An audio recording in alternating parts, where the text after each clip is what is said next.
Serious, Redditors who witnessed a murder, what is your story? I was in the military, we were at training camp, and doing rappel training. We had a recruit, 18 years old, that was next in line. He kept saying stuff like, "Drill sergeant, my equipment is malfunctioning, drill sergeant, and drill sergeant, I need help with my equipment, drill sergeant." Of course, the drill sergeant thought he was just being a stupid recruit. After saying a bunch of funny hateful stuff to the kid, that made everyone want to laugh. He said, "You have 3 seconds to rappel, recruit," and started counting. At that point, you could see the fear in the kid's eyes, and we started to realize that he was very serious. When the drill sergeant finished counting, he put his hand on the recruit's chest, pushed him, and the kid fell 60 foot, straight backwards, landing flat on his back. The sound that came out of this kid when he hit the ground, the gurgling, all of it, I'll never forget it. I was later in the first sergeant's waiting room, and our captain was in the office with him. I could overhear the phone conversation with the parents. They assured them, we did everything we could, but, insert name of recruit here, did not ensure their equipment was properly secured, and suffered a malfunction due to his oversight, and that they were in the hospital in critical condition. He died before the end of the night. 2 years later, multiple high-ranking military personnel and NCOs were investigated for similar incidents at that facility. However, I don't know if that instructor ever got in any trouble, or if the family has received any closure. Edit. To the people who know this story is fake, because I said training camp instead of boot camp. You're a special kind of stupid. Like I give 2 facts about your little made up words and abbreviations. Maybe I don't remember every little detail, because this was 13 faking years ago. I was in the ARNG and honorably discharged after an accident, and my entire existence isn't validated through that which was my military career. Some people have more important things to worry about than your stupid little Boy Scout titles. Take your butt thither somewhere else, and move along, not to mention those of you sending me hateful PMs telling me to die and fuck off. This shows everyone else with half a brain how deep-rooted this shit really is. It only further validates what I'm saying. Lastly, all negative or dumb comments will be reported and blocked. This is not due to karma whoring. It is because all issues have already been addressed multiple times. With that said, I like to engage with people and address their concerns. So, in doing that, I do not have the time, nor the patience, to address trolls every 5 seconds. Edit X2, a redditor who is still in the service, reached out to me last night and helped me obtain some info. It was 2010, not 2009. Also, they reached out to a contact to forward my story to them, as well as the names of my old DS's first sergeant and captain, in order to find more info on if the DS in question is still active/retired, or if they were ever reprimanded in any way. Also, a way to obtain a copy of my discharge papers, since I was told that if your copy is lost/damaged/stolen you can't get another one. Just wanted to give an update. I've posted this as a comment on another Ask Reddit before, so copy/paste. Also, this was technically a homicide, but was ruled as self-defense. To add, I was 13 years old. My then 18-year-old brother and his then 18-year-old wife lived next door to a family with a teenage son. She started an affair with that 17-year-old son. One day, the son barged into my brother's place and started attacking him. I don't know exactly why, but the wife didn't seem to want to move away with my brother to the army, or some dumb shit. My brother was packing and moving, because he was leaving for the army. He had pulled down a metal pole in a closet to make room for boxes. My brother grabbed that pole and used it to fight off the teen. The kid ran out bleeding. My brother called my dad. We lived a few blocks down the street, and my dad jumped into action. He grabbed one of his hunting shotguns and some bird ammo. He ran out the door to the car screaming for us to call 911. My mom and I ran after him because we were clueless and wanted to see where he was headed. My mom was on the phone with the cop and they were dispatching the one cop that we had in our town. We start running down the road to my brother's place because we saw dad pull in. As we get near, we hear a gunshot and see my dad and brother taking cover behind the car doors they'd opened to climb in and leave. Another shot goes off, and we can see it isn't my dad firing. The teen had run home next door and was bleeding and told his dad my brother was trying to kill him. His dad grabbed his handgun and saw my dad and brother leaving and started shooting. That's the gunfire, mom. And I heard dumbass kept running towards my dad's car. I saw my dad position his shotgun in the car window and fire one round. Then, he and my brother climbed in the car and started driving back at us/home. We all finally get together, and dad says he shot the man in the stomach. Chaos breaks out on our street. Ambulance, cops, and people. They take the other dad away to the hospital and my dad into custody. Within hours, we find out that the man has died. The bird shot hit his liver, and he bled out. Turns out he was an alcoholic and his liver was not going to survive the trauma.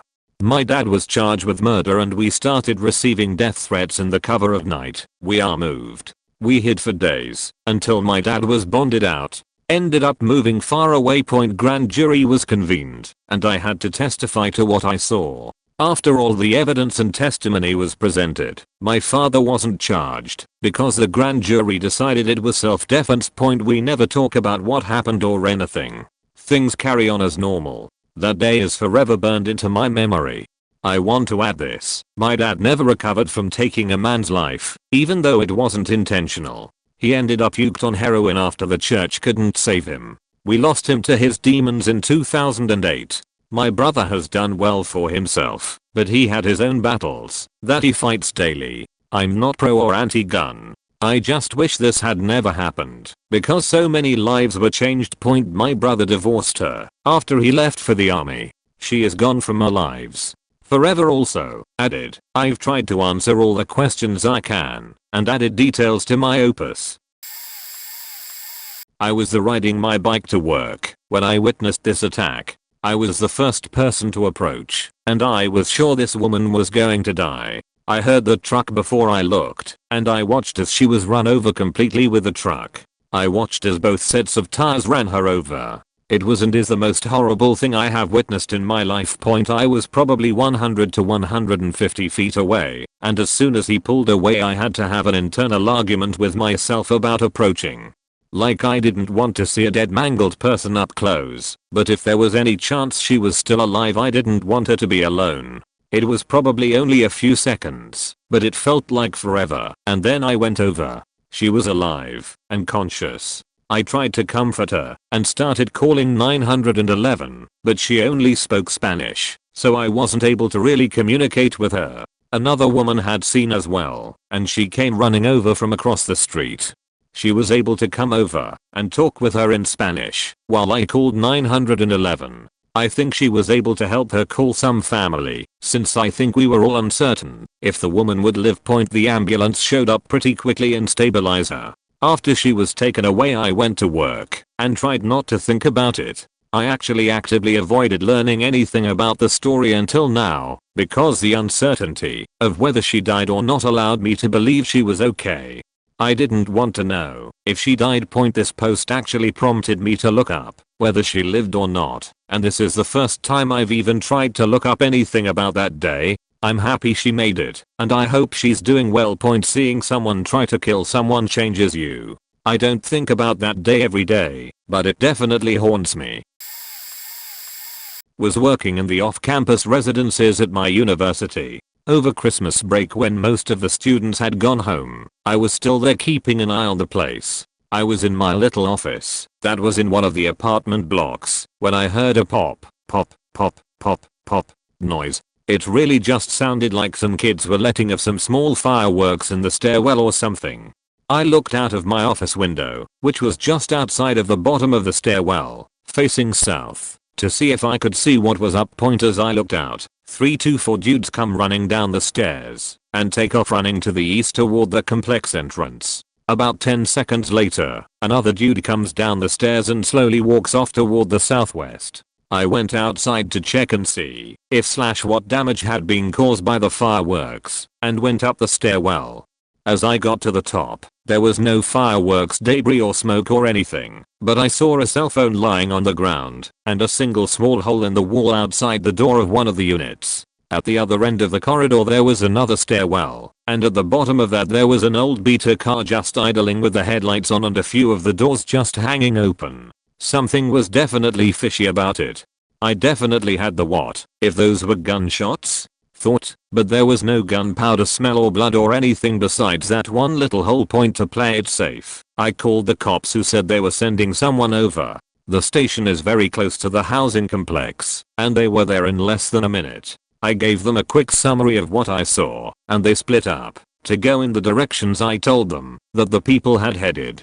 Was less than 30 seconds later that they found the lone guy that had gone off to the southwest. Turns out he had been shot multiple times and had managed to walk across the parking area and turn behind a building before collapsing on the grass. They tried CPR, but when the ambulance arrived the paramedics pronounced him dead on the scene. The other cops who had gone east did find the other guy and arrested them. I ended up having to go testify in court during the trial of the guy that was supposedly the shooter. I told them basically what I wrote up here, but didn't know any of the people involved and never saw faces or anything of any real help to the police. I think I was basically there to establish timeline or something like that. Anyhow, I heard that it was basically a drug deal gone wrong. Two different gangs from two different counties thought the residents' apartments would be empty over the holidays and set up a deal. One party tried to rip off the other party and someone got shot. As I understand it, the shooter guy got sent to prison. I was at the grand opening of a sports bar the night that Manny Pacquiao fought Chris Algieri. The bar end was jam-packed beyond belief, so packed that you couldn't get back to your table without shimmying through the other patrons, trying not to put your butt on the back of their necks anyway. A guy who had paid entered and had some drinks, went outside to take a smoke break. No smoking allowed in the bar. There was still an incredibly long line to get inside, so he tried to come back in the exit door. The bouncer told him he couldn't, and that he would have to wait in line and come back in the main entrance, though he didn't have to pay again. The guy was pissed and tried to push past the bouncer. The bouncer eventually pushed him out the door and locked it. The guy then apparently went back home, grabbed his girlfriend's gun, and came back to the bar. I learned this after the fact talking to the owner and via news coverage. He waited until someone left out the exit door, snuck inside and shot the bouncer in the back of the head several times. The bar was so packed that chaos ensued. Almost everyone hit the floor immediately. There were tables, food, drinks, keys, phones, and people all laying on the floor. Other people ran outside. My buddies and I waited for a few minutes until we knew the coast was clear and then got the hell out of there. At the time, we didn't know all of what had happened. As we exited the bar, we literally had to step over the dead bouncer to get to the door. I was lucky enough to find my phone and keys amid the melee. One of my buddies found his keys, but not his phone. He never got it back. Sadly, that sports bar never really recovered from that incident. It closed down for about a month before reopening, but it never achieved the popularity that it should have due to that incident. Happened while hanging out at my bestie's house. For context, I'd like to explain that.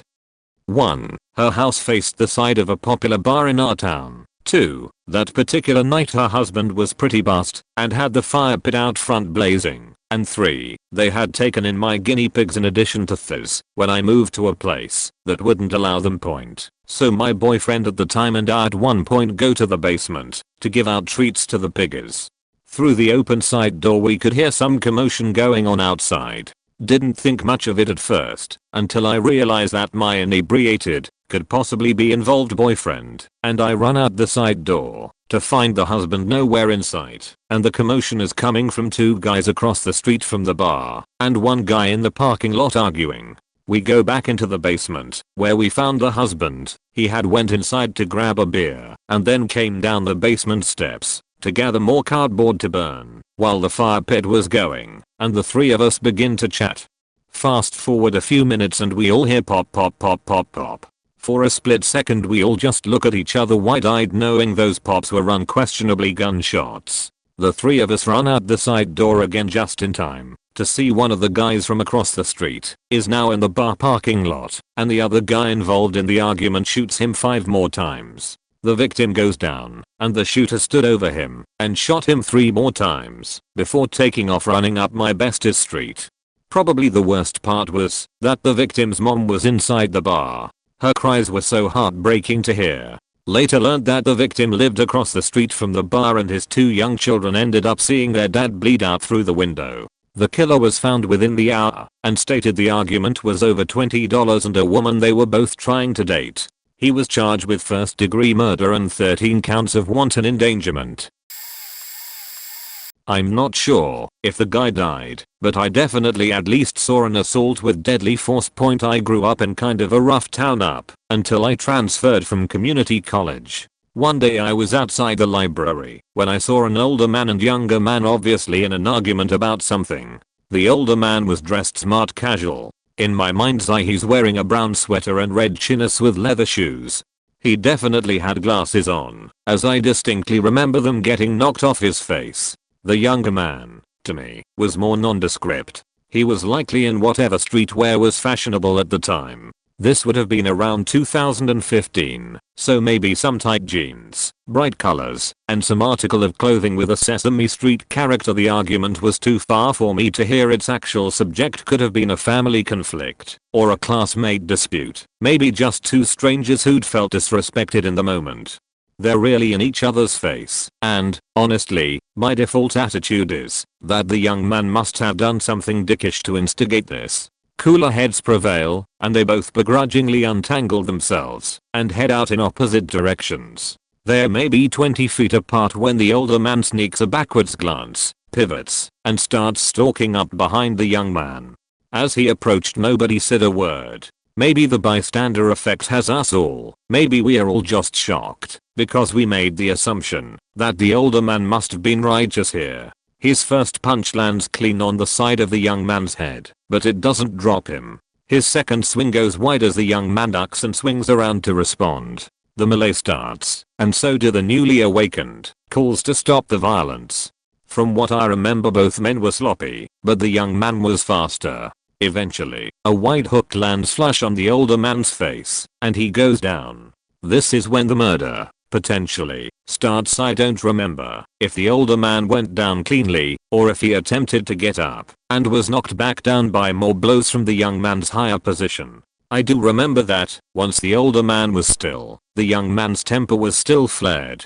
He kicked the prone man in the ribs and yelled at him, and all of us, about cheap shots and cowardice. No one responds. The young man, still in a fury, stomps on the head of the older man. I don't remember if he was face up or on his belly. The first stomp again solicited no verbal response from the newly formed crowd. I don't believe his foot landed cleanly, and the older man, or at least his body, also gave no reply to the stomp. The second stomp, however, woke all of us from our stupors and sent the older man's arms and legs into spasms. A cacophony of general protests arose, but had no effect on the young man, who gave a third stomp with similar effect. After this, a friend of mine stepped forward from the crowd and directly pleaded with the young man to stop. This got the young man's attention, and, after some back and forth about no one seeming to care, when the young man was initially assaulted, he stormed off as the crowd hesitantly parted for the possible murder suspect. I believe I was one of the first to call the police, who seemed wholly uninterested in responding. Now that the assaulter was no longer in my field of vision, it was evident that no one in the area had medical training, as the old man was left to his own devices, save for some concerned strangers standing idly near him waiting for the police to come. It was roughly 15 minutes before campus security came and began working on the man, and another 30 after that before we heard sirens in the parking lot. I never got a call back to give a testimony or description of the young man, and I never received a crime alert from our campus notification system. As far as I know, the young man got off without consequence. When I was 6 years old, after school, my best friend, Victor, and I got off the bus, lived across the street from one another, and he had invited to come with him to change clothes, so we could play at the nearby park together. I went with, and we were racing another across the busy street, ran through bushes, a shortcut, and made it just out the perimeter of his yard, when we came to an abrupt halt. We started as my friend's dad was yelling very loudly at my friend's dad's brother. I slowly kept creeping forward as to get to my friend's trailer house when we heard them threatening to kill one another. My friend of course didn't want that to happen and ran towards his father as I was still creeping closer in between these men fighting. Almost in 1 second, my friend got to his father. His uncle had pulled out a gun, yelled "I hate you motherfucker," and we both witnessed the uncle shoot my friend's father in the chest. My friend screamed out and wailing as I stood there frozen not knowing what to do. His uncle ran up to my friend and his dad who had fallen to the ground and kicked my friend to the ground. I yelled out in a concerned and trembling voice, "Victor." My friend put his hand up and screamed, "Run. Call the police." Shocked and scared, my little 6-year-old legs did just that. I ran as fast I could through the bushes, crossed the street with tears streaming down my face, not looking both ways, as I heard a second gunshot go off behind me, made it to my mom's apartment, and called 911. The police came. My friend's dad was pronounced dead at the scene. At school the next day, my dear friend wasn't there. Never showed up again. I knew in my gut that second gunshot had taken my friend's life as well. We were just two little 6-year-olds trying to go to the park after school, and we got caught in the crosshairs of family violence. A part of me died that day. I eventually moved and went to therapy, and even my therapist claimed that was a false memory that I had believed to be real from a bad dream experience. I got in contact with this friend's relatives later in life and they confirmed what I had remembered. That's my story. I got 3 of them. First one was in the early 90s. I was in a convenience store, playing Fatal Fury or some shit, and then I hear a pop followed by squealing tires. I thought it was a car backfiring, but then I ran outside and saw a guy sitting on the sidewalk holding his stomach. Blood was starting to flow on the ground and a crowd gathered, so I went back inside to watch from a more secure location. There was a homeless black guy in there with me who was refusing to leave the store because he thought the police would blame him. They gonna arrest the first end they see. Found out on the news later that the guy died. Second was ear witness only, and in the early 2000s, I was doing whatever on the computer when I hear a series of pops. My neighborhood wasn't a great one, so I was used to overnight gunfire and didn't want to get involved. In the morning the house next door is crawling with police. Turns out 3 college kids were murdered execution style overnight. I left town shortly afterwards. Last one was also ear witness, and only a few months ago. I live next to a biker bar, and while it's been pretty quiet because of COVID, there was an incident over the summer where I was just falling asleep when I heard loud bikes going up and down the street. Then there was that pop. I knew instantly what it was, reported it with the police, then went to sleep. Next morning the police have my street cordoned off, and there's a crashed bike in the middle of the street. They had already cleaned up the body, but there was still a bunch of blood everywhere. Apparently there was a bar fight the night before and someone chased another biker down and gunned him down in front of my apartment complex. Recently, back in 2019, motorcycle. I was riding with a group of 4. We were on an expressway, limited access, that was 2 lanes. Moderately full expressway, I think 50 to 55 miles per hour because of traffic. The speed limit was 60 miles per hour. I'll always remember it. A 2018 lifted red F150 decided to merge from the left lane to the right lane. He definitely looked behind him and saw me, placement #4, and another motorcycle in front of me, placement #3. He didn't look directly to this right, placement #2. He went full force merging right, successfully cutting us off. He also hit the motorcycle to the right of him, pitting him to the ground and killing him. The truck then slammed on his brakes after hitting the motorcycle. The person in front of me slammed into the back of his pickup and flew into the bed of the truck. I had thankfully dodged the F150 and went in front of him. 3 seconds later, the F150 was tapped by another F150, black truck. I forget the year and it hurts so much to even describe this. I just can't watch the GoPro. The lifted F150 driver was pissed that his brand new truck was damaged. He was getting in a fight with the other F150 driver and the motorcyclist in his bed about the damages, and was explaining that he would owe 2 trucks instead. He was apparently related to some lawyer and would sue for millions. Completely forgot he just hit 2 motorcycles. We searched for what felt like forever finding our friend. It was probably only 2 minutes. We got to him, and he looked normally. No blood and helmet was still intact. We didn't touch him, and were calling 911. He never responded to any questions. We shined a light in his eyes and they didn't respond. We ignored MSF and started removing his jacket to feel for a pulse and saw an unbelievable amount of blood. I wasn't prepared. I knew at that moment he was dead, but I tried my hardest to apply pressure. It wasn't helping. I started screaming at the lifted F-150 driver. I started screaming at my friend, placement #1, for deciding to go on a drive. I started screaming at my dead friend, placement #2, for dying. I started cursing God for killing him. I blamed myself for convincing him to join us. I just wanted to die. I had gave up applying pressure to my friend, knowing he was dead, and decided to run in front of the expressway trying to get hit and die too. My friends held me down and forced me to the ground. Point: I don't have health insurance, so I cannot see counseling or therapy. I blame myself. I don't really want to live, but I just try to make ends meet. The lifted F-150 driver got his ticket dismissed because I was screaming I killed him during the crisis while my friends were tackling me. The driver never faced any consequences. He wasn't drunk or distracted. He was just stupid and didn't look. But the system protected him instead of me. I was forced something from the paramedics and was taken to the hospital from ambulance. I hadn't have no insurance because I make too much for Medicare and food stamps, but I skip meals to pay rent. I have debt collectors for my medical debt because my friend died. I still have nightmares of the night.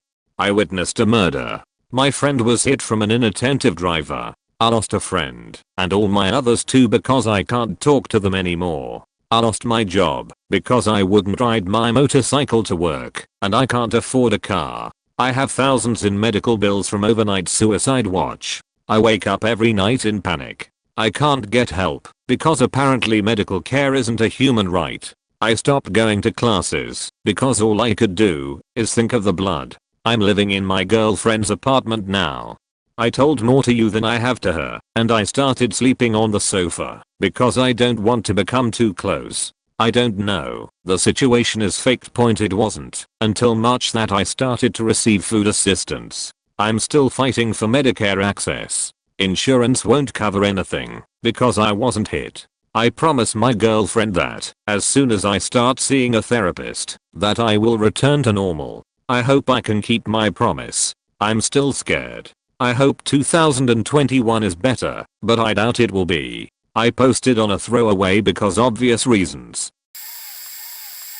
So at the time and I lived top floor of a 12-story apt building. We got home around 11 PM from a movie. 30 or so minutes later we heard a domestic starting in the unit right across from our door. You were looking at their front door when looking out our peephole. After a couple minutes it made its way into the hall, and I got up to be nosy and look out the peephole. Turns out the girl who lived in the unit, her ex, father of her son, showed up because she was having problems with her current boyfriend, who lived with her. The two men got physical and the boyfriend stabbed the father 3 times in the chest with a steak knife. I watched from the peephole in our door and was completely frozen with fear, and all I could do was tell my boyfriend to call the cops. Boyfriend took off down the stairwell. I opened the door and the father fell into our apt and basically into my arms and lap. Paramedics arrived fast and rushed him to the hospital. Police apprehended the father on the same block. I gave a statement in the same clothes I was wearing which had blood all over it. Still went to work the next morning. I tried to call in, but my supervisor had no compassion, and I was only 20 and didn't know how to stand up for myself. The father survived, and we later were able to see him, and he thanked us for basically saving his life. Also went through the whole court system being key witnesses for about a year. As far as I know the boyfriend is still in prison. This was 11 years ago. I don't think of this event often, but when I do I still feel shitty inside for not opening the door sooner to try to stop it. When I was in high school and first years of college, in my country started a horrible wave of violence related to narco traffic and organized crime. My city was particularly affected by this, so I happened to witness 2 murders related to this, both on my way to college. Point first, I was on a bus heading to the subway, and I saw a lot of soldiers out of a convenience store. It was super common to see soldiers on the streets back then, so it didn't bother me. However, there was a military truck in the parking lot and I saw, underneath the truck, the legs of a man lying on the floor. In my 17-year-old mind I thought he was just a homeless asleep on the parking lot of the store, but a soldier approached to him, pointed his gun to this man and shooted him. Thankfully I didn't see the whole scene, but I saw when the soldier shot, and how the legs of the man moved a bit, while a blood rush was growing on the soil, and then he didn't move anymore. Hours later I saw in the news he was an extortionist. The second one was way worse.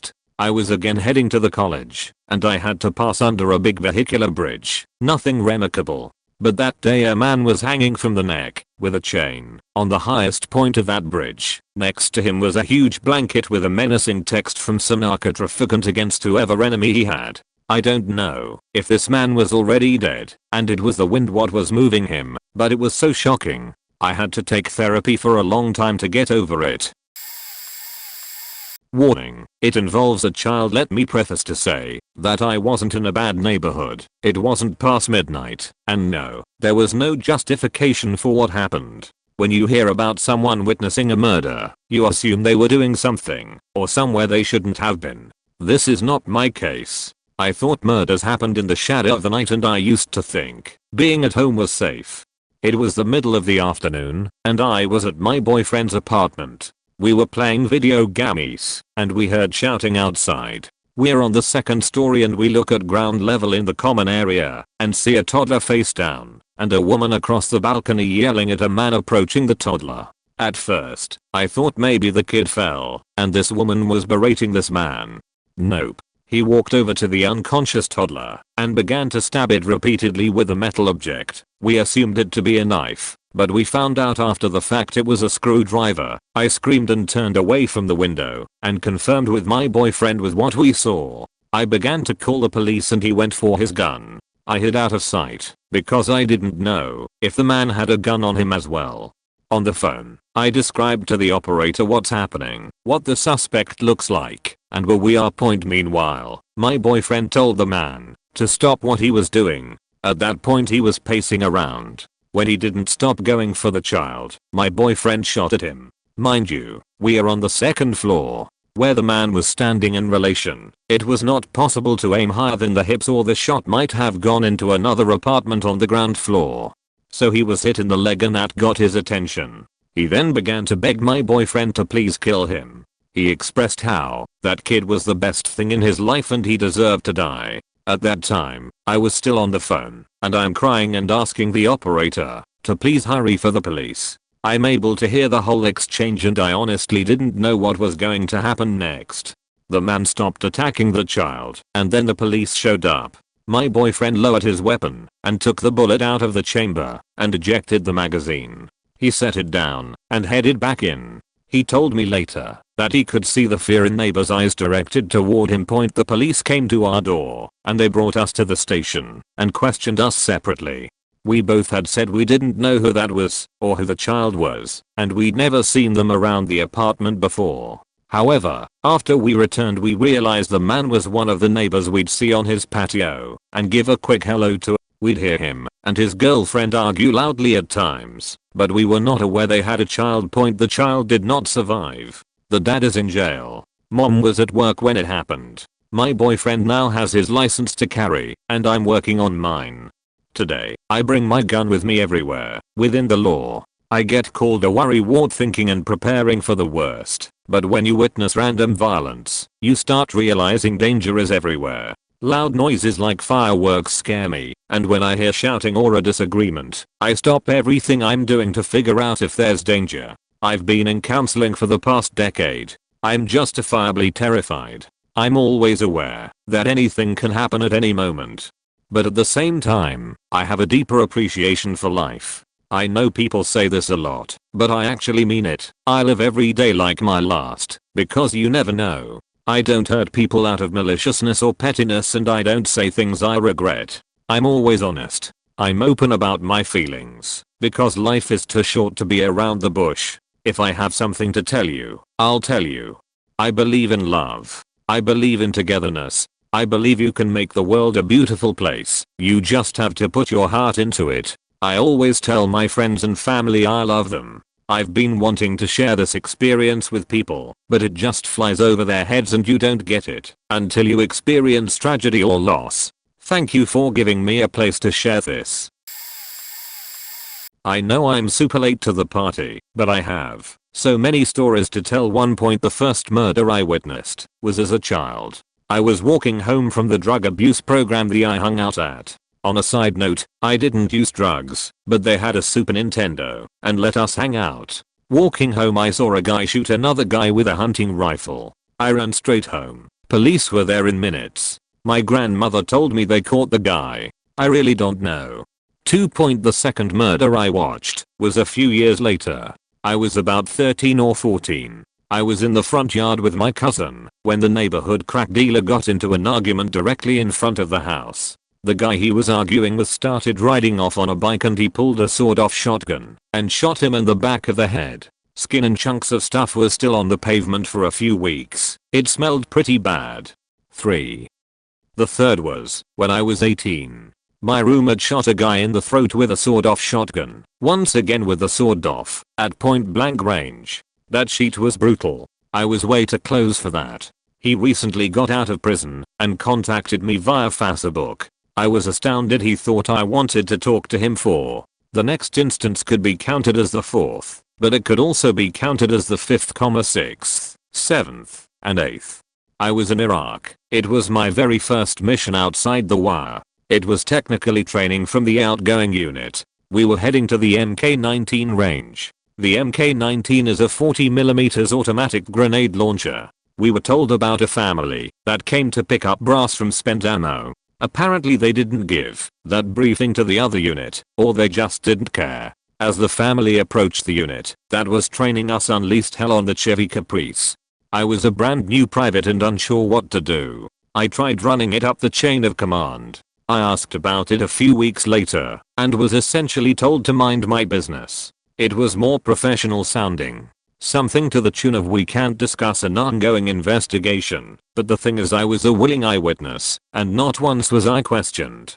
I know this won't get read by many, but for those that took the time to read this, thank you. This stuff eats at my soul and I don't have many places I can talk about it. I think about these people often, and now someone else is too. That gives me some comfort.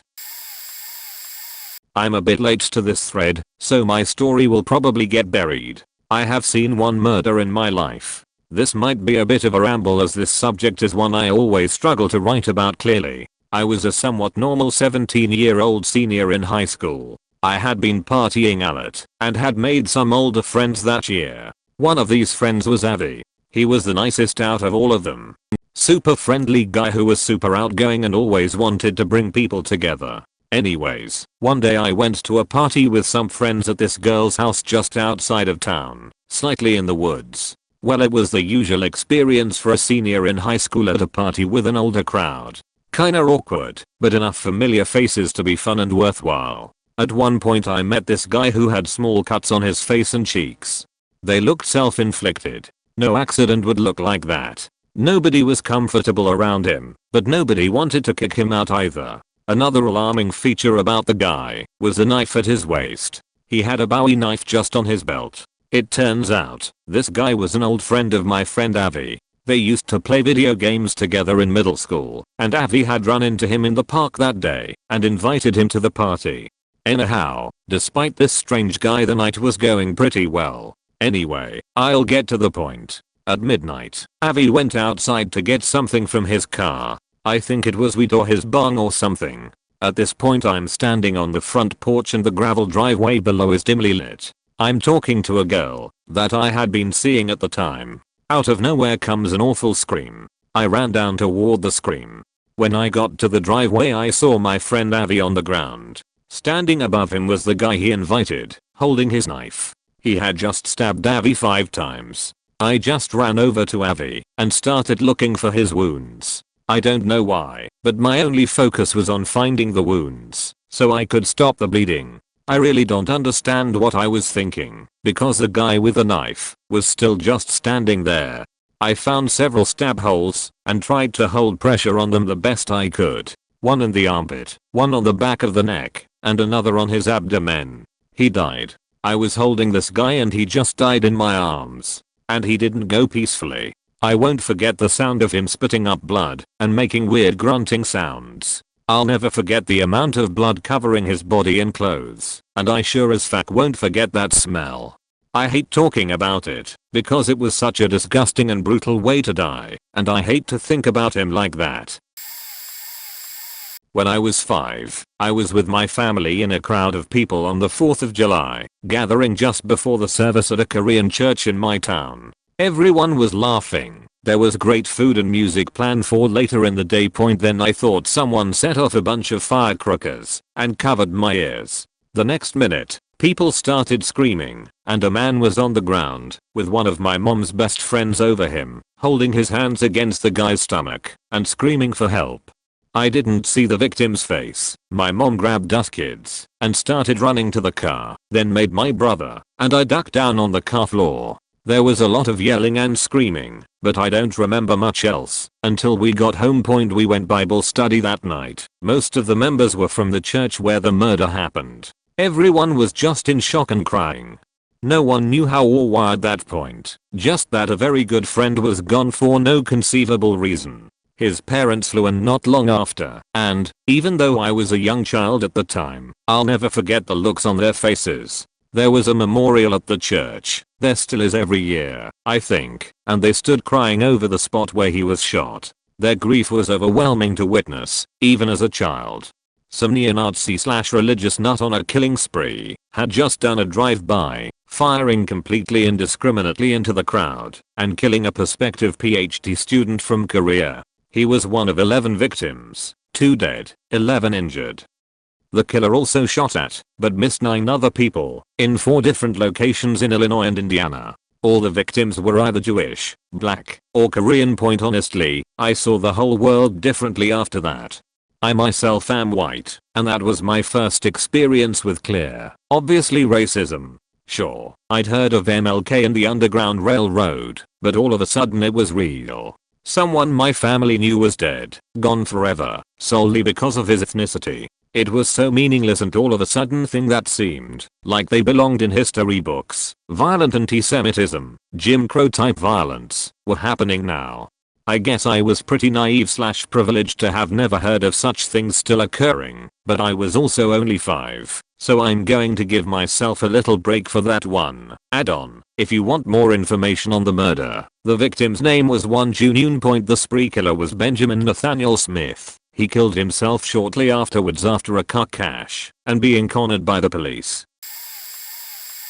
Was drunk in line at a pub, was chatting, I think, nicely to her, and her to me. We shared some interests and decided our tables of friends would join once we both got inside. 2 guys bust through the front doors, and one guy was beating the shit of the other, while the other guy was trying to escape. Holy shit, you should help that guy, I asked of the bouncers, but they looked actually startled, and one guy mentioned they are outdoors and won't want to get between them. Well, the man trying to flee fell down, and the assailant stomped on his head. I heard an audible pop and dickhead doing the stomping immediately fled the scene. Again, I'm drunk. I left the line and loudly pronounced, I'm cutting line to go pee and I'll be back out in my place in line. The lady I was chatting was convinced to sneak in with me, and I helped her locate her friend's tables, which already happened to be beside my friend's table. Perfect. I enter the washroom to see a giant brawl had occurred, and those 2 outside, I assumed, were the start of it. The short time I came out the washroom, had swarmed the place with assault rifles, which is very uncommon in Canada, and I find out the guy outside was murdered. We were all ordered to leave with police guarding the doorway. Kinda have ruined the mood, and I never did get that girl's number or even see her as I was escorted out. This was only a few months ago, but I only heard it, didn't directly see it. Boyfriend and I are just chilling in our apartment. It seems a pretty normal night. We'd heard some rowdy sounding arguments from the college kids in the building just next door, but that wasn't so unusual. The only thing I managed to make out was a male voice shouting, "Don't close the door," followed by a female voice repeating the same thing. Few minutes after that, 3 pops go off, echoing from the walkway just our living room window, but the blinds were closed, so we didn't see what it was. Boyfriend and I are startled enough to actually duck, wondering what the hell that was. You know that awful situation denial, where you know what it is deep down in your heart of hearts, but your brain just won't accept that answer? About 30-ish minutes later we hear a lot more activity and go to take a peek from the bedroom window. We see cops moving all around. Definitely got some people on the ground, but I can't see them. Again, hard to make out what people are saying, but one of the cops blurts out incredulously, "Yeah, we got 2 bodies inside, so I'd say it's pretty serious." I can hear one of the guys on the ground begging his friend to comply with police orders, his voice breaking and getting choked up from panic. Eventually, one of the cops knocked on our door to get a statement, and we told him all we heard. The next morning, I can see the scene right outside my living room, blocked off with police tape and all kinds of techs and officers moving in and out of the apartment. To this day, that unit is still blocked up with plywood boards over the windows. They only recently unblocked the door. I looked it up later. 2 18-year-olds were shot and declared dead at the scene. I'm really glad I didn't have work the next day, because I don't think I would have been alright. Nothing really prepared me for being present for the murder of my neighbors.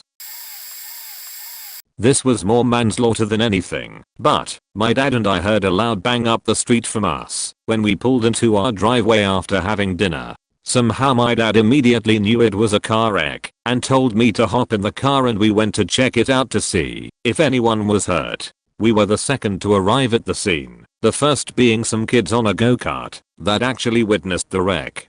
The car was completely mangled and flipped over, so we tried to open the doors to let out the person who we heard screaming. We couldn't get any doors open. In fact, my dad, who is a pretty damn strong person, ripped the passenger side door handle off completely. That was the only door that we could even access. I shit you not though, once the handle broke off we took a step back and all of a sudden the door flung open, like it was forced open. Craziest thing I've seen to this day. We helped out the guy who was on the passenger seat get out. His leg was absolutely broken in half, and he was very distraught. We thought he was the only person in the vehicle until the paramedics showed up very soon after, and they shined a light on the back seat and we saw the completely mangled body of a person who was very obviously dead in the back seat behind the passenger front seat. Turns out, the guy we helped get out of the passenger seat was the driver, and the guy who died was in the passenger seat originally, and they got tossed around because the driver was going 75 in a 35 miles per hour zone and hit a tree and flipped the car multiple times. I'll never forget the condition of the body that the passenger was in when I saw it through the back window. When the paramedics shined their flashlights in the vehicle, my dad could instantly tell he was dead. The driver was drunk and faked up on some pills. Shit sticks with me to this day. Worked at a nightclub in Baltimore in 2010/11. Fights were pretty common, but so we had wandering security staff had to handle all of that, as the door security staff's job is to secure the doors, check kids, make sure drinks don't leave the buildings, etc. So it was common to see a few bouncers sprinting upstairs or through a packed room to separate an issue elsewhere. I'm behind the bar. It's slammed. We are tossing out drinks for a few thousand people, but at one time I looked up and noticed every single security guard rushing to the area near the restrooms. Door guys abandoned their posts. You say, "I'm gonna go check this out." I take one of the bar back shortcuts, every bar/club has them, and pop out from under the DJ stage at the front of the line of security guards who have all now frozen in their tracks. What we found next was a man drowning in his own blood after getting his throat slashed, but at this point he was probably still about 10 meters from us. It seemed like he got slashed. Then tried to run out the back door, but collapsed on the way there. I've never seen so much blood. I'm talking the entire hallway had a long pathway of it, then all over the walls from him trying to flail and figure out how to not die. In the next 30 seconds we found out he was a stick-up boy, robs drug dealers for a living. 3 arrests were made, and later released. We never found the murder weapon or the killer. The venue closed, and now it's a big event space where people's weddings are hosted. If only they knew the ghost that lived there. Point Baltimore, Murderland. When I was 8 I was in a convenience store, and it was held up. Just randomly a city inspector had walked in, just as it was held up. They shot him almost point blank. After the guy ran out the clerk called the ambulance and I ran out and ran home, and never said anything. When I was 12 I was homeless living in a dumpster down a back alley behind some office buildings. I lived in the recycle bins. Nice. Clean. Plenty of shredded paper, so the insulation was good. One day I woke up to a screaming. A homeless man had jumped another homeless man and was punching him in the guts. He must have had a knife because the guy was bleeding like crazy. He just kept stabbing and stabbing. After like 5 to 10 minutes of stabbing he just walked off like it was nothing, and a few people found the body immediately. When I was 15, half on the streets half living out of random houses, one of the houses I stayed with I walked in on someone who had cut their wrists in the tub. Called the ambo, but they must have done it a while ago because they were ice cold. Like the temperature of raw meat left out of the fridge. Not worn. Next, when I was 17 in Indonesia someone was shot in the head in front of me. 2 of the locals. Everyone everyone ran. It was broad daylight, lots and lots and lots of people. In a busy market area. Cops were there in under 2 minutes. Killer also ran. No idea if they got him, and people went back to work in a few minimums like nothing happened. Probably something everyone knew was going to happen, like a love fight or a gang hit. Last one I swear, and it's not a murder. I was called because my grandmother was in hospice and I was holding on her last legs. Took the day off work, went over. She could barely say one word without pausing. I held her hand for 9 hours until she passed away, and even after the heart monitor said she died I held it for another hour while I read a book to her because I know brain death doesn't occur for a while afterwards, so I wanted her to 100% know till the end she wasn't alone. I've also seen a bike rider go under the wheels of a turning truck on the inside edge. They turned to toothpaste. Someone get chopped in half in Indonesia. Tribal war. And someone who was set on fire. Drug gang related. They were when I was an adult, so less traumatic. I have severe depression and bipolar. I get flashbacks of the first ones, and every day I feel like it could be my last. I work, have a career, partner, kids, etc. Everything's dandy. But there's now a dark side I don't share with anyone, and I've done CBT multiple times to scrub the memories.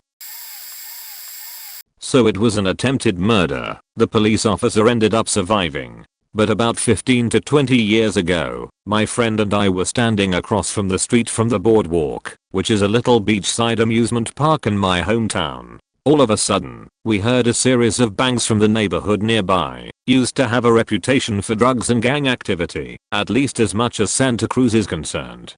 They were very clearly 2 different calibers, so we knew it was gunfire rather than firecrackers. A minute later a police cruiser comes speeding from the direction of the shots and drives against traffic on the one-way street and swerves to the area directly across from my buddy and I near the bumper car ride. The driver gets out and runs around to the passenger side and grabs his partner from under both arms and drags him out of the car. Some other people run over as the injured cop is laid out on the pavement, and when they remove his shirt we can see a massive blood stain on the white undershirt beneath his vest, and it turned out later the shot had just missed the body armor and I hit one of his lungs. The 2 of us just stared with our mouths agape, and then we heard the sirens. The police station is maybe a half mile from here, and I have never seen so many police cars at something other than a riot.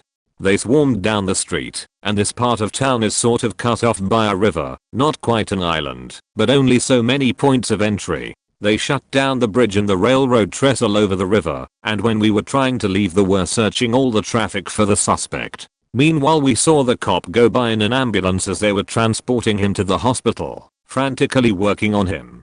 Apparently, and this is just the rumor I heard at the time, but the 2 cops came upon a guy shooting dope in a phone booth. He was apparently they were looking for, and rather than get locked back up he shot at both officers, hitting the one. I don't recall what happened to him, but I think they found him and killed him. Truly wild to witness the whole thing. Santa Cruz has had its share of violent crime, but it's mostly just in the running as a bike theft capital of the state. This child obviously didn't have the intention of murdering anyone, but this accident resulted in the death of 3 people. I live 2 doors down from a house that always has something going on in it. A few years ago a young mother of 4 was beaten to death by her boyfriend and he shoved her body in an upstairs closet for a few days while he partied in the house, and then he buried her in a shallow grave next to the train tracks across from my house. Not long after he was arrested and charged with her murder. A drug dealer moved and Hoss house was raided quickly after. It wasn't vacant for long. A mother, father and their 3 children moved in.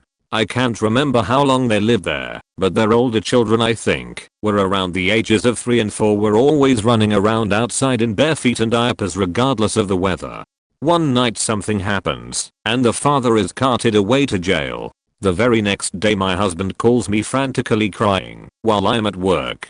As it turns out the mom had just had twin babies and was sleeping on the couch. The oldest boy, I think he was 4, took his brother, 3, upstairs while his mom and his 9-year-old sister were downstairs. He had gotten a cigarette lighter and somehow caught his room on fire. The neighbors on the other side heard the little boy screaming and alerted the mom that there was smoke coming from the window. The mom got the 9-year-old sister and the 2 twin newborns outside before running to the little boy's bedroom. When they didn't return, a few of our neighbors who had called 911 rushed into the house but could not get into the bedroom door. Meanwhile the little boys had stopped screaming and flames were pouring out the window. The neighbors that were attempting to break down the bedroom door had to flee as they could no longer see or breathe. The firemen were able to break down THW door and extinguish the flames, only to find the mother with 1 boy in each arm, all 3 having perished from smoke inhalation. A mattress had somehow gotten wedged against the door, making it impossible for them to get out. My husband was among those that tried to help, and he was interviewed for the news about what happened. He watched all 3 of their bodies being taken out, and he still gets emotional talking about it. Very sad. The 2nd floor of the home has since been demolished, and the home is now a ranch-style house, home to a lovely family. Not exactly witnessed, but this happened in the area I live in, and I've been wanting to speak about this since it's really faked with me for the past few weeks. So I live in a trailer home park in an area that's well known for having people that always cause trouble. About 3 weeks ago, it was the weekend, and I was just playing some video games. I heard some gunshots. I didn't think much of it, since a few people here own handguns. Especially high school kids. It honestly scared the crap out of me. Then I also heard a car going on full speed. It all felt suspicious, but I didn't think much of it. Then it's Sunday and there are breaking news about a body being found in the desert that's near the trailer home park. They didn't give details on his death, and I went to see the comments, and people who live around the area were thinking it was the gunshots they heard. The next day is when things get even more serious. The body identified was of a student who went to my high school. He was supposed to graduate this year. Then on the Tuesday of that week, they found the first suspect. My friend shared it on Facebook. I saw the man's face and he looked like someone I know. I was hoping it wasn't who I thought it was. I clicked on the article, and it was my best friend from high school. I was hoping it wasn't him, but it was. I broke down in tears and I almost passed out. I couldn't believe that the guy who accepted me for who I was and protected me from a lot of things. I was a little freshman, and he was a junior. He would ward off everyone who was mean to me. He supported my performances. He would visit and greet me with a warm smile. I just couldn't believe he would get himself in such a mess that he won't ever recover from. And then they arrested a second suspect. The second suspect I didn't know well, but he seems very suspicious to me. His social media is usually obscene stuff and drugs. When the whole news broke out at first, he was just the victim's friend who got assaulted after the murder happened, and he was in his relative's home. But later that week he got arrested as well. He tried to get away with it.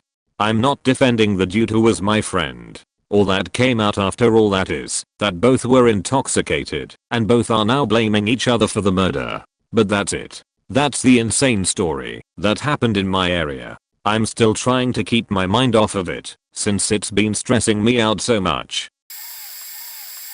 I was a party, lots of underage drinking, but overall a good group of people. Some uninvited guests showed up with the intention of causing trouble. My best friend went down to the door to ask them to leave, since the homie owner was too afraid to do it herself. I followed down the stairs a few moments later and witnessed my childhood babysitter stab him in the chest. Everything afterwards is a blur. All I remember is running, non-stop, frantic running, to our mutual friend's house and calling my, now ex-boyfriend. He told me not to call him because he didn't want to be involved with the police. I spent the rest of the night in the police station giving statements and consoling friends. I went home and managed an hour or two of sleep, and when I woke up I found out through a Facebook status that my best friend had died on the way to the hospital. I have never felt such heartache. Someone I loved dearly was taken from me by someone who was a big part of my childhood. My parents were fairly close with the murderer and her family. My dad pretty much helped raise her sister. All I remember is opening my parents' door and collapsing on their floor. The next few months are basically non-existent. Testifying in court was a nightmare. I wouldn't wish any of it on anyone. If there's anything else worth mentioning, it's that my current partner and I ended up together while we helped one another through the grief. We will be together 10 years this September. Silver lining, if there's one to be found, and I'm so very thankful to have him in my life. TLDR, childhood babysitter and family friend murdered my best friend.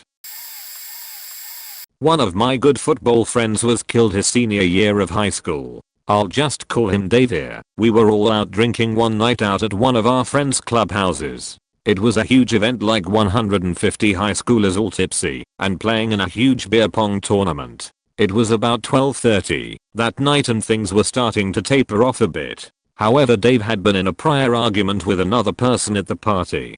I and a lot of my other friends thought that the argument had subsided and we'd all be home soon chilling. God, I guess, had other plans after most people had left. Dave and a few others of us were winding down and talking in a circle group in front of someone's car. Dave was leaning on the car's hood at the time, hands just in his pockets, when out of the blue the person Dave had been arguing with came from behind us and pushed through the group until he was standing right in front of Dave. That person said some very distasteful words to Dave, and without any prior movements just uppercutted Dave. Dave went limp. The person got scared and hopped in one of his buddies' cars and took off. That night we tried everything from tapping him, trying to get him to wake from a friend who was a nurse, to look at him and see what we could do. We gave up after about say 10 minutes and rushed Dave to the hospital at like 1 AM. I personally didn't drop Dave off at the hospital, however I did help carry him to the car that shot him off. I woke up that next morning being told Dave had passed last night when he was hit. 2 of his discs in his spine had severed and artery. They said he died probably 2 minutes after impact. The person who hit Dave at the time was only 17. His punishment was that until he turned 21 he could not stay out past 7 PM. Bullshit if you ask me. The family wouldn't have even pressed charges if he would have just said sorry. I was a witness in court for his sentencing, and not a hint of emotion on his face. We are coming up on 4 years now we've been without him. I still think about him almost daily. He was one of my brothers in Jerseys. Witnessed a domestic violence case in a shopping mall parking lot. I was 14. Ex-husband came to the mall to stalk his ex-wife. Confronted her at her car. My brother and I were in our car leaving, and we saw this guy beating up this woman, tossing her around. She looked us in the eye and screamed, "Help me." We screeched to a halt, jumped out of the car, and the husband wrapped a rifle he had wrapped in a towel and pointed it at us. We jumped in the car, ducked below the windows and drove to get security and or cops. After we found security we went back to the scene with him to get the guy, cause the guard had a gun. Well, as we got back to the location, an undercover cop was there with his gun aimed at the ex-husband. He was running towards the mall with his rifle. He aimed his rifle between some cars and shot 6 shots. Again we sped off as bullets began to fly from the cop and the shooter. We parked at a garage and walked back to the scene with about 10 mechanics with tools as weapons. But all was quiet. As we found the location, the ex-husband was shot in the head at our feet. Blood just beginning to run across the pavement. I wondered where the woman was, so I ducked down and looked under cars and I saw her dead between some cars. That's when I realized I witnessed him shooting her. It was 1986 Topanga Plaza. I'm now 48 years old and it still haunts me. I spent decades wishing I had been killed that day, seeing her yell for help, and then having heard I was worse than getting killed myself. I'm better now. But her face asking me for help still haunts me. Survivor guilt is huge. Now, anytime I witness a guy in public faking with a woman, I'm on a suicide mission. Stop it. It has made me a little psycho, to be honest. For years I'd jump to the ground when a car backfired, and I'd never sit near a window for fear of being shot. I never got therapy. Cops basically arrested me afterwards to force me to make a statement. I was 14. No help. No therapy. No hugs, nothing. Just thrown in a police car for hours. Taken to a station and forced to recount the story. Not necessarily a murder, more like attempted murder and self-defense. A few years ago we were driving home in dissipating rush hour traffic and noticed two cars weaving in and out of lanes. It was a 4-lane road, two on each side, and it looked like the cars were trying to cut each other off. One would get in front and slam on brakes, they both honk and yell, then the cycle would repeat. At one point they were next to each other, and we could see them talking shit to each other. At first, our car was 3 or 4 cars behind them, but by the time we came to a stop at a red light, we were right behind one of the cars. The other car was in front of that car. I had just gotten done telling my boyfriend that we should let those cars get further ahead of us when the light turned green. At the time I was worried about them causing an accident. Right after I said that, we see the guy in the first car get out and start walking towards the car in front of us. The guy in front of us opens his door, but only gets part of the way out. He had one foot in the car and one on the road. That's when I noticed the guy in front of us had a gun in his hand and was pointing it at the other guy. From my view I couldn't see the other guy's hand, but my boyfriend saw it. I remember him saying, "Shit, get down, they both have guns." But it all happened so fast that by the time he said it, there were 2 flashes and pops coming from the guy in front of us. Then guy in the first car starts to stagger back towards his car and gets about halfway inside, kind of sitting sideways and slumped over in all the mess. Most of the cars speed away in a panic. The guy in front of us gets back in his car before the other guy even makes it back to his car and peels out, turning into an apartment complex about a block ahead. We could tell the guy in the front was it. My boyfriend told me to wait in the car and he walked up to check on him along with another witness from the lane next to us. After about half a minute he motioned for me to come over and they started pulling him out of the car onto the road. My boyfriend took off his shirt and put it under his head and I started asking if anyone knew CPR. I was a dental hygienist at the time and knew CPR, but had never done it on an actual person. No one spoke up. So I started compressions. Just by luck there were 2 paramedics off duty at a bar in the strip center next to us. They heard the shots and came running over. One stayed with me to help with CPR and the other ran to get a kid out of his car and took over until the ambulance got there. I knew the guy was gone though. He had no pulse and there was so much blood everywhere. He was shot once in the upper part of the stomach and once in the chest. Even though I hadn't done CPR on an actual person before, it felt futile. He was dead. When they pulled him out of the car, the other guy, I thought he had fled. But once the cops got there, this guy started yelling for the cops from the sidewalk on other side of the street. At first, I think the cops thought he was another witness, because a number of people that had witnessed it had pulled into the strip center to wait, and a crowd had started to gather. But he kept yelling and waving his arms and the cops just told him to stay there and wait. Eventually my boyfriend walked over there to see what was so important and the guy told him he was the other shooter and was trying to surrender. My boyfriend asked him where the gun was and he said he parked his car at the apartment complex and locked the gun in the trunk. My boyfriend came back and told the cops and they went over and arrested him. We ended up having to stay at the scene for over 6 hours. They had all the witnesses standing along the sidewalk spaced out, and we weren't allowed to talk to each other. Everyone else got to leave after they spoke to the detective, but we had to wait longer because our car was in the road and part of the crime scene. The shooter was never charged, and they actually let him go at the scene after talking to the witnesses. They were both definitely guilty of road rage, but the other guy got out of his car and walked towards him with a gun. kept coming even with a gun pointed at him. So that part was clearly self-defense point. It was all very surreal and still is. I had nightmares for months. I also don't react on the road to anything. No more laying on the horn or flipping someone off. Road rage is deadly and you never know who has a gun. When I was 18 I accidentally became involved in a drug and prostitution crime syndicate in the middle of Beverly Hills. On a semi-daily basis seeing Robin Williams, Christian Slater, Shia LaBeouf and many other notables come to our apartment complex to purchase goods and wares from the owner. Having a strong computer knowledge, the owner of the operation decided he could use me and my skill set to have him set up cameras, research people, set up fire alarms, and also hack certain people to get information.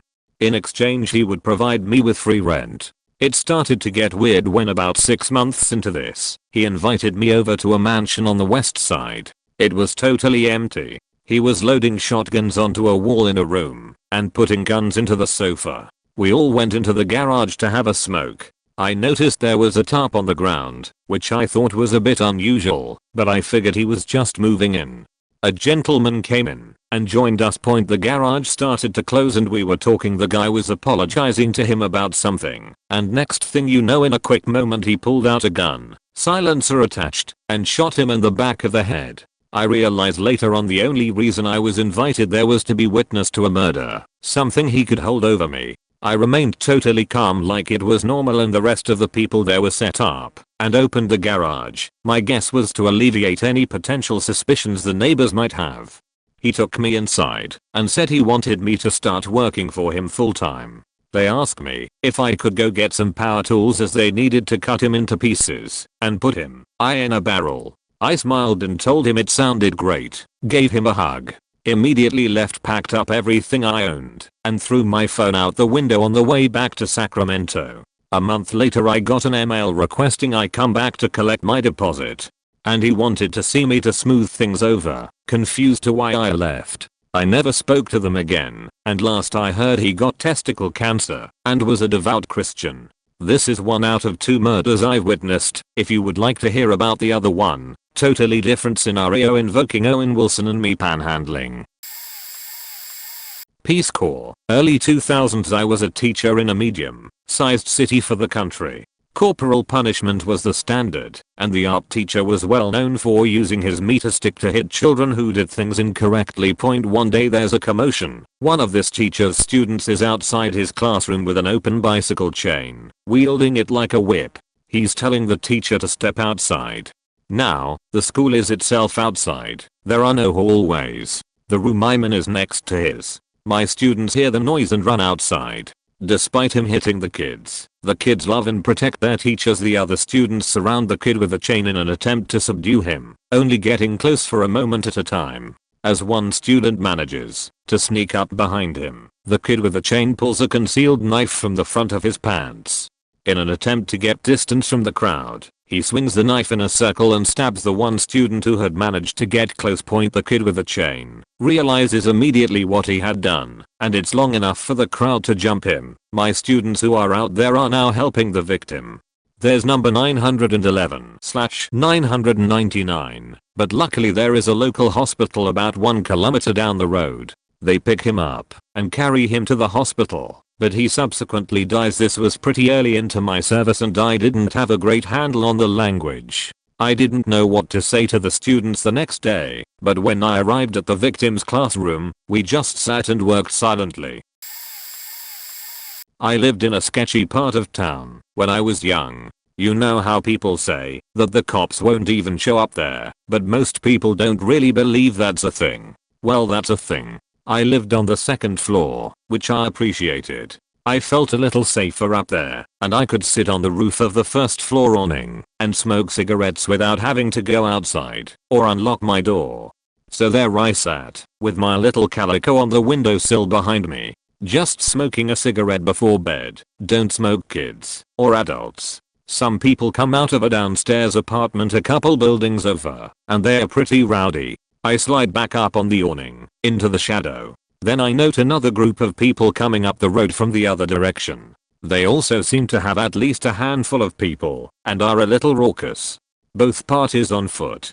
They meet by the street nearly right in front of my apartment. As they are nearing each other, they get even louder. Now they don't sound excited or possibly drunk, they sound angry. The group that came out of the apartment was only 3 people, but those coming up the road were 7 or 8, all young men and boys. I'd guess mid to late teens through mid 20s at the oldest. The 7 to 8 seemed to have a particular problem with one guy in the smaller group. I was only catching bits and pieces, and I was on high alert, but it seemed money was owed. They hurl insults and slurs and that turns into a brawl. I'm already on the phone with police when I hear the shots and dive in my window, tackling the cat in with me and slamming it behind us. I pull the blinds and sit on the floor to look out as low as possible. Someone in the larger group shot someone in the smaller group, likely several times. He's laying on the road, but he's moving. He's writhing around in pain. I tell the operator someone's been shot and everyone else is running. We need EMS and police as soon as possible. She says to stay calm, they're on the way, and lets me off the phone. I watch briefly and get my medkit. I was in nursing school and working in home health. I grabbed a rather ridiculous knife, a pocket knife, a headlamp, and my .38. I head downstairs and peek out my front door with the chain on. I take a deep breath, feel a little bit like I'm gonna puke, and throw open the door. I'm a nurse. I have to help. I get about 2 steps away from the porch when a little beat up old Gia Metro pulls up and 2 guys get out and throw the gunshot victim in the back. They speed away as fast as a Metro can go. I later learned that he was a 17-year-old boy and the death was over drugs. He was taken to the hospital by friends and made it into surgery for his wounds, which were mostly to the stomach. The surgery was not a success. I never got a straight answer on what happened, but he did not survive. The police never came that night, nor did they come around asking for information about what happened. They also didn't return my several calls over the next few weeks trying to tell them what I could remember and what I'd seen. I witnessed a full-on murder once and have stumbled upon the immediate aftermath of a multiple victim shooting when I was in my early teens. The bus to my school was at such an unrealistically early time that I could never make it. It picked up at 5 AM. My mother was awful and neglectful, so I would be up into the night taking care of my much younger siblings, one an infant. There was just no way. So instead, I would take the city buses. Of course, those didn't actually go to the school. The closest stop was one in a really sketchy area, with multiple closed and abandoned factories, etc. I would get off the bus there and walk the remaining 20 minutes to the school, cutting through these abandoned properties. It was early morning though, so it never felt especially unsafe.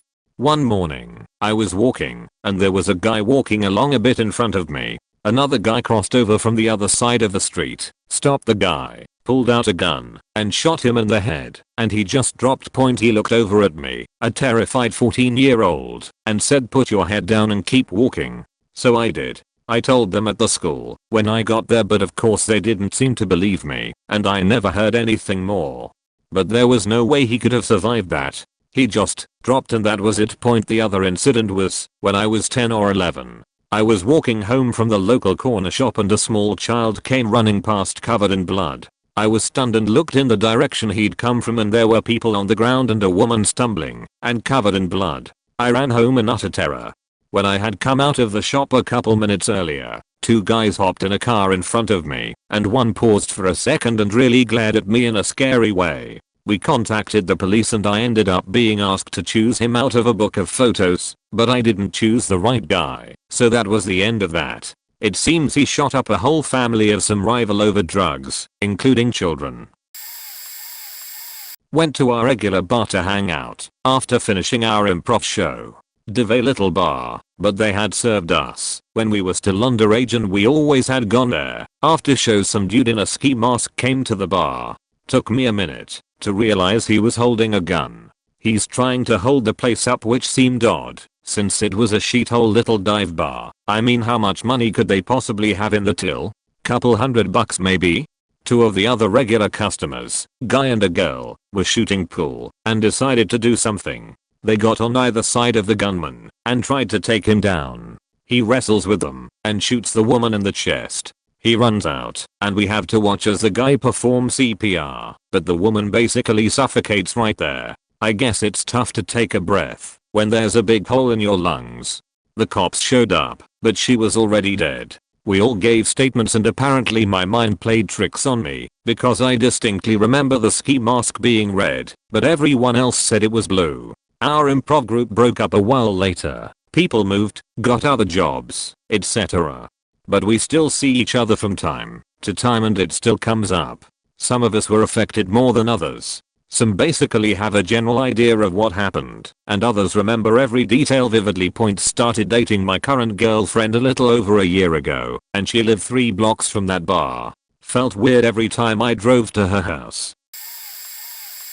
I was in 5th grade. It was 1996. I went to an old school in Philly and my class was on the top floor facing the recess area. We would always go to the windows and watch our parents walk down the street toward the 30-foot fence surrounding the school, where they would wait until the bell rang to pick us up. I stood next to a classmate who I knew very little before this. We both were watching our parents walk down the street toward the school, her mom and aunt ahead of my mom by about half a block.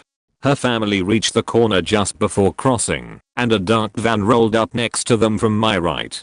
They stopped at the corner for a few seconds, and then they screamed as the driver unloaded his pistol on them. He pulled away to my left, and they were laying in the street.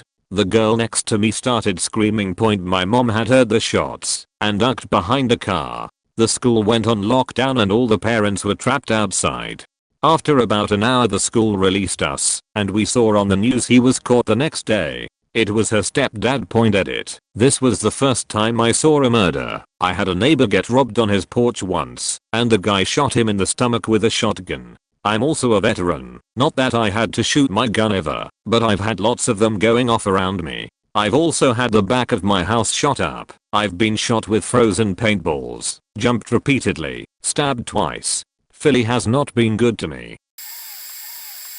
At an beach party in West Australia around 2013. Couple hundred people there. Standing by a fire with my girlfriend, when suddenly there is a commotion, where some dude is running towards us with a mob of like 50 people chasing him. Few dudes catch up to him, and start throwing punches and kicks at him as he's trying to flee. Falls down to the ground and rolls onto his back. He sits up as he tries to get up off the ground and just see this orange flash right behind him as some dude ran past and hit him in the back of the neck with something. Dude just drops backwards onto the sand. People start screaming and running around like crazy. It really didn't look like much, but the orange flash was the light from the fire reflecting off of a machete that was swung at him and hit him in the back of the neck. We got close enough to have a look since I still didn't really know what had happened yet. It was only 10 seconds after he was struck, but his skin and lips already had a grey-blue tinge to it, and he was clearly dead.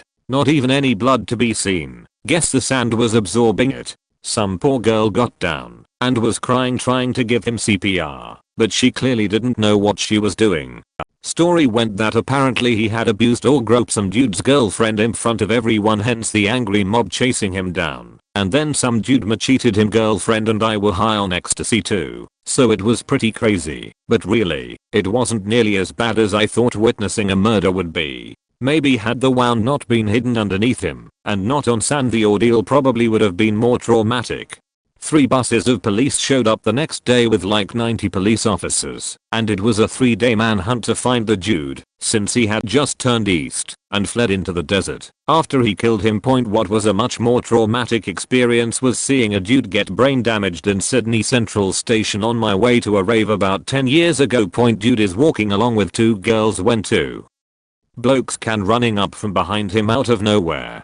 The first dude at a Sprint King hit him in the jaw from behind. The dude never even saw or heard them coming. He was clearly KO'd before he hit the ground, but it gets worse. His head has hit the concrete ground with a sickening crack and his head bounced up like a soccer ball bouncing. The second attacker has then, again at running pace, kicked the dude's head mid-bounce as hard as he could, and then both attackers fled.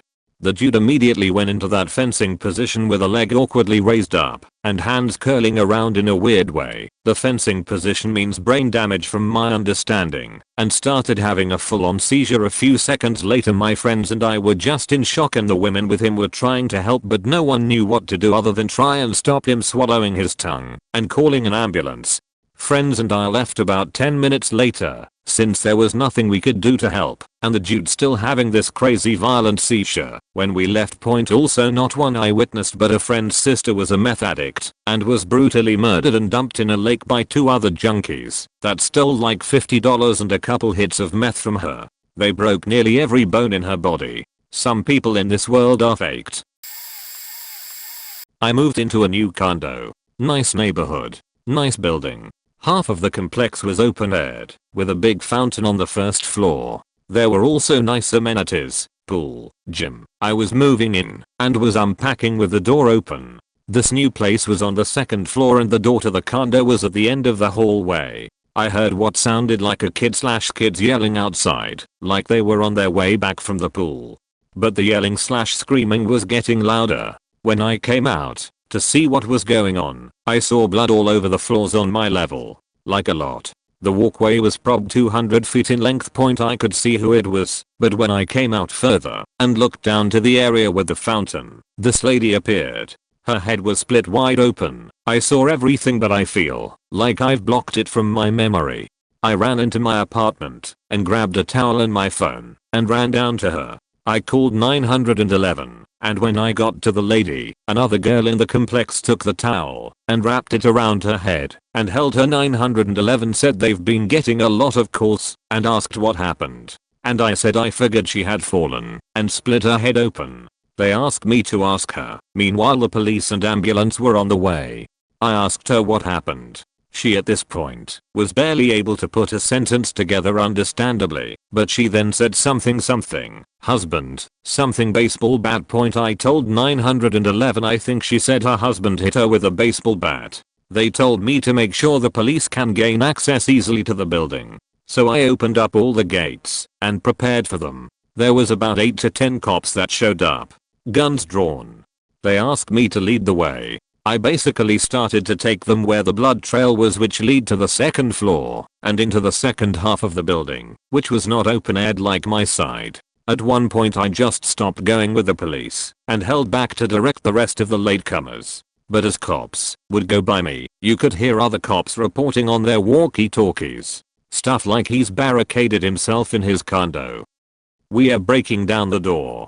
I went back down to where the lady was with her head split open and there had been another neighbor who had come home to the scene, who was a paramedic. At this point the lady was losing it, and the paramedic was talking with her and asking her not to close her eyes and asking all sorts of questions. The police bring out this 80-year-old man in handcuffs. The lady that spilled her head open survived. It turned out that it wasn't her husband, but her mother's husband, her stepfather.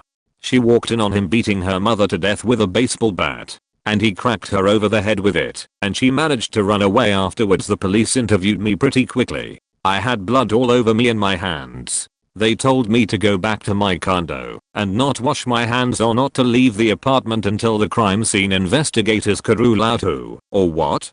I was pretty shocked and just went ahead and washed my hands and changed my clothes. They pretty much locked down our building. News helicopters were flying around. News cameras were lined up outside our building. We got interviewed by some. They asked if I would be willing to be a witness at the trial, but he ended up getting convicted pretty quick. Shut and closed. I knew the restoration company in person who were hired to clean the condo afterwards, and they seemed quite bothered by what they saw. Not a great first day at my new home. Our next door neighbors had 3 kids. 2 hers, 1 his. That's important. The 2 oldest were girls and my youngest daughter was right between their ages, and they were all good friends. The girlfriend/mom Kayla and I were okay friends, and I was always trying to help her with her boyfriend's daughter Lily. She had the kids all day while he worked. Lily's birthday was in the first week of December, and she had a wonderful party. Her daddy got her a Power Wheels motorcycle and Kayla got her a Tinkerbell cake. She introduced everyone to everyone as they came in, And yeah, I've never seen a more excited little girl. 2 weeks to the day later, I was out on a walk and I chatted with a friend and came home. As I walked in the door, a hand reached around and grabbed mine. It was Kayla. She begged for help, saying Lily wasn't breathing. I got through her front door and saw Lily blue as a Pepsi can on the couch. I ran and grabbed her, frantically looking for signs of life. I'm a trained lifeguard, so I jumped into action, slapping her feet and checking for body heat. She was ice cold. I moved her from the couch to the floor for better airway access and started CPR. At this point, other neighbors had entered and 911 was on the line. I did CPR on that baby until the police officer took over, and then before the ambulance got there, he had Lily in the back of a cruiser rushing her to the ER. Another neighbor took Kayla to the hospital and came back more than an hour later hysterical to share the bad news. Her funeral was right before Christmas, and it was the saddest I have ever been to.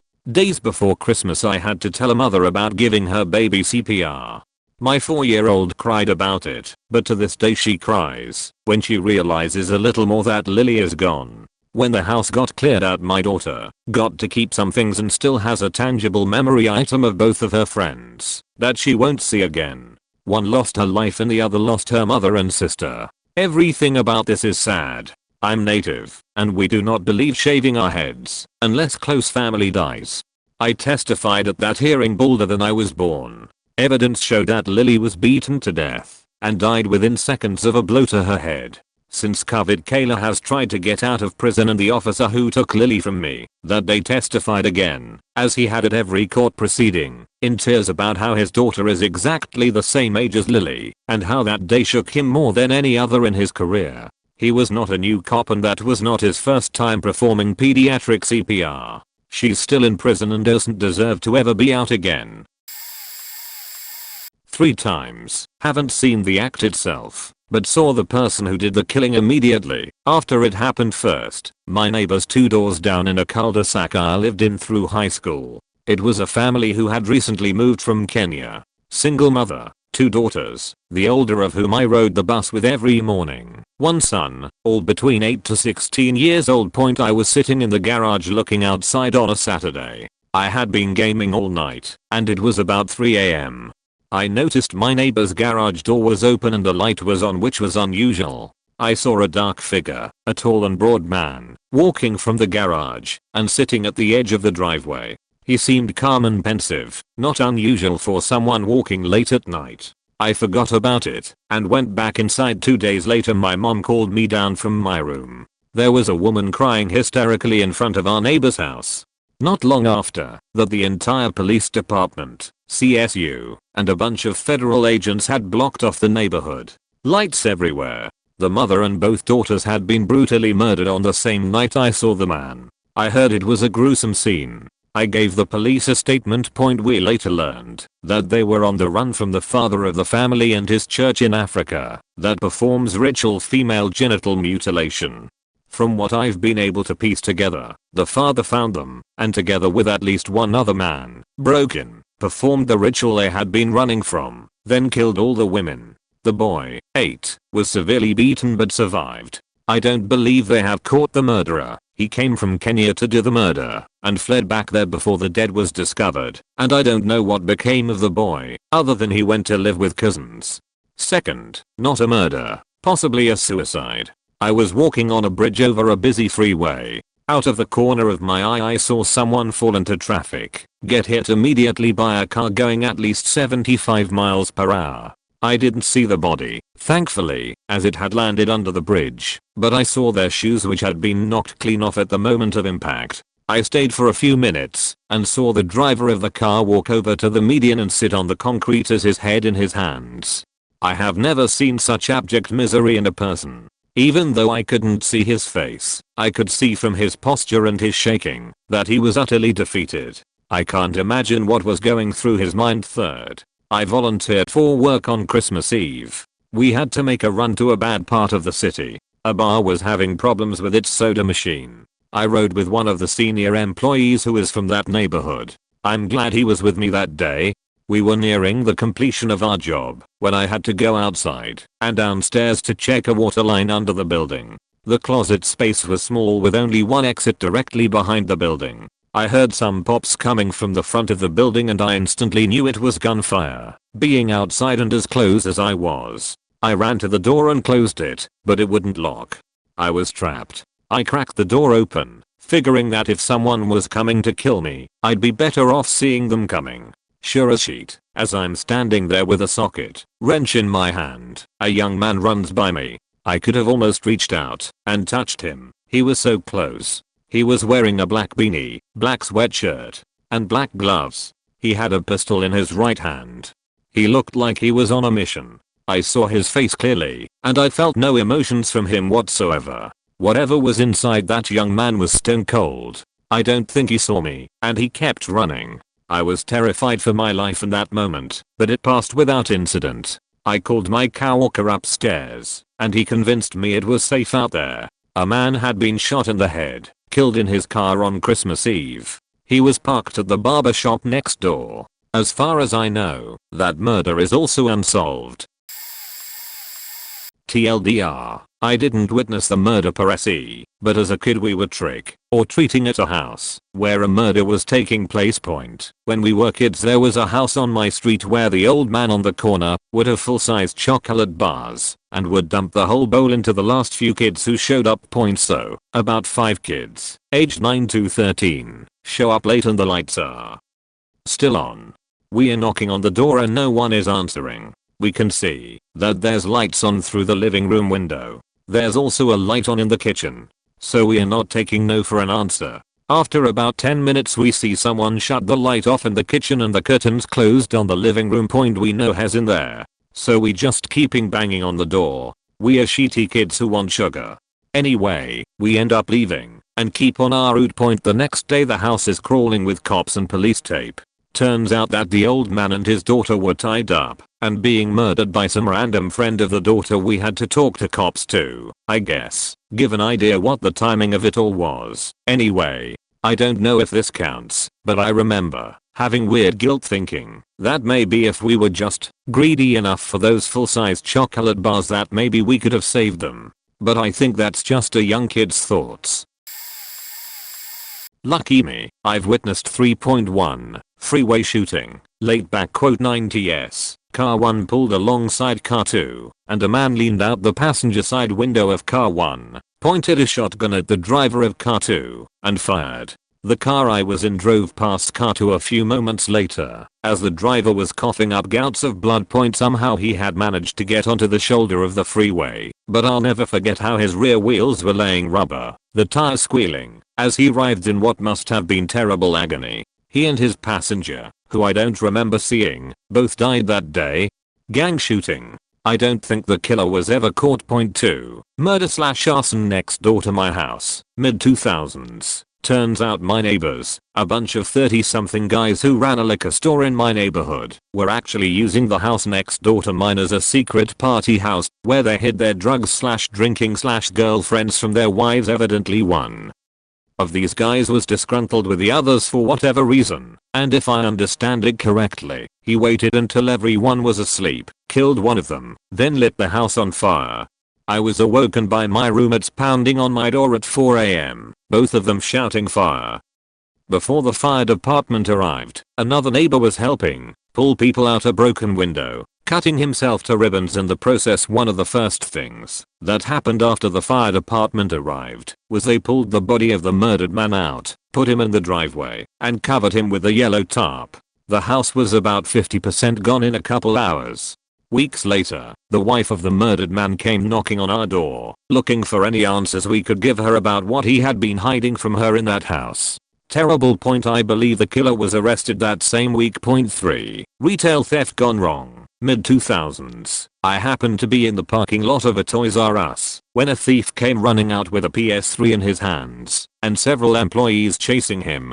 As he hauled us diagonally across the parking lot, presumably towards his car, another man in the parking lot, who was in the thief's trajectory, decided to intervene. He grabbed at the thief, who threw a punch, knocking the man down. He fell, hitting his head on the asphalt hard. I ran to help and found him unconscious.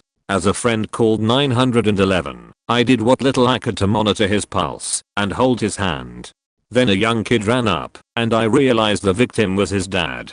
He turned around and ran into the Toys R Us, and within a minute, the man's wife and several children were there, all of them screaming and crying. The cops had arrived by this time, and they had caught the assailant. Soon an ambulance arrived too, and it was around that time that the victim came back around and started screaming in pain. His skull was broken. Absolutely awful to witness this poor man in so much pain. It was worse to learn he died later that week. I testified against the assailant in court. He was convicted of murder, and as far as I know he's still in prison. I hope I never see anything like a murder ever again. I wouldn't wish it on my worst enemy. This will get lost in all the replies. I came home from work one afternoon, and there were a dozen cars in my neighbor's driveway. My driveway and my yard. We had a partial shared driveway. I rolled my window down and kinda gave a friend beep beep for them to move their cars, so I could get into my driveway/garage. They moved out of the way, but got real shitty with me, but whatever. While watching out the front window of our house, making sure they didn't start and cheat, a couple of them started to throw punches, so we called the cops. About 4 minutes later, the girl who owned the house came out to break them up, and one of the guys pulled a gun and shot her right there, point blank. We didn't know what to do, cause there were about 20 people outside still, most of them probably armed, and it was just my wife and I, and we only had one gun at the time. So I called the cops back and was explaining everything, trying to get them to know the situation had turned south. While I was on the phone with the police, the girl's boyfriend showed up, pulled a rug out of the house. They rolled her body up in it, tossed in the back of one of the cars, and then all the cars took off. The cops pulled up just as they were pulling out, and they did nothing. I went out there since everyone was gone, and the police were like, "Oh, aha. Someone was killed right here." Yeah, right. Until we took them over to the blood in my yard. Then they lost their shit and took off after them. But there was almost a dozen cars, no way to know where they went. Since they argued with us for a good 5 minutes, a detective came back a while later, got our statement, and took my security camera footage, but I don't know if there was ever any arrests. The house went into foreclosure and we moved a few months later. Happened about 3 weeks ago. Quiet suburban neighborhood. One house across the street from me is very private / kinda standoffish. No one really talks to them cause they are extremely guarded. Never wave back at you, etc. Young couple. Man, woman and 3 kids. They never really come outside and no one knows their names. It was a Friday about 5 PM. I just woke up from a nap. My roommate was getting home from work. I see him pull up in his Uber. I decide I'm gonna go get the door for him. Since I'm up. On my way to the door, I hear what I think are fireworks followed by a woman screaming for help. I come outside in my roommate, and I see the guy from the quiet house executing his wife and infant in his front yard. Something like 20 shots. I look around and all my neighbors have come outside too, and we are all just in shock. He starts firing at people who are coming outside. I hide behind a shrub near my house while my roommate calls the cops. My wife pulls up as he is still shooting, and I wave her down and rush her inside. Cops pull up in like 5 minutes time, and he is still shooting at neighbors. Shot a woman in the leg even a street over. He tosses the gun, and they haul him in right past my front yard. My whole street is mostly older people of color with kids, and we are all faked up and traumatized. Turns out dude had a criminal background and a history of abusing his girl. He was also a schizophrenic off his meds. He killed her with her own gun and their infant baby. The other 2 kids survived because they went and hid under a bed. Don't stay with abusers, and don't be afraid to get mental help, y'all. I was about 10 or 12, visiting my aunt in Cairo from Greece over summer. We were driving back to her house on a motorway. There wasn't much traffic, and I remember looking around at the scenery because we were driving past the City of the Dead, a huge slum where people live in poverty. I found it interesting that some poor locals apparently squatted in hollowed out ancient Egyptian tombs. As we were driving along, my eye caught a young girl, maybe 15 or so, crossing the motorway carrying something up ahead. Cars must have been traveling at 60 miles per hour on that road. A car ahead of us hit her, sending her flying into the air, and she landed in a heap. It happened in slow motion, and the car that hit her did not stop. and nor did we. My aunt assumed / hoped I hadn't seen it. It happened somewhere ahead. The windows were closed, AC and radio on, and I could have easily missed it, so nothing was said about it. Thinking back, she must have been so worried about me seeing it and being traumatized on my trip, being so young, that I understand her reaction.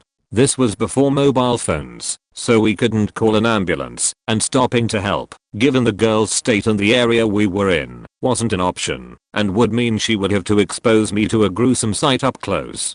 It was a surreal moment, and the fact that we didn't say anything about it, and I didn't see anyone stop to help or even react, made it even more surreal. I remember being disturbed by how the value of life changes depending on where you happen to have been born / live. I have no idea what happened to that poor girl, but I assume she died of her injuries, but that scene has stayed with me. When I was in college, a man was thrown out of the bar across from my apartment in Cincinnati. When I say thrown, I mean the guys escorting him quite literally threw him out of the front door of the bar. They each had an arm under his. They were facing out, and he was facing in, flailing, like they were breaking up a fight or something. As soon as they chucked him, he flew / fell backwards and smashed the back of his skull, where it met his spine, into a giant concrete planter that one would normally plant a small tree in, but it was empty, near the edge of the street. He didn't get up again nor move. I immediately called 911, and the guys stood there, looked at him, looked at me, then at each other, and then went back inside, like nothing had happened. As I talked to the dispatcher, I went over and checked on him, and he had no pulse. Another bystander who was pre-med also saw it and started CPR. But this guy was gone. The dude didn't really even bleed that much. I don't know. It was like his heart stopped pumping blood immediately, like somebody switched him off point. Not like a knockout you see in boxing. Not at all like that. A knockout has a stiffness to it, almost like the brain is trying to fight unconsciousness, and the body has a rigidity, a defiance. This guy had none of that. He was like a rag doll. I don't know how to describe this. I guess like a sack of groceries? Like, he was alive. I saw him flailing around, screaming, then they threw him, he hit, and just, crumpled point me, and the pre-med stayed there till help came. No one else did anything while we waited, and the pre-med kept doing chest compressions. By the time the EMTs arrived, it had been 10+ minutes, since the guy had no pulse, and after talking to the pre-med about a bunch of stuff I don't understand, they basically declared him dead, and a lost cause right then and there. Police were next, I don't know, 20 minutes after the guy was killed. Then the coroner came an hour or so later. They bagged him and hauled him off point. We gave a statement to the police and a description of the guys, but they had left out the back door of the bar, and no one else wanted to say anything that night. People in the bar kept saying I didn't see anything, at least from what I could hear.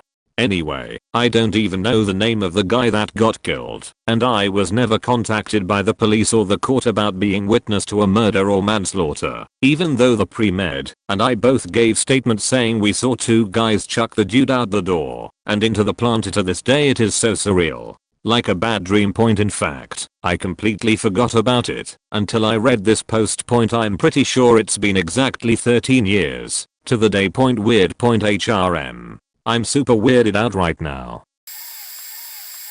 TLDR. Fuck. Okay, that could have been worse.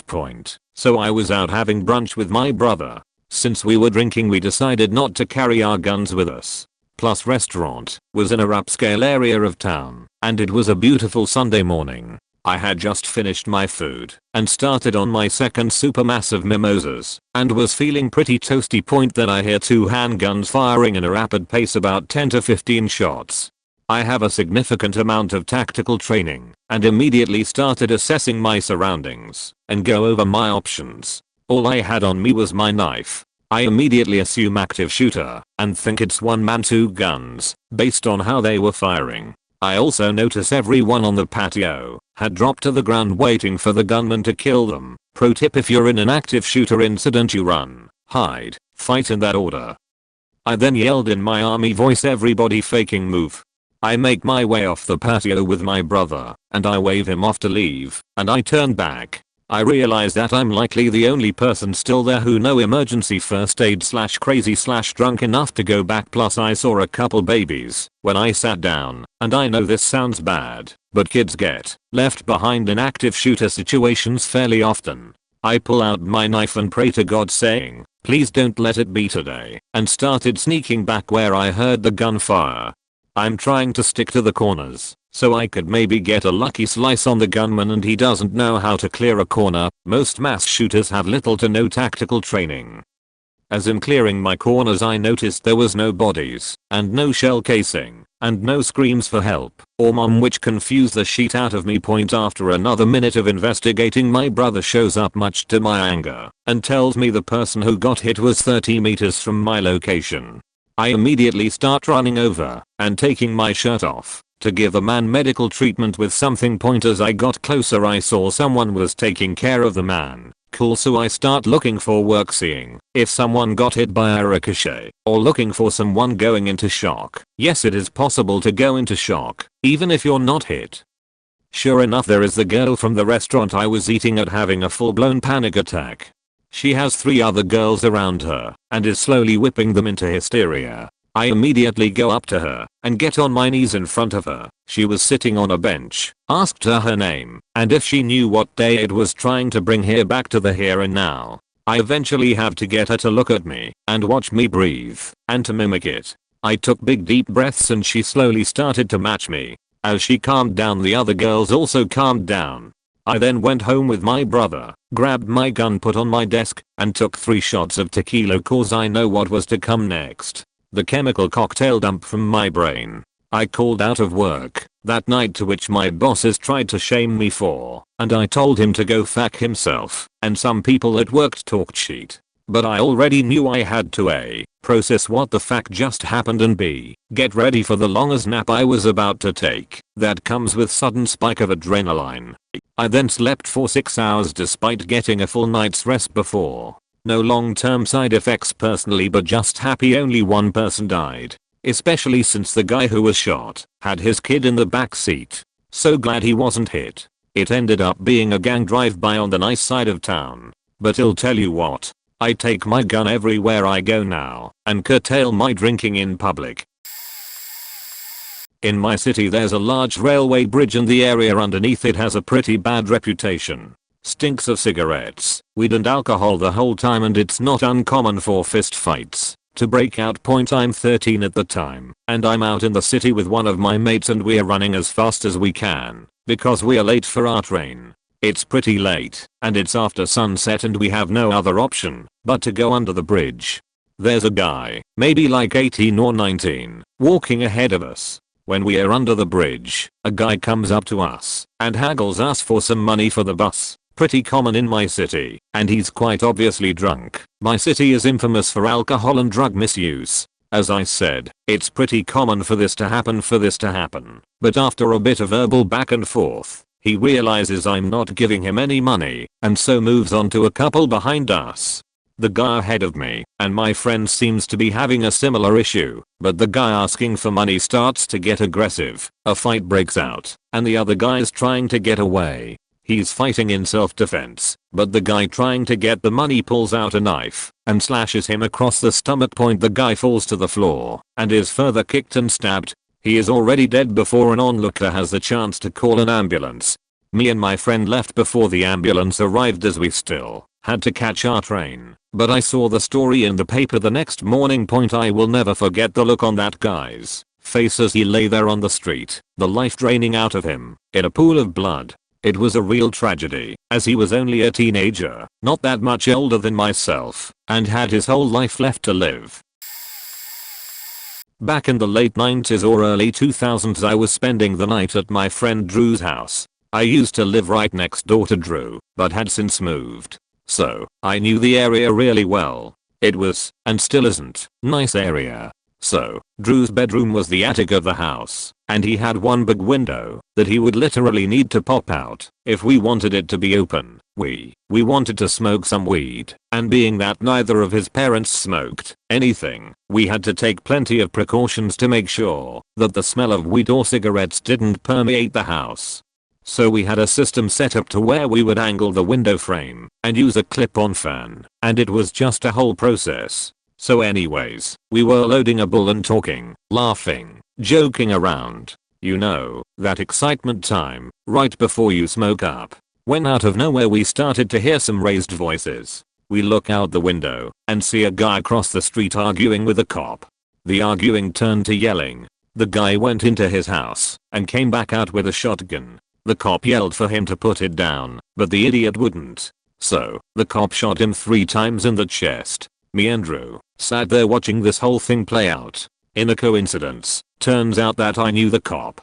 He was the stepdad of a girl that my sister was friends with that. Once again, we used to live right next door to. His name was Bruce. I still talk to his stepdaughter now and again. But that's my story. It wasn't a suicide by cop sort of thing. The guy was just faked up and pissed off. Don't know if this counts or not. I didn't actually see the incident, but I heard it. Back in 2009 my neighbor committed suicide. He shot himself under the chin with a .30-06 shortly after eating his breakfast a little after 9 AM. I'm used to hearing gunshots around here where I live out in the rural parts. A few of my other neighbors target practice throughout the year, but they usually ramp up during hunting season, and also with all the farms around. Farmers here are on the lookout for coyotes and foxes, so you may hear them shooting at one of those.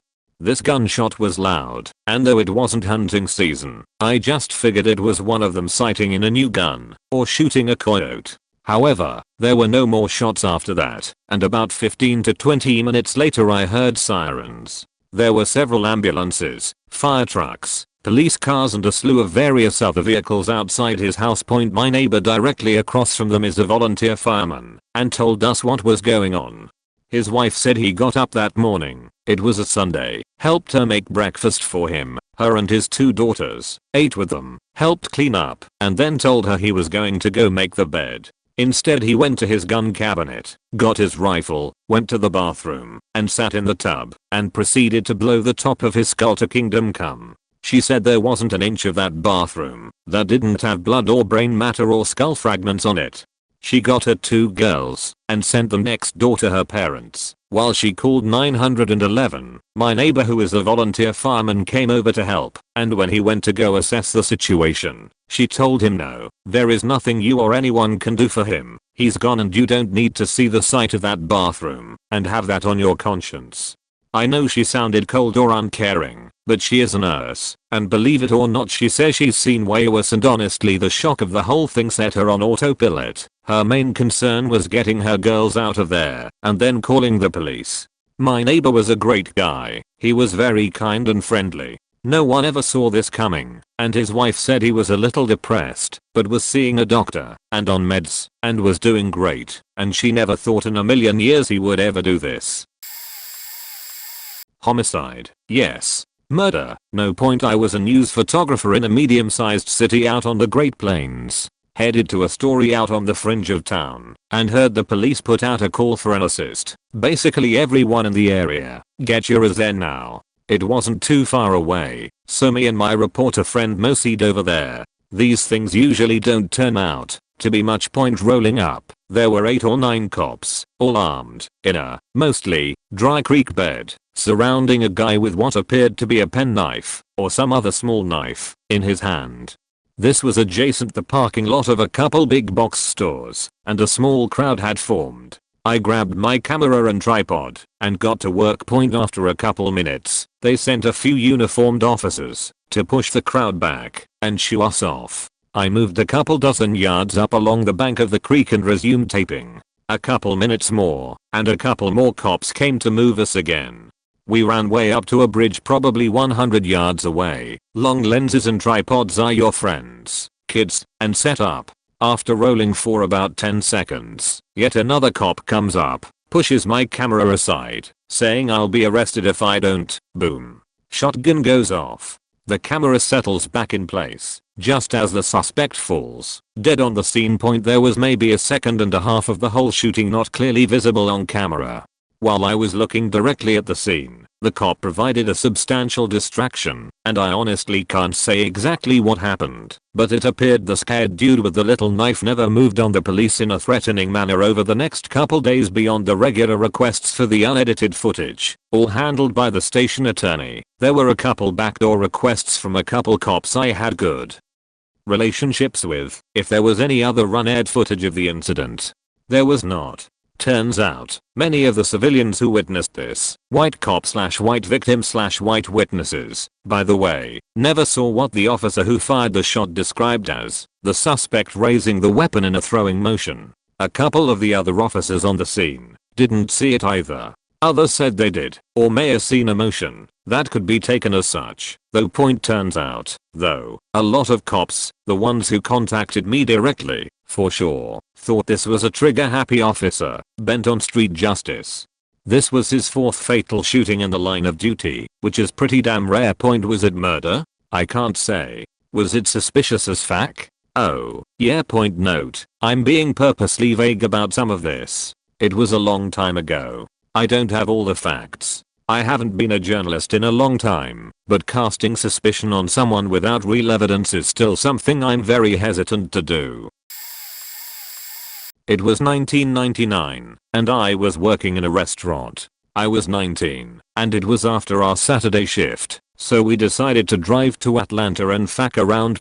I was in the back seat, and had had a few drinks, and traffic in Buckhead was standstill. The drinks had made their way into my bladder, and told my friends I was gonna hop out and take a leak. I had seen a gas station a few blocks up, so I jogged over toward it, and realized there were, like, a sheetload of people at this gas station. It's not uncommon on the weekend for people to park and show off their cars, so I didn't think a whole lot of it at the time. I cut through the crowd, and was greeted by the sight of 2 men arguing loudly next to one of the pumps. Again, not completely unheard of on a weekend night in Atlanta. Whatever they were arguing about, one of them pulled out a gun and shot the other. I'll never forget seeing his body just go limp. People don't fly backwards or flail around when they get shot.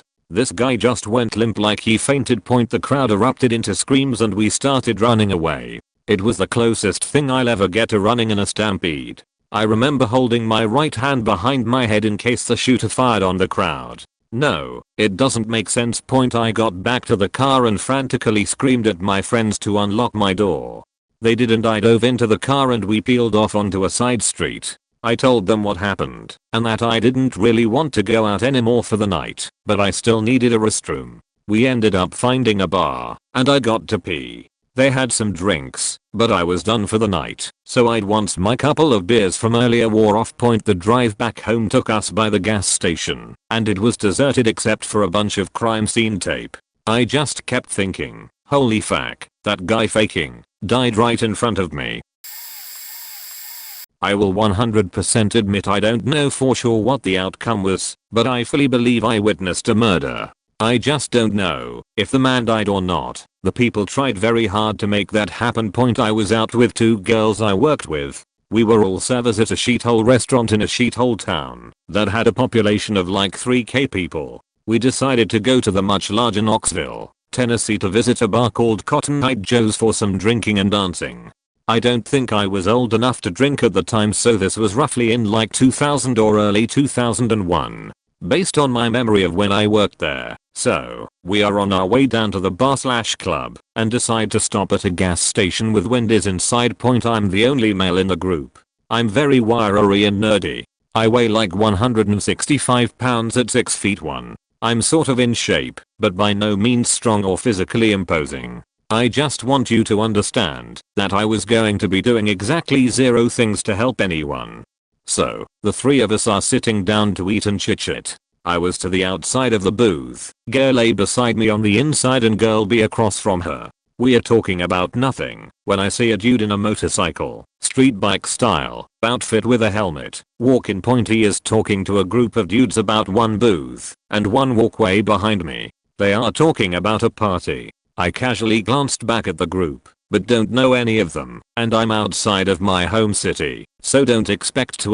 The guy in the biker gear is speaking to this very large guy who is sitting kinda in the center of the group. Like he's holding court almost. The conversation keeps going sourer and I couldn't tell you now what was being said or who started the nonsense, but they were continually getting louder and louder. The girl across from us gasps and looks directly behind me. I quickly turn to see that the guy in the motorcycle outfit is being held in like a wrestling cradle, as if he were about to be body slammed by the big dude. I quickly scooch into the booth seat against the girl beside me to both shield her and get out of the way of this guy's head. They completely ignore us, thankfully, and carry him outside. The like 3 or 4 other dudes with the big guy following behind them. For a brief moment, I thought it was a skit or friends behind jackasses. That was until the dude being cradled had his head bounced off the door frame as he exited the building. The girls and I look at each other like, what the fuck do we do? And about that time hear someone say, I'm calling the cops. This was before everyone had cell phones, but the store employees had a phone and there was a payphone there, I'm sure. So, we just sat there blank-faced and scared. Barely out of high school myself, and completely outside of any comfort zone I had. I remember a man in a wheelchair came and asked what happened as they saw us looking around. I told him we didn't know, and he confirmed he heard them argue about a party. That's to this day all the information I have about the incident. About the time this guy left, I decided to look and see what was happening with the fight. Out in the parking lot / by the pumps, I saw 3 of the other guys with the big guy taking turns kicking the guy in the leathers.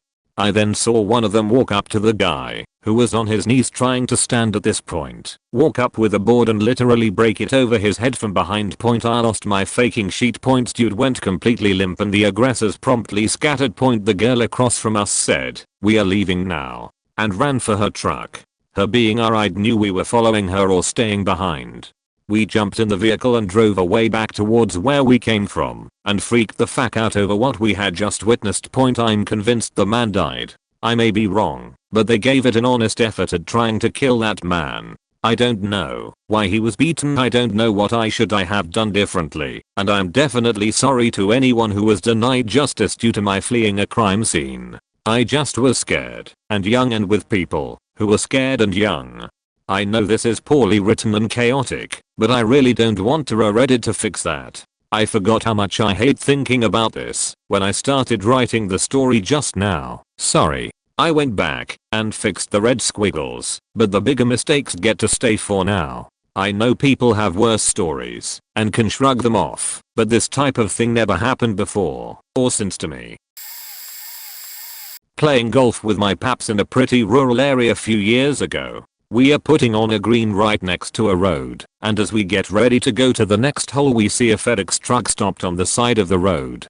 Guy jumps out with hands over his head screaming. Look, about 30 feet away there's a motorcycle on its side with a guy lying about 10 feet from that. Looks like it would have been a minor accident. Bike appeared to just be dropped. Saw no damage to truck, and guy lying in road appeared to just be laid out. He wasn't in an odd twisted position or anything. Had his helmet on, so I figured worst case was he was knocked out. Father and I and driver helped guide traffic around motorcycle and guy while ambulance came. Knew we weren't supposed to move a guy after an injury, so just waited the 5 minutes for EMTs. About 45 seconds and I hear a single sound that was like a gurgle / aspiration, followed by some blood flowing out of his helmet. EMTs get there and go to guy. Can't remember exact sequence of events, but they ended up taking his helmet off, and to my shock they didn't put hands or a pad or anything under his head when they did this. The sound of his head hitting the pavement from just that 5-6 inch drop sounded like a cantaloupe being dropped. He was dead on arrival according to the next day's newspaper.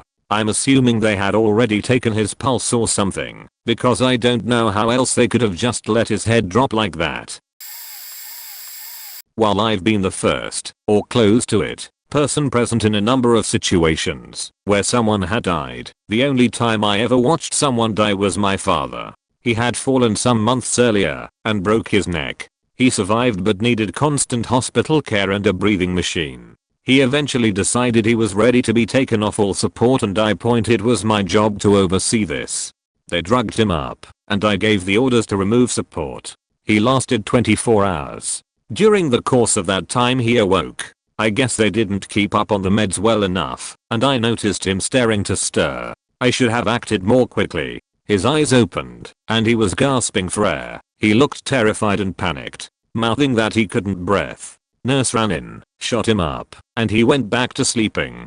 This part still bothers me so much. I feel like I faked up and failed him.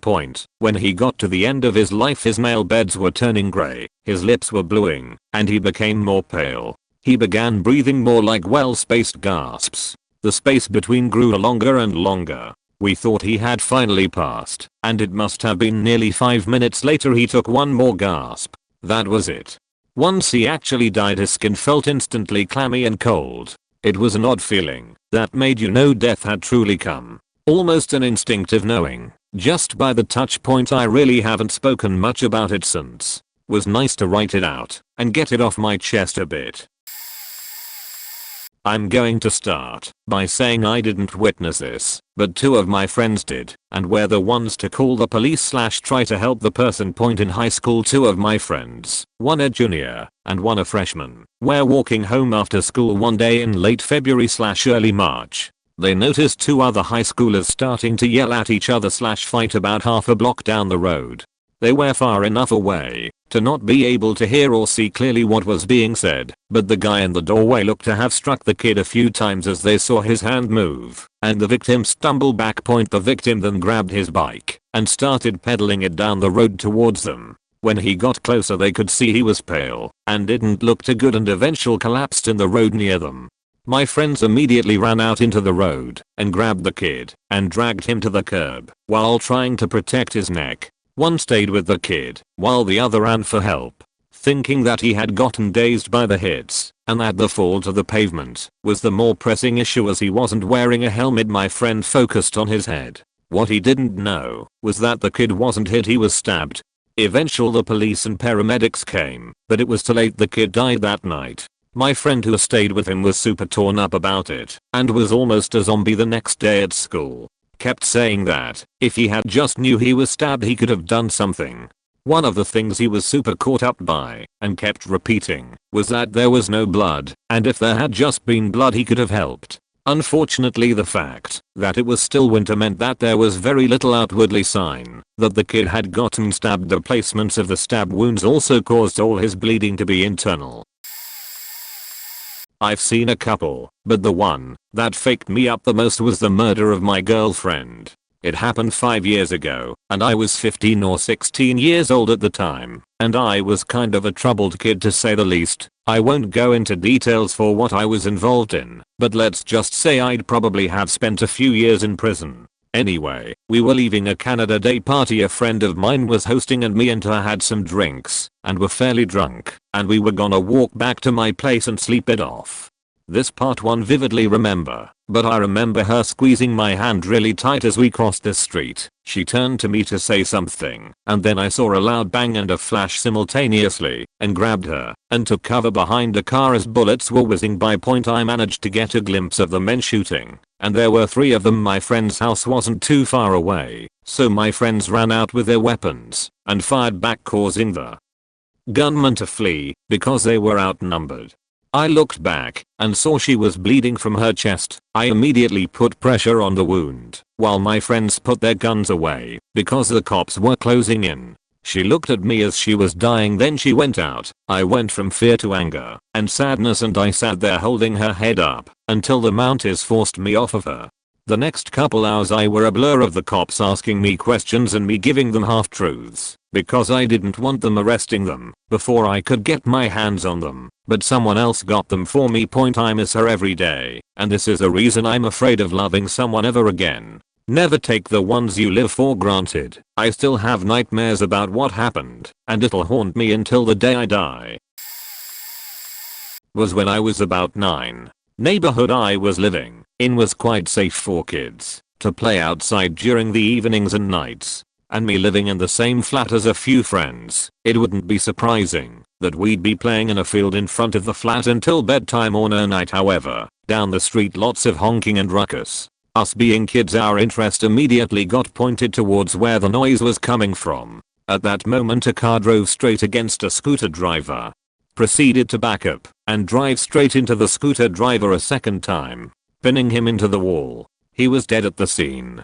Driver couldn't escape however, as he broke one of his legs and people living around pinned him into the ground. Apparently he was very intoxicated with various substances. And he did all that just because the scooter driver cut him off and flipped him off. Apparently his lawyer tried to write it off as an accident. Second time was just after I moved to a new town. New Year's Eve 2011. 2012, just minding my own business with a couple of friends at their place. Standing outside interacting with the neighborhood when across the street a man comes out, yelling about demons and explosions, proceeds to stab his wife and his sister-in-law who was pregnant, before carving into his own chest. It was a fucking bloody mess. Sadly the wife didn't make it, and still I frequently get nightmares from this crap. Why can't people just faking act normal for once?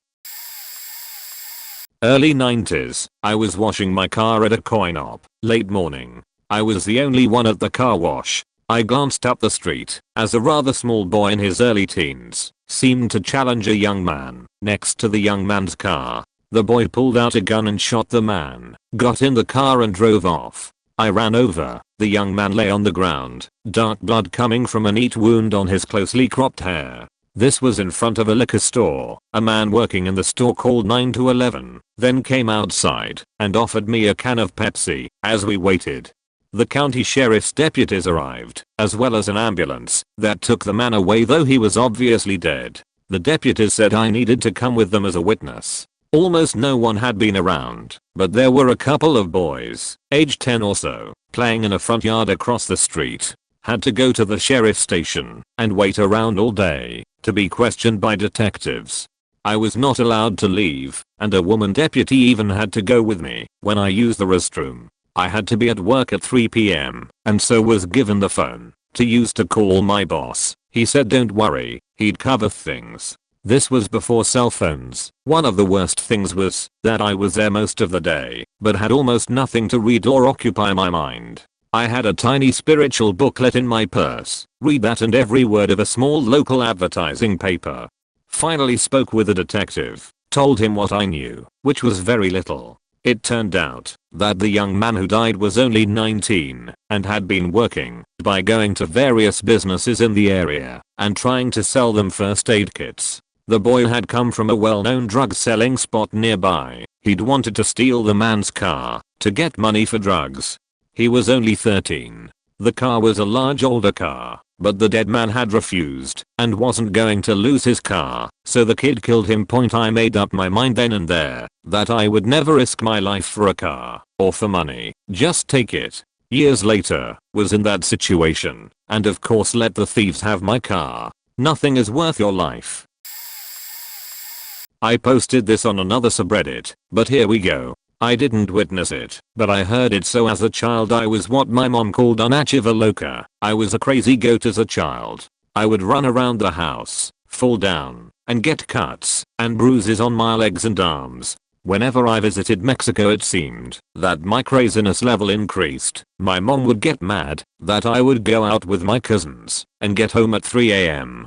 Now since Mexico was safe around that time, it wasn't uncommon to see kids out on the streets late at night. I never saw anything wrong with staying out late. We were just kids having fun and living our lives. My point of view changed one night. I will never forget that night. It was 11 p.m. I was staying over at my aunt's house and my 3 cousins, Montserrat, Noy, and Jesus, and we decided to go out and buy snack and drinks.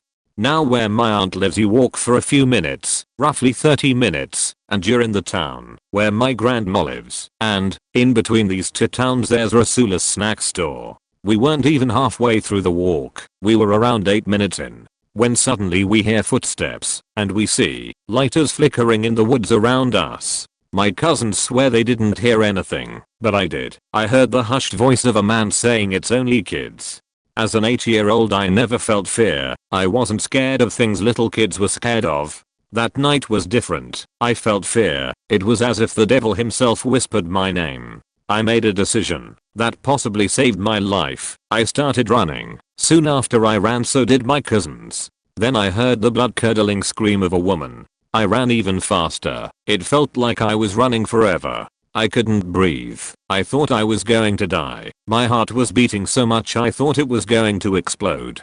My cousins and I got back to the house. We had to calm down first before we entered the house. We never told anyone, in fear of us getting in trouble. The next day a missing persons report come out, a young woman from Zacatecas. Sadly they didn't find her alive. She was found in a ditch in the forest. We heard those voices, and where we saw the lighters flickering 8 years ago. I was never scared of anything, but now I'm scared of what lies in the dark, and what would have happened if I never ran away. In my dreams I hear it still, the horrifying scream of that woman. Didn't witness a murder, but I was an indirect witness to a suicide. I lived with my brother at the time, and he had it rough. I let him live with me rent-free, but because of unfortunate circumstances, I had to work 2 jobs to make ends meet, as he was unemployed. I was stressed from working so much, so I would lash out at him. I know he didn't deserve it, but the pressure I was under was unbelievable. In the past, our mom died from cancer, which hit both of us hard, but him especially so, and I guess he never really recovered from it. It took a major toll on him mentally. One day, as I got a new job I was excited about, since it paid so much more than my other jobs, I invited him to go with me to our favorite buffet, but reneged, since I realized I had to sleep for work. Soon after, I woke up to the sound of what I thought was a motorcycle backfiring. Since some motorcyclists lived in my neighborhood, so I went back to sleep. When I woke back up, it was dark, so I called to my brother to tell him I was going to work. He didn't respond, so I knew something was up, since no one sleeps that hard. I turned on the lights and saw him lying there with his mouth open, but didn't immediately realize he had shot himself in the head. It was about 10 seconds later when I realized he was dead, so I called 911, then saw the blood leaking from the couch. When the cops came, they tried to ask me if I killed him. Told them I didn't, and I would gladly submit to a luminol test and a gunpowder residue test. They dropped the subject at that point and had the nerve to put blood-soaked bullets in my trash can in the kitchen. That can has been sitting there over 6 years, since I'm too afraid to touch it. Was talking my daughter to daycare in Harlem a few months ago. My wife was on a conference call while we walked. I heard a loud pop, but didn't sound like anything I've heard before, so just kind of ignored it. I then see 3 guys running away, which starts to raise my alarm. We turn the corner they come from, and I look around. I see a car, and think maybe that was it. As we walk another 100 feet I see the body first, and then I see the blood.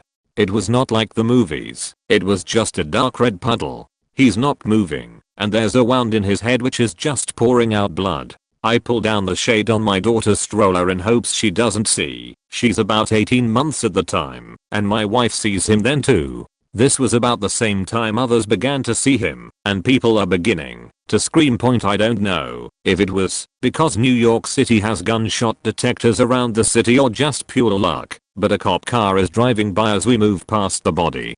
My wife goes running for them and tells them someone is hurt. The cop looks at her then out the window and says oh fuck as they jump out of the car. We just keep moving to get my daughter away as fast as we could. Thankfully, she didn't seem to notice or was too young to comprehend. On the way back there were a good number of cops. I gave them a description of what I saw beforehand. I learned later on through the Citizen app that he passed. It's hard to walk by that corner still. I don't think I'll ever get the image of his body out of my mind. 45 years ago I was working bass guitar in the band at a dive bar called the Paradise. Now long, thankfully, gone. 2 scenes come to mind to describe this bar. Scene 1. Remember the Blues Brothers movie bar scene with the chicken wire fence? We had a wrought iron fence. Rather than warding off thrown bottles, this fence would keep the bodies from the bar fights from knocking over our gear and us. Scene 2. The bar scene in the original Star Wars movie. I stood up in the movie theater and yelled I know that bar. I played in that bar. My wife yanked me back into my seat. Okay. So, there were a group of folks doing armed robbery in the town. They'd pull into the bar, brandish guns, shoot a few rounds into the ceiling, collect money, leave. There were a group of dangerous fellows that loved a horror band.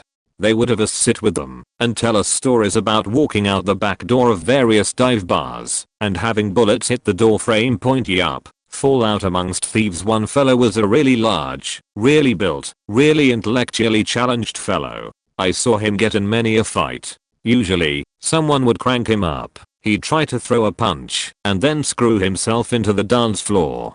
Then he'd get up and flatten the other. One time, a girl was the aggressor and he took her handgun from her, so the guy who had fallen out with them was Kenny. He was the one plinking at them. Kenny was a horrible ratty guy who picked fights with everyone he could. The night in question, Kenny had been sticking his head into the front door and showing his rifle. Duck back out, repeat. The large clumsy fellow walks out the front door at the end of the night, sees Kenny starting to aim the rifle at him, pulls a handgun and bam through the heart. Seconds later, I'm leaving the place bass guitar in hand and have to step over the body to get out the door. I went to the cop shop, said they killed one at the Paradise, and went home. For days, weeks afterward, I would be in a gas station filling up and there would be a car full of poundage challenged girls screaming, I kid you not, really, they killed Kenny, 45 years ago. I cannot see a South Park episode without totally cracking up. Sitting in the bar under our hotel in Belize City, chatting with the owner. Sudden, why there is some commotion at the door. We look over and there are 3 young men marked with bandanas point handguns at us. My wife and I being city dwellers hit the deck immediately, while the handful of other patrons just look perplexed. The owner jumps up, hollers not my bar and runs at them. Pop, pop, pop. I look up, the guys are gone, and he is lying just outside. We rush over, and he is making very bad noises, a death rattle. He's hit twice in the chest, and once in the leg. No ambulance, they won't come after dark. Early 90s Belize City is not a nice place. So one of the employees gets his pickup, and we hoist the guy in, but he's dead at this point, and off they go. He was an American and his wife is English, so shortly after the police arrive, diplomats from both countries arrive. We are taken to the police station for statements, and when we return the US diplomat is freaked out that we had been gone for several hours, concerned that something had happened to us. We are moved to another hotel with a fellow Yank. The next day we are processing the whole thing in the new hotel bar, when 2 men make a beeline across the room and call me by name and identify themselves as State Department agents. The guy we are with says that we don't know anything and he is who they want to talk to, and off they go. We had been in Belize less than 24 hours when it happened. The trip was 2 weeks long and the saga followed us everywhere. The bar owner was somewhat well known, and there were many conspiracies floated. A day or so before we left we ran into one of the local investigators at a beach party in a small Garifuna village. They hadn't caught anyone. I suspect they never did. My best girlfriend was a party girl. She was everything to me. My BFF. She started seeing a guy who elevated everything bad in her life. More drugs, more alcohol. I get a call one night that she is holed up in her bedroom with one of his guns threatening to kill herself. Me, drunk, drives to her place. Her boyfriend disappears. I have to break down the door because she put the kitchen table in front of it. I make it to her bedroom and I don't recognize the girl that's sitting there. I sit down with her, try to talk to her. She puts the gun to my head. I leave and call the cops. Meanwhile some woman that her and her boyfriend were hanging with decides to get really mouthy. Really mouthy. I find out that they were doing meth before this all happened. My BFF warns the other woman just foo before she shoots her. I tried to get the woman into my car to shut her up. We're standing outside the front door. I hear the gun go off. She shot the floor out of frustration. Me and the mouthy chick are standing shoulder to shoulder. Next thing I know my BFF busts through the front door and shoots the other woman in the stomach. She would have shot me. She didn't even aim. I stayed with the woman who was shot, tried to keep her calm, but I knew she was gone. My BFF just stood there on the front porch stunned. She wasn't herself. I held her until the cops showed up. She's spending 27 years in prison. She's got 20 left. I used to talk to her and write her whenever I could, but she was transferred and I lost contact. Stay off drugs and stay away from toxic relationships. Happened when I was 7. So I had an aunt and uncle who were both really into pills at the time and both began to fight pretty badly. My aunt by marriage, decided to get clean for my cousin who had just turned 5. In doing that, she also decided to leave my uncle because he refused to quit doing drugs. So she filed a restraining order against him in order to make sure he stayed away. Anyways, several weeks of not seeing him, my cousin was getting sad, and so my mom, uncle's sister, allowed me to go over and spend the night with him and my aunt. We were upstairs watching TV in her bedroom when my uncle used a wrench to smash out a window downstairs in the living room and break in. This part one didn't see, but found out later what happened. My aunt left us in the bedroom with the door closed while she met my uncle coming up the stairs. The two got into a screaming match and she began to say how she was going to call the cops and have him put in jail and he wouldn't be able to see his kid again. He's had extreme anger issues since he was little, so he flew off the handle and struck my aunt in the head with a wrench, knocking her unconscious. Although he believed that he had already killed her, so he went in the bathroom and grabbed the shower curtain and wrapped her up in it. At this point he went into the bedroom and grabbed me and my cousin and carried us downstairs because he didn't want us to cut ourselves on all the glass laying on the floor from the broken window. After sitting us on the couch, he went and began dragging my aunt down too, still wrapped in the curtain. However, when he made it to the bottom of the steps where the broken window was, she woke back up and began screaming, which surprised him and caused him to panic. He grabbed a large shard of broken glass from the window and proceeded to stab her in the neck over 20 times with it, to the point where her head was barely hanging on, which he then pulled out a knife and used to finish the job and tossed her severed head across the room into the kitchen. At this point he in the house is now completely drenched in blood and me and my cousin, who saw the whole thing, are in hysterics. My uncle comes over and grabs us, covering us in blood too, and takes us out to his truck and drives us over to my dad's house, where he gives us over to him, before attempting to make a run for it in his car. He made it to Ohio, before deciding to turn himself in. Coming back to my grandma's house, his mom, he first decided to call my aunt's mom first cause he wanted her to hear of it from him instead of the police. After that he called the police on himself, and we all sat and waited for them to come and get him. I won't lie, it messed me up pretty bad for a while. I had to be put on medication and therapy to present day. Horrible anxiety where I constantly think something bad is about to happen at any given second. I'm 24 now and still have bad night terrors from time to time. I have forgave him and went and visited him several times since then. I know this doesn't technically count as a murder, but I experienced someone's successful suicide attempt up close. This happened about 11 or 12 years ago. My dad and I lived in a houseboat. One Tuesday morning, we both wake up at 6 a.m. because we thought we heard something. He took a quick look outside, but it was very misty, and we saw nothing weird. We both went back to sleep and got up an hour or two later. While we are having breakfast, our neighbor comes up to the door. She asked us about the van in front of our boat blocking the street. It was a dead-end street. We were the second to last boat. Neighbor was the last. We hadn't spotted it earlier because it was so misty and the street was up a couple of meters. We lived at a sloped embankment. We went out, took a look at the van. It didn't look familiar. It wasn't locked. Keys were in the ignition, but it wouldn't start. All of a sudden my dad and I got this ominous feeling, linking the van to the sound we heard. We called the cops and explained the situation. Neighbor went to work on her bike. Little later the cops show up and they look up the van's owner. Turns out he works at a factory nearby. They give them a call and they find out he was supposed to work that day but never showed up. They investigate the van and find a goodbye note on the dashboard. They call it in, secure the scene. More police show up. They find out the van wouldn't start because the car battery was missing. Fire department gets called in and they bring in some divers. After a while they found the guy on the bottom of the canal with the car battery in a backpack. Presumably he jumped off of our boat. There's a railing on the outside or near to it, which was the sound we heard earlier that morning. Can't recall the exact date, but I know it was a Tuesday. I can still remember pretty much everything that happened that morning, like watching the two cops fumbling while trying to tie the police tape to a tree and the firemen's dark jokes.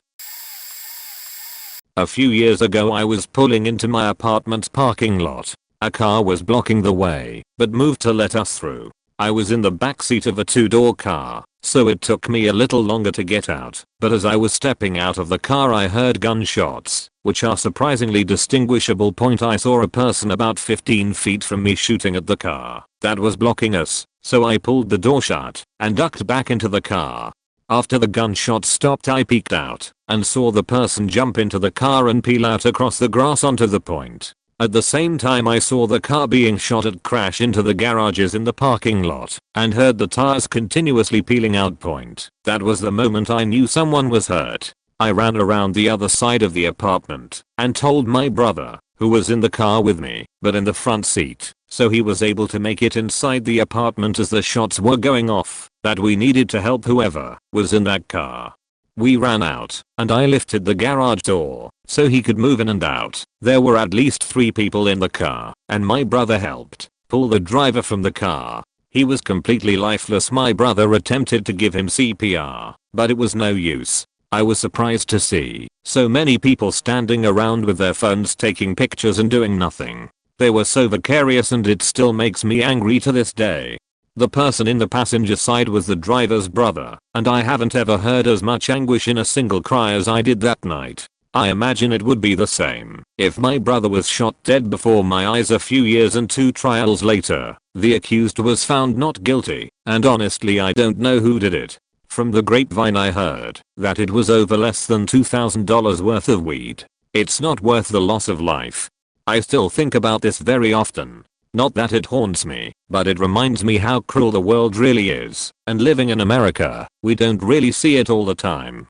We are disillusioned, call for harm to those around, without really thinking about what it means. We all just need to be a bit more forgiving. If that was the culture in America, this probably wouldn't have happened, but it's not. The culture in America is to cause harm to those who wrong me, and that isn't good. I truly believe we have to stop using violence as an answer for justice, because it isn't justice, it's vengeance. We see it everywhere, and very prominently on Reddit even. Just today one of the top posts was about a politician having their home vandalized, and nearly every top comment in that post was that something more should have happened. We all know that the call for violence was being made, but nobody admits it, because then they can be implicated. Please Reddit, be more forgiving. Edit formatting for easier reading. I've seen a couple mostly while growing up in South Central La Pointe. First I remember vividly was in 5th grade. My school was 3 blocks from home, so I would walk home by myself after my decathlon practice. I was at the corner of my street when I see this guy on a bicycle hop off and start running. A white Mustang pulls up, tire screeching, and the passenger hops out. He catches up with the dude on the bike and stabs him roughly 10 times in the abdomen. Dude collapses. They grab his bike and haul us out to their point. Saw a dude get shot in the head a couple blocks away while just standing in a parking lot. Someone ran up to him, shot him, and ran away just as quickly as he appeared. Woke up one night to gunshots outside a house. Look outside and there's a dude holding his stomach writhing in pain in the middle of the street. He didn't make it. Drug deal down the block went wrong. Number of people were murdered. They decapitated a few, chopped up a few, hung a few, and strangled a few. There were roughly 100 cop cars on our street. Last I remember was actually about 15 years ago now, when I was roughly 20 to 21. My sister didn't hang out in the streets, so she was much more sheltered. I took her to watch a movie and was driving her back to our parents. I'm in the turn lane. Guy in lane next to us hops out of his car and appears to start talking to the car in the lane next to him. It escalates and he tries punching the dude through the car window. He pulls open the driver door, pulls out a handgun and unloads on him. Driver mashed his foot on the gas, but he was already gone and wrecked into whatever was in front of him. My sister is yelling and crying hysterically for me to get out of there, but I wasn't going to do anything stupid with his car right next to us. He hopped back in his car and took off. As soon as he was gone, I also got the hell out of there. Mine is more of an accidental killing than a murder, but first job in high school, aged 16, was helping move freight around in a big box store. In the giant parking lot of the store was a locally popular little snow cone stand that had been around for my entire life. As I eat a cone one afternoon on break, a couple in their mid-20s starts arguing a few tables away from me. I don't know what the argument was about, but it slowly escalates until the girl throws her cone on the guy's chest. Guy gets up and stomps over to his truck, ripping his shirt off and getting in. He starts up the big diesel and then starts honking the horn, yelling for the girl to get in the truck or he's leaving her as there. She just turns her back to him. Now I want to see this drama play out, but my break is almost over, so I start walking back across the parking lot. I was about 75 feet away and my back was turned for the action, but I can still hear everything in my head 20-ish years later now. One last horn honking. Fuck you then beach. Diesel engine whirring up. Tires lightly screeching. Tires rumble smoothly over asphalt for half a second. Small thud sound. Tires crunch like suddenly over gravel. The strangest wet popping sound I have ever heard. Screams. So many faking screams I turn around and see take a few running steps towards the scene until I'm 15 feet or so away and then realize it's a little boy that got backed over. There is so much blood under the tire, I'm just standing there frozen. I see people rushing to the body and one of the snow cone girls yells at me to go call 911 from my store. So I ran and got my manager to call while I watched the rest of the scene from across the parking lot. I found out some details after the fact. Guy was arrested and later released since it was ruled accidental, but he killed himself later on. Little boy was 7 and was running to get a toy from the family car while his mom stood in line. He was shorter than the truck tailgate, so there's no way the guy could have seen him.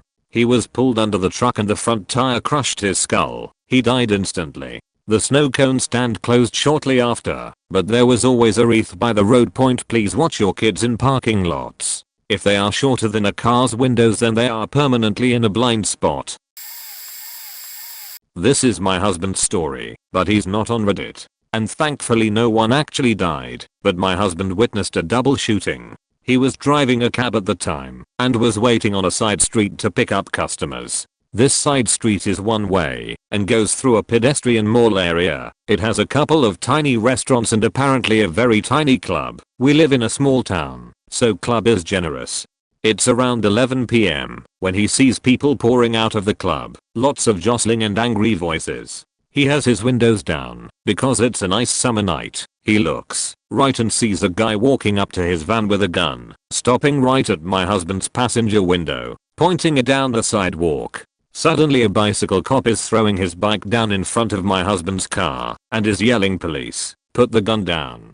But the guy shoots another guy who is about 2 feet away, and then the officer shot the shooter. This all happened so quickly, in a matter of 2 minutes. My husband freaks out, runs over the police bike, and just speeds up our main highway, where he saw a bunch of police cars headed toward the scene. He called me and told me. I didn't believe him. We live in a small town. Stuff like that doesn't happen here, and we certainly don't witness it. He parked his cab and then came home. I made him call the police to let them know he was a witness, so we ended up going back to town. He was interviewed and they looked over his car, but there was no evidence on it. Both men survived. One was charged and is serving time. My husband didn't have to testify or go to court. He quit driving a cab about a week later. He was just too freaked out by what happened. TLDR. Husband witnessed a man shoot another man, and then a police officer shot the shooter. Thankfully no one died. Both happened when I was pretty young. The church down the street had the nicest hill in the neighborhood. One day after school I was riding bikes with my brother and cousin. We wanted to speed down the hill on our bikes, but there were 2 older men there in the parking lot of the church. They started fighting, and one pushed the other down. He hit his head on the cement block that parking lots used to stop cars from parking too far forward, and I saw him get stabbed with a big knife once. After that my brother grabbed me, and we rode off as fast as we could on the bikes. After a while we heard lots of ambulances. Later that night on the news we saw the same man had died. Again, the neighborhood had some nice hills. One summer afternoon I was sitting on the front porch overlooking a busy section of the road. Our house was the first house on the street behind all the street plazas.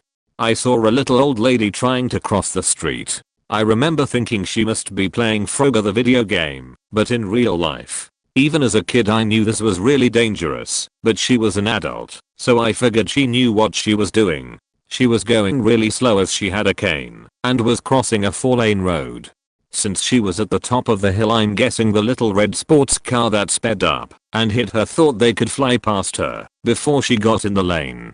She probably thought traffic would stop for her. They were both wrong. The only thing I can remember after that was how high the cane flew. It flew directly up, and it must have gone about 30 feet high. I don't know why I don't remember how she looked on impact, but I'm pretty glad I don't.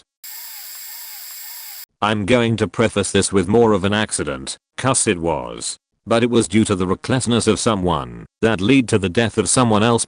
This was a couple years ago. Me and my buddy had a business doing drone photo shoots. Mainly real estate and commercial construction stuff. Always were looking for something new to get into. So when we landed a gig doing a promo shoot for a snowmobiling company, we jumped on it. The day was going great. Got to rip snowmobikes around and film way up in the mountains. We were posted up filming a tour group going by when I panned to the back of the group. There were 2 people lagging behind. All of a sudden the driver gunned it. He lost control and went off the trail straight into a tree. His wife was on the back and was flung into another tree, suffering some severe blunt force trauma and a broken neck. When it happened, I obviously said something along the lines of "oh fuck, holy shit." Our guide and us sped down there. They were able to get her on a stretcher while we sped ahead to tell the main home base, or whatever you want to call it, what had happened. Flight for Life came in. They got her on and she died on the way back. They had been barely able to keep her alive and had resuscitated her multiple times.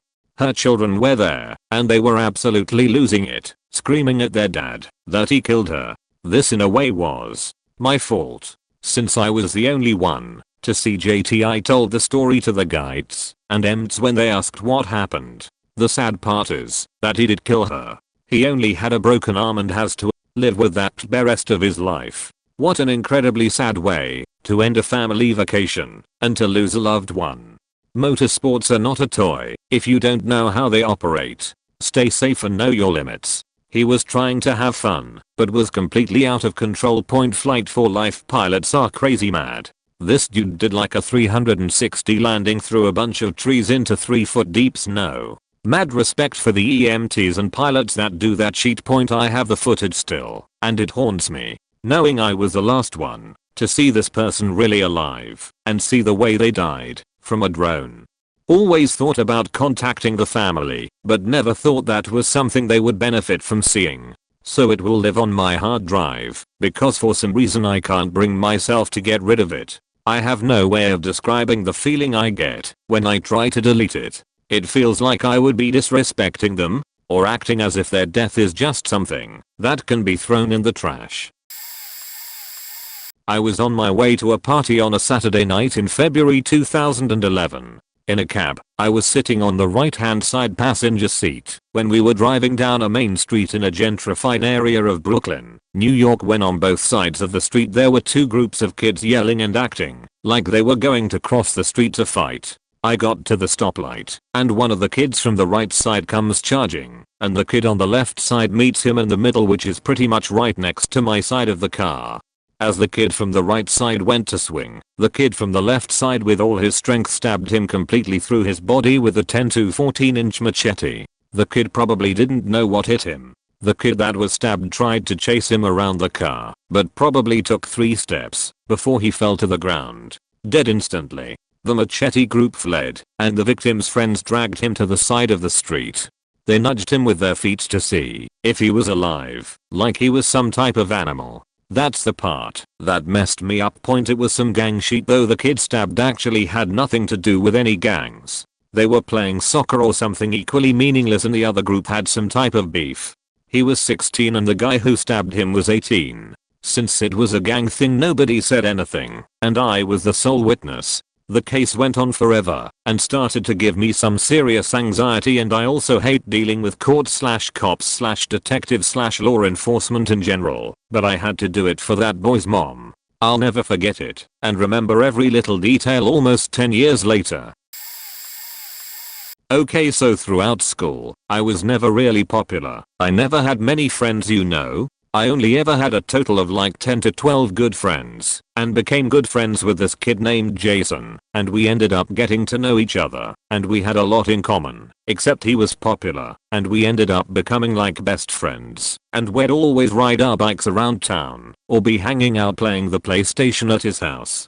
Well, about 4 years ago now, we decided to not ride our bikes one day. We were walking to the pharmacy to get some chips and soda, but as we were crossing the street, there was somebody that was texting while they were driving, and Jason decided to play the hero and push me out of the way, but he ended up getting hit, and he ended up not recovering and dying. Well, since he was really popular and I wasn't, rumors started to spread at school about me being the town murderer and how him dying was my fault and it should have been me instead. So of course I ended up falling into depression, more than I already had, because my home life sucked, and it still does to this day, and I became that one sad kid in the corner that nobody liked. This went on for about a year, until a girl named Autumn came and sat by me of her own will at lunch one day, and she started talking to me about stuff and she seemed really friendly with me. She asked if I was doing anything after school, and I said no, so she offered to let me come hang out with her. I said yes, but OFC I had to sneak out cause of my shitty home life being held captive basically, and we got to know each other over the next year or so and eventually she became my new best friend and my only friend at the time. She was pretty popular, but not like oh my god it's Becky popular. Her friends weren't into me that much but me and her became basically inseparable. We were always together whether at school or at one another's house, and we just kinda started doing everything together, you know? Everything from homework to gaming to even showering together a couple times. That was because somebody was in the other shower. We had slept in the same bed a few times. No sex though, and well I think you get it. We were always together. Well, it's about 10 months ago now, and her family was going on vacation to Florida and she invited me, and I said I would go with the permission of my parents. Fact that took a lot of convincing, and that was that. Well, while we were down there her parents had us stay at a hotel, and they gave us permission to go out and have some fun, so we did. We were wandering around and there was a pay to enter party, but we didn't have party clothes, so we decided to go shopping and buy some outfits. We got back to the house, but there was nobody outside, so we both paid our fee and walked in and well, had some fun feo. Well, there was nobody outside keeping watch of the door or anything, and there was some guy that probably saw the jar of money on the table and he ended up wandering in. Well, he ended up crashing the party by firing a shot into the ceiling and freaking everybody out. He had a bag, and he made everybody put anything expensive they had in the bag, and when he got to us, he told Autumn to put her jewelry in the bag, and she said no. He said it again, and she repeated with a no. So he shot her, right there about 4 feet from me. I was obviously very upset, because I had just watched my best friend, and probably also my lover get shot dead in front of me, and she literally smiled at me while she died. I was so upset at myself, because of the fact that I didn't do anything, because I know I could have, but I was too scared to move. But then my fear turned to straight rage, and I hit the guy probably harder than he was ever hit square in the face. He ended up the ground without a weapon, because the force of my first punch made him drop his gun and grabbed his nose. I broke it, and I was on top of him beating the living shit out of him. By the time the police showed up I had nearly killed him in rage. I broke 2 of my knuckles from hitting him so much, and people had to drag me off of him. And I was still super upset, because of the fact that I didn't do anything before he shot her. But that's basically it. That's my life story. And that's why I don't like making friends in real life anymore, cause I'm afraid they'll get hurt on my behalf. If you have any questions then reply to this, or just send my message. Edit. Sorry about the fact that there's so much reading here, I just kind of started venting, and well, emotional word vomit, am I right? About a month ago, I had caught someone shining a flashlight at my roommate and mine's car about a week before. Also had a friend down the street have her window smashed out. So I was watching my street pretty closely, point laying in bed around midnight. I hear a bang bang bang, and I go to my window thinking I'd see someone breaking into my car. Then I hear someone yell and see a car speed off. I go outside and flip my porch light on and turn right expecting to see my window smashed out of my car. Maybe even a wreck point. Nope. I turned left, and a dude is in my street. Shot in the head, about 30 feet away from me. And everyone started coming outside. And the cops were there a few minutes later. I knew the guy was dead, because my neighbor told me as he talked to me, and the lady next door, when we were on our porches. When the cop got there, they flipped the guy over onto his back from his stomach. He was like a rag doll. It was a holy fuck, I just saw someone dead for the first time outside of a funeral moment. My roommate and I were so shook up. I had to take several shots of liquor to even go to bed, and barely slept for a week. I'm finally less anxious about it, but I still concealed carry most of the time. And I'm definitely watching my back and locking my car doors when I drive. I don't live in a bad neighborhood, but it just feels completely different now. I have come to terms at least that if someone wants to break into my car or even steal from me, fucking go for it. The world is crazy, and I'm done trying to confront people, because that could have been me. When I was 8 to 9, my friend, we will call her X, and I were playing in this abandoned lot. I grew up in the projects and the hood around us had mad abandoned houses. Anyways, we could hear two people fighting, and being the nosiest kids that we were, we went and looked. X was 10 over 11, so I felt safe with her. We made the turn around this abandoned building to see this woman getting stabbed repeatedly. Guy seen us, and started coming towards us and we ran. Went and told her Abula as her project building was closer than mine's. She called the police and our description of the man got him caught. I didn't know much else about it then as my mammy didn't feel the need to tell me as I was just a Nina myself. But some years later my mammy told me that it was basically a drug deal that went bad. Woman didn't die right away, but I guess died a few days later. About 3 weeks after the incident I was playing with Barbies on the steps with my Rottie. Thank God for that dog. 2 Hispanic men approached me trying to get me to go with them. When I refused, one grabbed me trying to pull me off the steps. My dog attacked the guy that grabbed me long enough for me to slip away and get inside the door to get my pappy. The dog saved my life. I don't know if the incident was related, but me familiar always thought so, as I was easy to pick out in the projects I lived in as I was the only blonde blue-eyed Hispanic little girl in the area. The men were never found, and they never came back. I wasn't allowed outside alone anymore after those incidents and my pappy moved us out of there into another house with the help of my bulo. It's not a crazy story as I'm sure similar ones happen often. ESP in the hood. But it impacted me a lot and now I'm a parent myself. I don't let my kids go out unattended either. I wouldn't be here writing this if I didn't have my dog.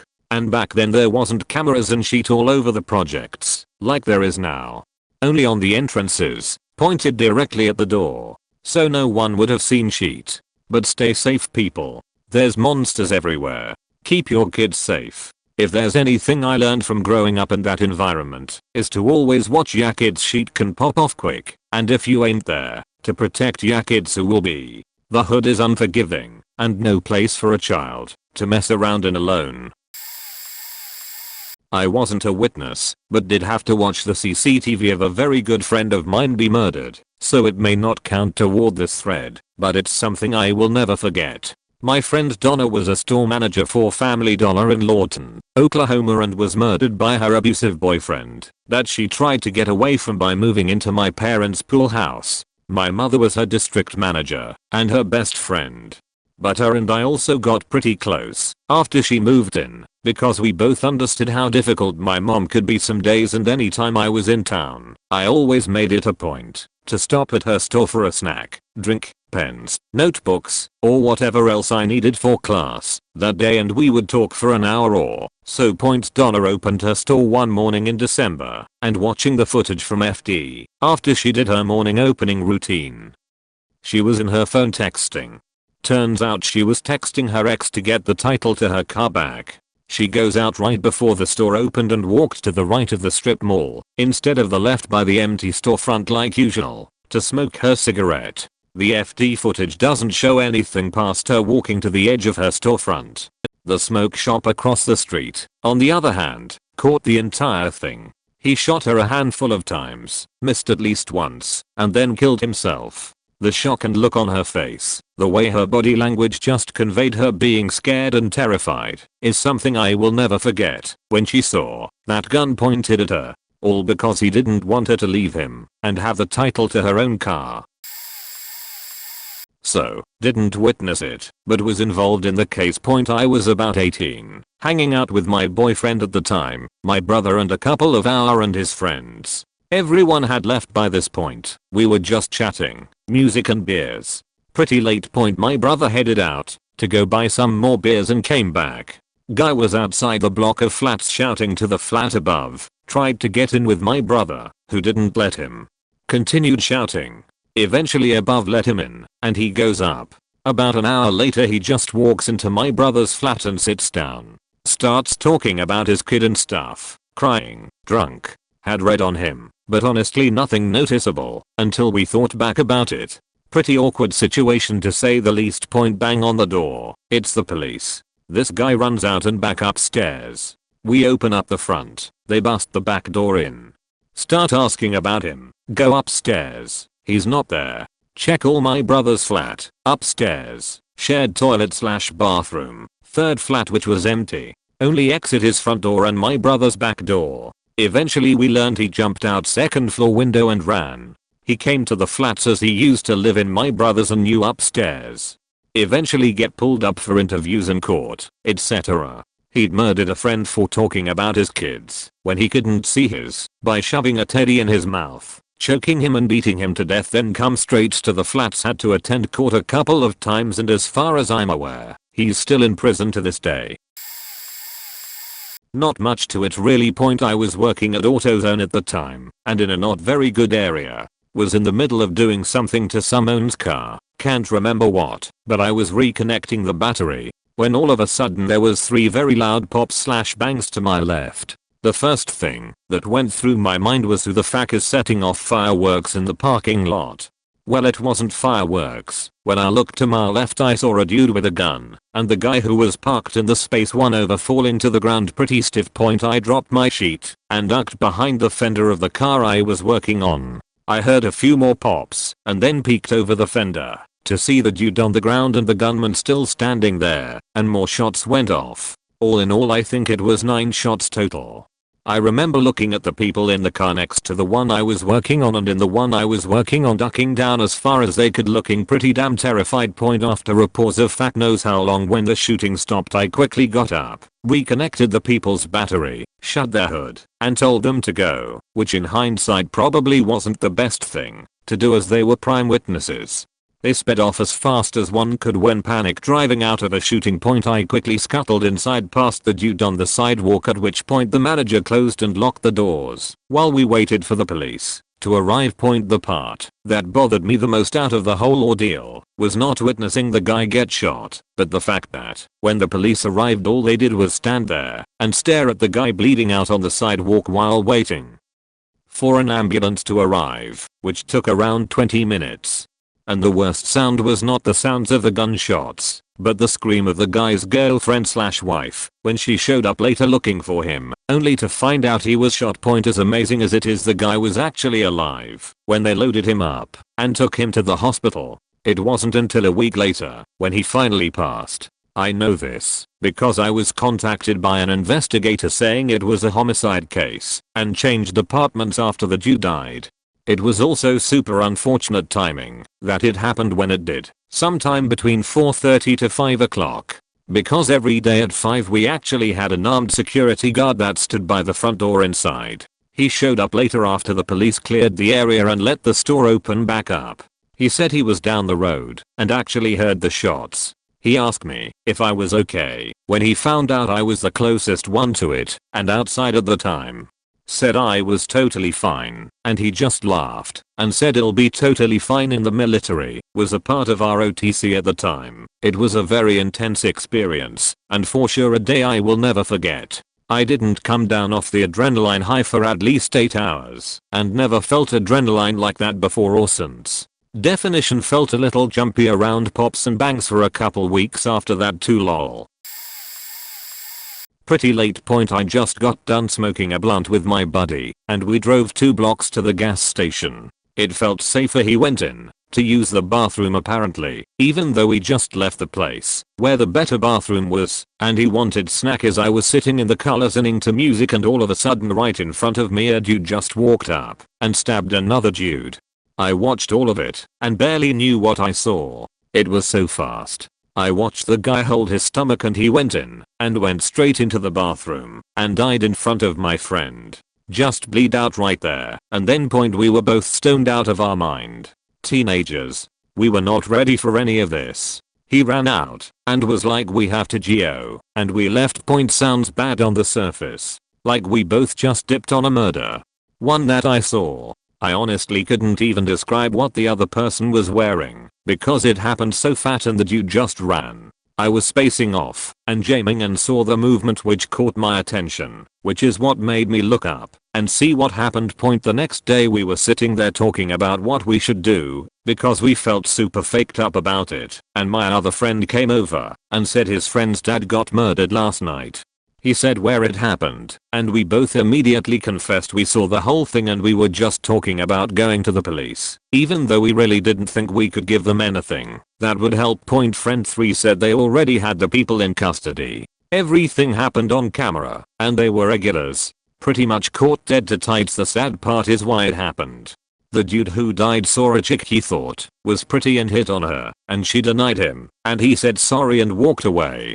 Her boyfriend was there, and he stabbed him to death right in front of me while I was high as fuck. He got killed for hitting on a chick. What a shit way to go. For some reason I'm always 2 seconds away from a death scene. I mean, my country isn't that violent, but over the course of 22 years I've seen a couple murders. I went to get lunch and managed to enter my workplace 2 seconds before someone took like 7 bullets right next to the building. I joked about someone being shot with my cowhawkers because quite frankly I didn't know how gunshots sounded. I came back to the scene and the guy was still breathing, but pretty much on his way. Was at home in the living room playing video games when I saw a couple unfamiliar bikes heading up the hill, turned and went back down. Turns out they put 3 bullets in a guy's head. It was during carnival too, so there was a lot of kids and dense crowds. It was weird seeing that guy around alive and stuff, and then couple hours later dead in a pool of blood. Was walking in town with a friend, saw this guy running after another guy with a large piece of wood, and proceeded to hit him directly on the head with it. I swear it sounded like a bat hitting a 6. Cricket reference. It was surreal. The guy fell to the ground and started to shake. I called 911, and they took forever to get there. I called again after like 20 minutes and the lady seemed to be annoyed that I called again.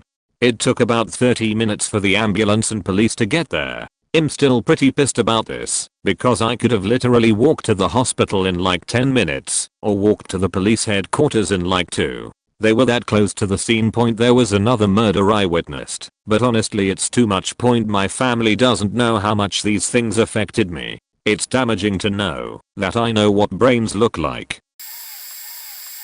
I don't have anything like some of the other stories here. I've never witnessed a murder firsthand, but I did happen to catch a glimpse of something pretty wild once. This was just a few months ago, and the town still talks about how crazy things are getting. Sheltered. This kid, for whatever reason, leaves home and decides he's gonna hurt someone. So he grabs a sledgehammer and tries to hurt this old guy working in his driveway. He hurts the guy pretty bad, then turns his attention to the screaming women across the street at the daycare center, where a bunch of kids have just arrived for school. He goes over there, hits a bunch of kids and a teacher, then just leaves. This happened a few blocks from my house and he walked past my house. Police helicopter and news helicopter circled above for a couple hours until they found him.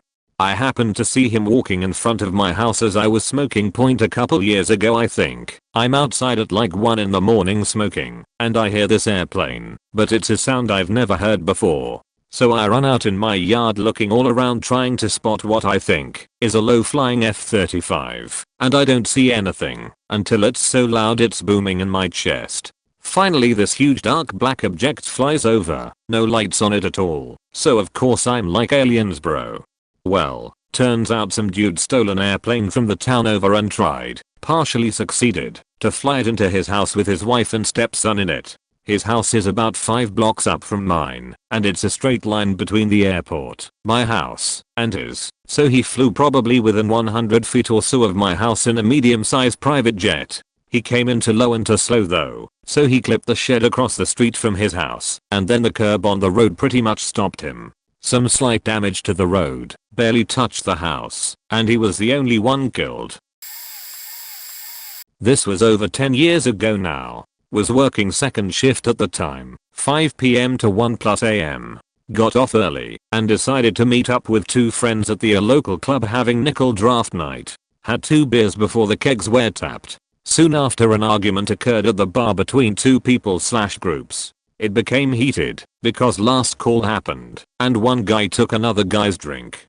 Bouncer kicked one group out and the other stayed, but as soon as the bouncer came back in he kicked everyone out. While my 2 friends and I are trying to get out with another 100+ people at the same time, one gets separated and goes to one door and my other friend and I go to another. We get out onto the sidewalk first and see that the bouncer's bar stool has been slammed against one of the outside windows and realize this is why everyone is getting kicked out. My other friend calls at exactly 2:06 AM to see where we are when a car backfiring sound happens down the street. Bang, bang, bang. I along with everyone else soon realizes these are gunshots. Before I can even react, I witness a man 5 feet in front of me and slightly to the left get shot twice. Once in the upper left chest region and once in the right side abdominal region. He goes to clutch his chest and begins to fall backwards, arms going limp before they can reach his chest, eyes rolling into the back of his head till I see nothing but the whites of his eyes. His head hits first with a resounding thump, and I instantly knew he was dead before he hit the ground. I have just witnessed a drive-by shooting and murder. My friends and I are okay physically. I'm the only one that witnessed it that was basically sober. One friend got pushed back into the club and the other was 6 or 7 drinks deep and does not remember it as vividly as I do. Sadly 2 men were shot and killed in the drive-by, but somehow no one else was injured. This was a very surreal experience and the emotions, feelings, and adrenaline rush that you get from this are like nothing else. This experience gave me mild PTSD, and I have had social anxiety and commitment issues since. The shooter was charged with both murders and is currently in prison for life without the possibility of parole. I was either a junior in high school right before summer break or a senior right after senior break.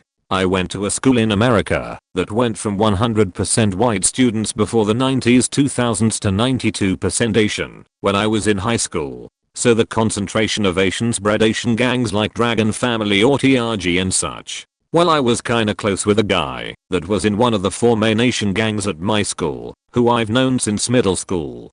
When I met him, he had the typical teenager long hair and innocent in his early stages of puberty. By the year of the incident he always had a buzz cut and typical gangster store, but all black, except white long socks and black shorts. So there happened to be a new kid that just jumped into a different gang and thought he was hot shit and started running his mouth and doing stupid shit to start beef between the gangs. It got so bad that week after week groups from both gangs always fought wherever they saw each other, whether it was at school or out in public facilities. Then one day the one friend I was talking about found the new jumping along at the park trying to talk up a girl as I was skateboarding on the basketball court. I saw my friend and waved and continued practicing whatever bullshit trick that I was trying to learn that week or whatever. Next thing I knew the new recruit was down on all 4 weeping with my friend standing over him with a pistol pointed at his head. Bang point, and that was the last time I saw either of those guys. For the next couple weeks everyone that I shared a class with that used to have my friends would ask where he is, and another member from his gang would make up a lie like oh he joined the triads on China or he moved to Florida shit like that. But from what I heard from the reliable gang grapevine is that the family gang moved him into safety immediately after he reported the incident to the gang, and he is now somewhere in Asia Point. I still see the event in my head now and then. And then I look back to how nice and innocent he was when I first met him. Mine is probably not the same as the others here, but after my grandmother died my grandfather started slipping mentally He had dementia, but we didn't know it yet, and my uncle, we'll call him Robbie, was the executor of my grandparents' estate. Now they already weren't exactly the closest at best, but my uncle agreed to do the job, so that my other uncle, who we'll call Eddie, couldn't take the job. My grandmother knew exactly what he was, and refused to give him any power. My mother couldn't do it, because of family politics, which for me are complicated at best.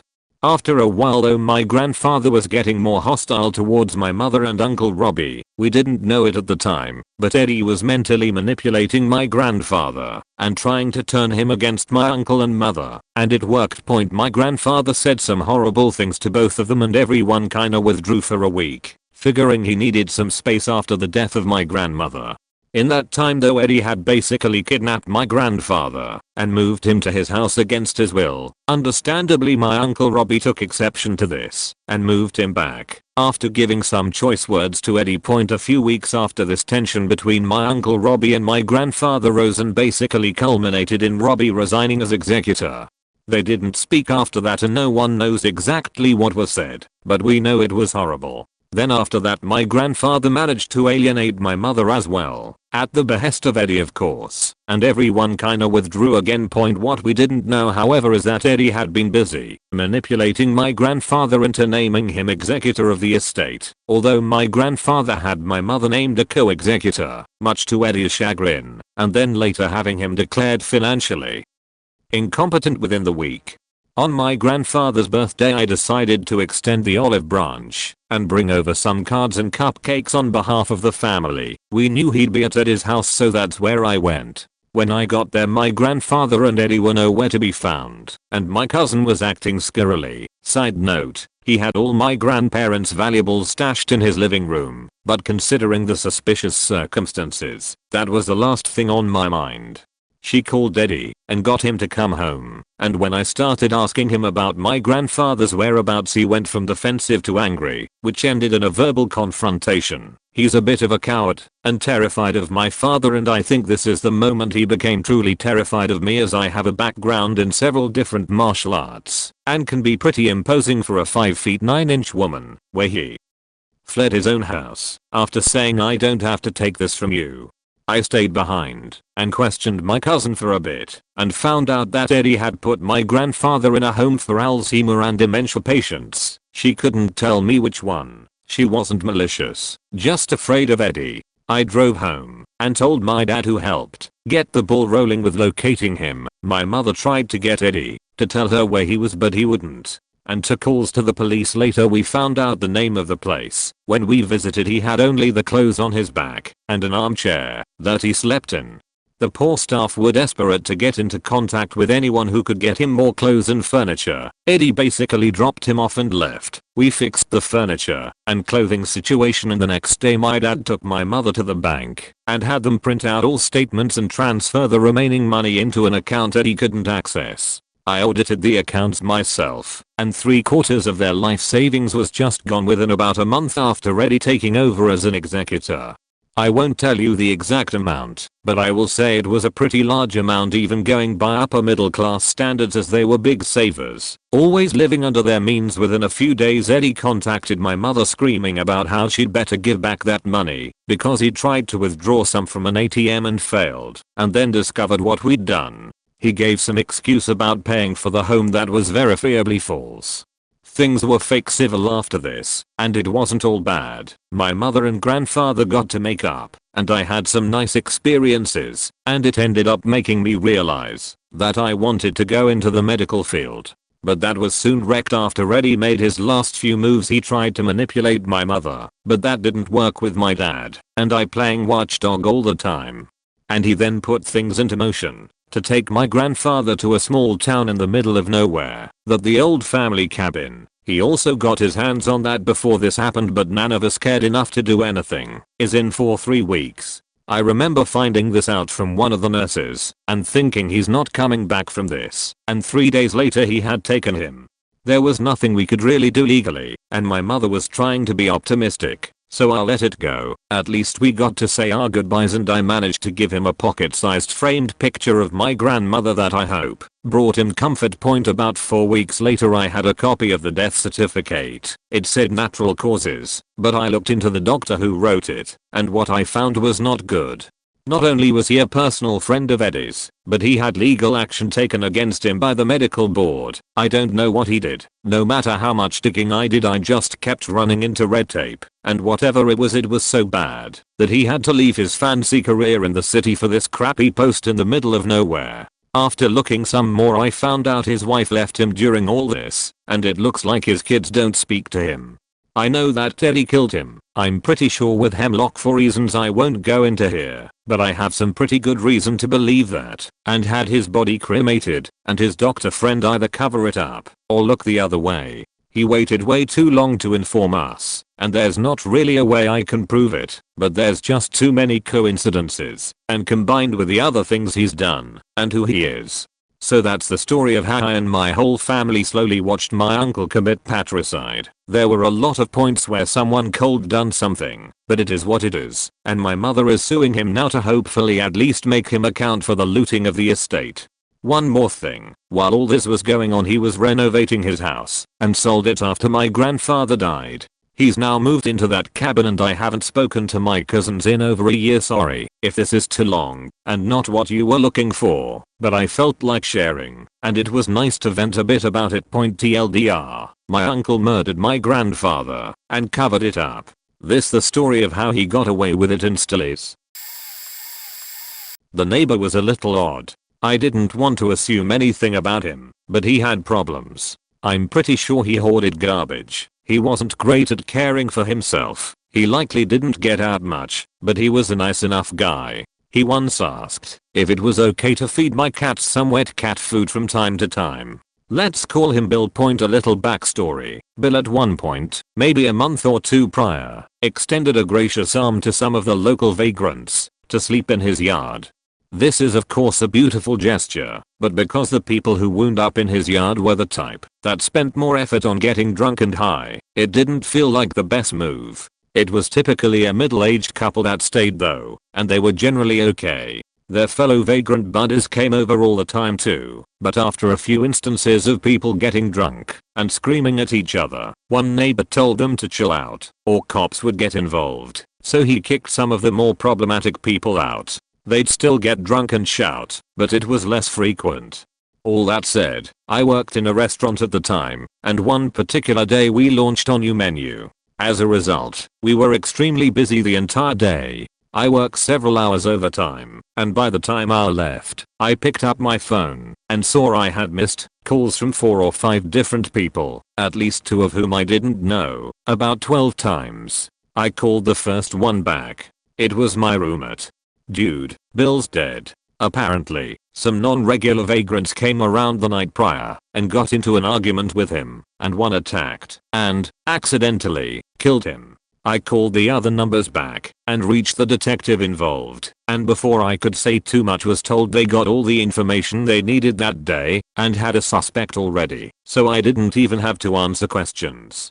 I walked home and saw my entire block roped off. CSI van parked outside the dude's house. Had to explain where I was going to the guard keeping the street locked down. He let me through, and when I got home, I noticed the body still laying in his driveway next door. It looked like he was drunk and passed out, but landed weird and obviously never got up. That's just what it looked like, but the coroner declared physical assault.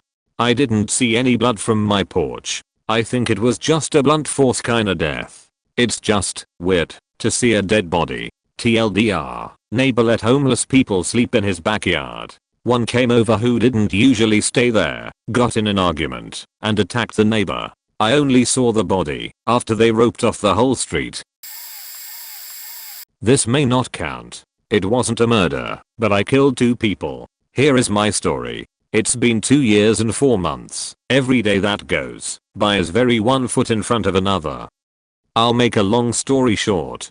It was a freak accident, to say the least. A horrific freeway accident. No drinking or drugs, speeding, texting, or calling, reckless driving etc. The highway patrol officer who read through the reports told me, you would have had to be a ninja to avoid it. You are not at fault.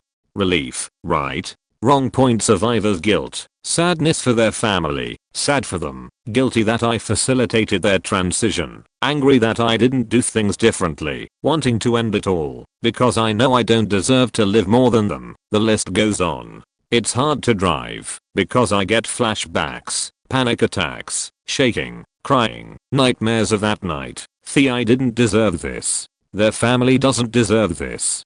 They were both beautiful people with potential, love, family, life, and then it's over. And I did it. I have come to understand how different forms of guilt works, and I have become accustomed to the torture I inflict on myself mentally. I deserve at least that. I will never fully forgive myself, and I will never get over it. I think of them often. Sometimes I watch their videos. I include them when I pray and meditate, and I ask them to forgive me. I pray for their families to find healing one day. They were heroes. They were beautiful people. 2 stories. I was hanging around with my friends on Bloomfield Avenue in Newark. We stopped at a gas station, and it was like 11:30. We went inside to get snacks, but the inside was locked, so we had to purchase stuff through a window that also had an account unit above it. We were there when 2 minutes pass, and a man runs up screaming at the attendant with a woman behind him screaming, "You faked her? You faked her." The stupid, and I mean stupid, cashier comes outside. He said something like, "This is where I work. You need to leave." Well, the angry guy grabs the account and starts smashing his head open right in front of me and my friends. The girl is vomiting, and the man under the account was twitching until he died. The police were passing by, or I don't think he would have been caught. 2. We had a laundromat owned by this guy, Jefferson. He was like 50. He employed this Bengali woman who was young and really pretty. Well, they began an affair that lasted like 2 months, maybe more. Only know this cause it was in the newspapers after she was murdered. We used to go there a lot as kids, cause they sold beef patties and candy. So that was like the hangout. Now she wasn't murdered in front of me, but myself, my younger brother, and 5 of my friends were the ones who found her head outside the door of above mentioned laundromat when we went to buy beef patties before school. Turns out her man found out and chopped her up and sent her parts to all of the buildings Jefferson owned in the area. It was brutal. She was so nice, and really I always felt like she slept with the owner to keep her job. I've never shared this story. Doubt it will get read anyway. My mom has always been an addict. Various things over the years, but when I was really little, it was heroin. My dad was working 3 jobs and living with his mom to save money so he could afford a place so the court would award him custody. So, he was literally doing everything he could to help me, but at the time he just couldn't be there for me all the time. He was working. Also, of note, my parents grew up in the same town with the same friends, but didn't reconnect and have me until they were in their 30s. So when my parents were divorcing, my mom knew all the right people to use to annoy my dad. So she started dating an old friend of my dad's. Let's call him Al. I always liked Al. Al gave me Necco wafers and always let me pick whichever pillow I wanted to sit on to watch TV. I was a chill little kid. Well, I'm pretty sure it was Al that got my mom into heroin because he sold it. But luckily, I don't really remember them shooting up or the people who they'd sell to. They usually made me go to another room or something, but looking back I know what they were doing. Anyway, one day I remember Al loaded us up in his car. I remember it was his because I didn't need to sit in a car seat, and we went to a friend's house. It was the shittiest little trailer in the shittiest little trailer park in town. It was bad. But we went inside, and there was a guy there with long straight hair, tied up in a red bandana, and he was real skinny. My mom has always been petite, so thin people never really registered to me as a kid, but this guy was just skin and bones. And he was acting jumpy. The adults said stuff, insert peanuts, wah wah wah. I was in front of a TV in another room. Al gave me a whole roll of Knickers. All for me, but well, that's really the issue. Al always wanted the black Knickers. Licorice flavor has never been my favorite, so he was probably just keeping me from wasting the candy. I don't know. But he gave me the whole roll. Even the blacks. So after I watched a bit of Hanna-Barbera, I had to go out and make sure to give him the black ones. I remember walking out of the little room in the back and into the front room. I was little, couldn't have been more than 3 or 4, so I was quiet and small, easy to overlook. So I stood near the end of the kitchen counter, waiting for the adults at the table to notice me or finish talking, because interrupting is rude. I remember Al talking to the guy saying, "Don't worry about it, we all go through rough times, and I can wait a few more days, but I don't think you can, and don't worry, it's my treat." I remember he said treat in a not good way. It didn't sound the same way he said it when we talked about necklace. But then he started tying a bow on the guy's arm with his red bandana. The guy squeezed his fist a few times, and then I just remember him slumping over into the table. The adults didn't talk for a minute, so I walked over with the black necklace, rolled up as nice as I could in the wax paper they come in, and I said, "Here Al, I saved the black ones for you." My mom was sitting at the table too, and her face was as white as I'd ever seen it. Was I not supposed to share? I was thinking. My mom got up and hustled me into the next room and then started frantically looking for my gloves and jacket. Al was shouting at my mom about something and I was just confused. My mom bundled me up and I remember her saying, "I don't know what you saw, but you never saw anything." "But mom, I was watching TV." "Yes, that's all we did here." Al overdosed the guy on purpose. The guy owed him money and Al was a genuinely evil person. Apparently my mom had no idea what was going on until the guy just straight had a heart attack in front of her. Still though, Al and my mom just left him there. The only memory I have of the rest of the night was getting carried out of the house, all bundled up, and looking over a shoulder to see he hadn't moved at all. It literally only clicked with me now, nearly 30 years later, that immediately after that night, my mom stopped contesting the divorce, stopped requesting joint custody, and let my dad just have me. He got sole custody, but still had me visit my mom every weekend until high school. I don't know if it was because she was involved in the murder investigation. The body was discovered the next day. It made the paper and my dad just knew enough about the small town to put 2 and 2 together. My mom just moped out, or what? But Al never got imprisoned, and I've never talked about it with anyone before.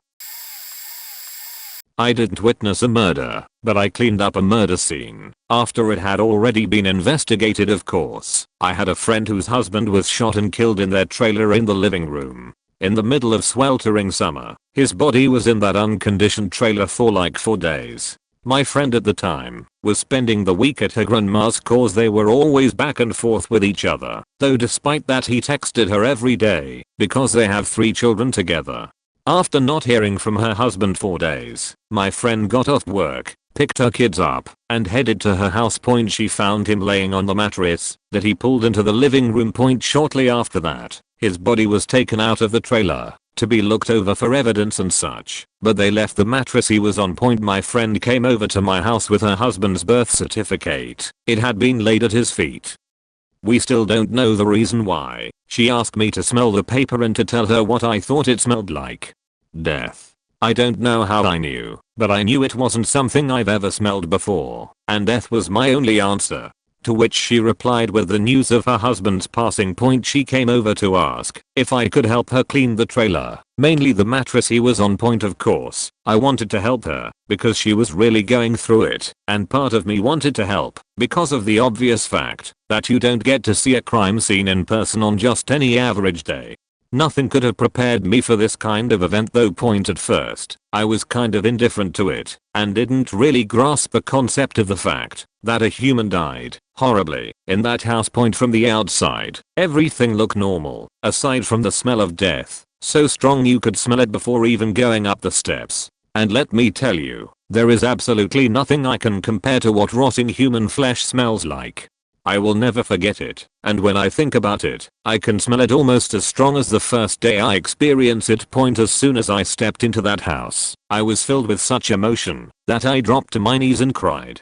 To this day, I don't understand why, but I believe the emotions I felt were that of my friend's husband. I felt scared, sad, angry, all at the same time. Mind you, I only met her husband one time, so he didn't have any real impact on me for me to be so emotional. Right inside the door was the mattress he was on. The blood and bodily fluids perfectly outlined the shape of his body. There was hair, skull fragments, and brain matter on the pillow. We got the mattress out and burned it, and then stayed the night in the living room right where he was killed. To make it even weirder, a black cat jumped into the kitchen from a window we forgot to shut. My friend thought it was her husband's spirit and her kids started freaking out. This sheet has been burned into my memory forever, and I've had weird dreams from it since then, most of which include the rotting flesh smell. Almost murder, but luckily he survived. My two neighbors have been feuding for months now, and quarantine didn't help.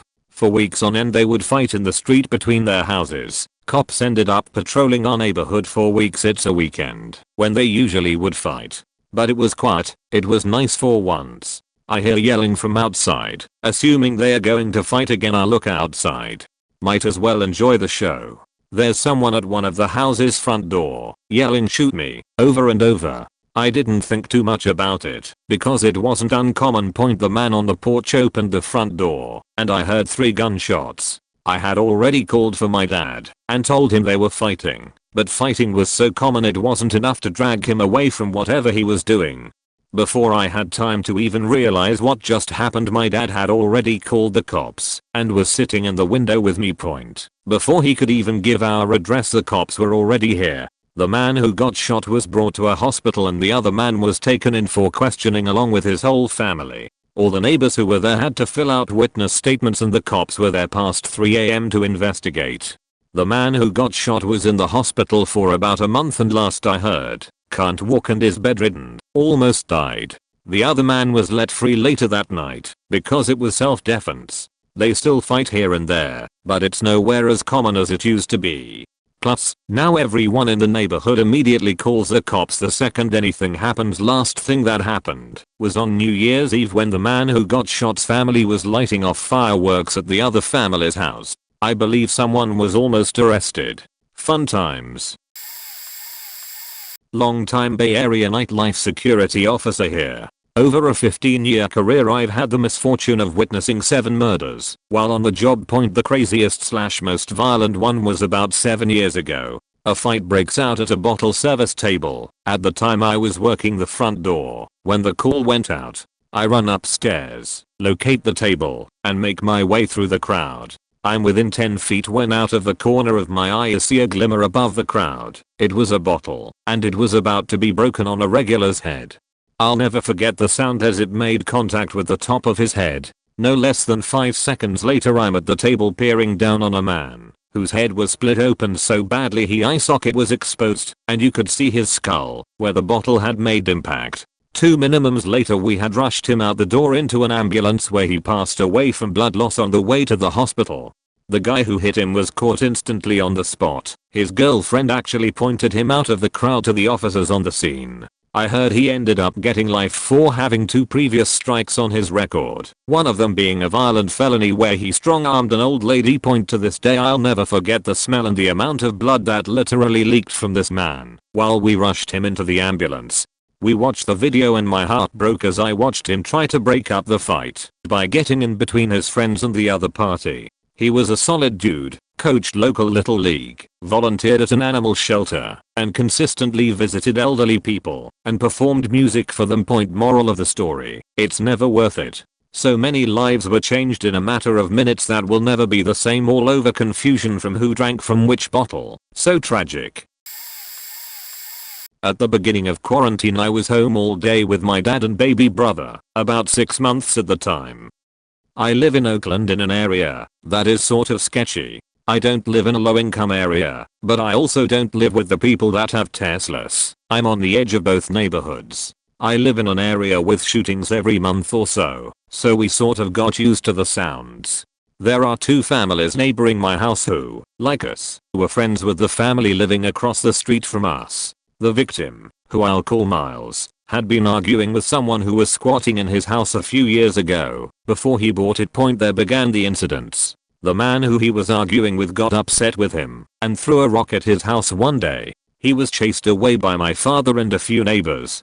2 or 3 weeks later, the windows were replaced and broken again by the same man. This was when Miles started getting threatened by the squatter. This is also when he decided it was time to move out of his house and sell at point, then started the renovations. His family moved, but he came back to the house every day for 2 or 3 weeks to fix his house up with help from the 2 families that we were all friends with. One day, Miles was working with the guys from the 2 families we were friends with while their kids played outside the house on the sidewalk where their dads could see them. I'm sitting in my living room, right next to a huge window facing his house, while playing Call of Duty with my dad, while we watched my baby brother, the man Miles had been arguing with, walked up to him while he went outside to get some paint. Miles had been very passive in this whole ordeal, but this times he was going to stand up for himself. He walked up to the guy, about to tell him to leave him alone, when the guy pulled a gun in him and shot him once in the face and 6 more times in the back while he was lying on the ground. When I heard the first shot, I looked out my huge window at the house to see the guy standing over the dead body of Miles, still firing into his back.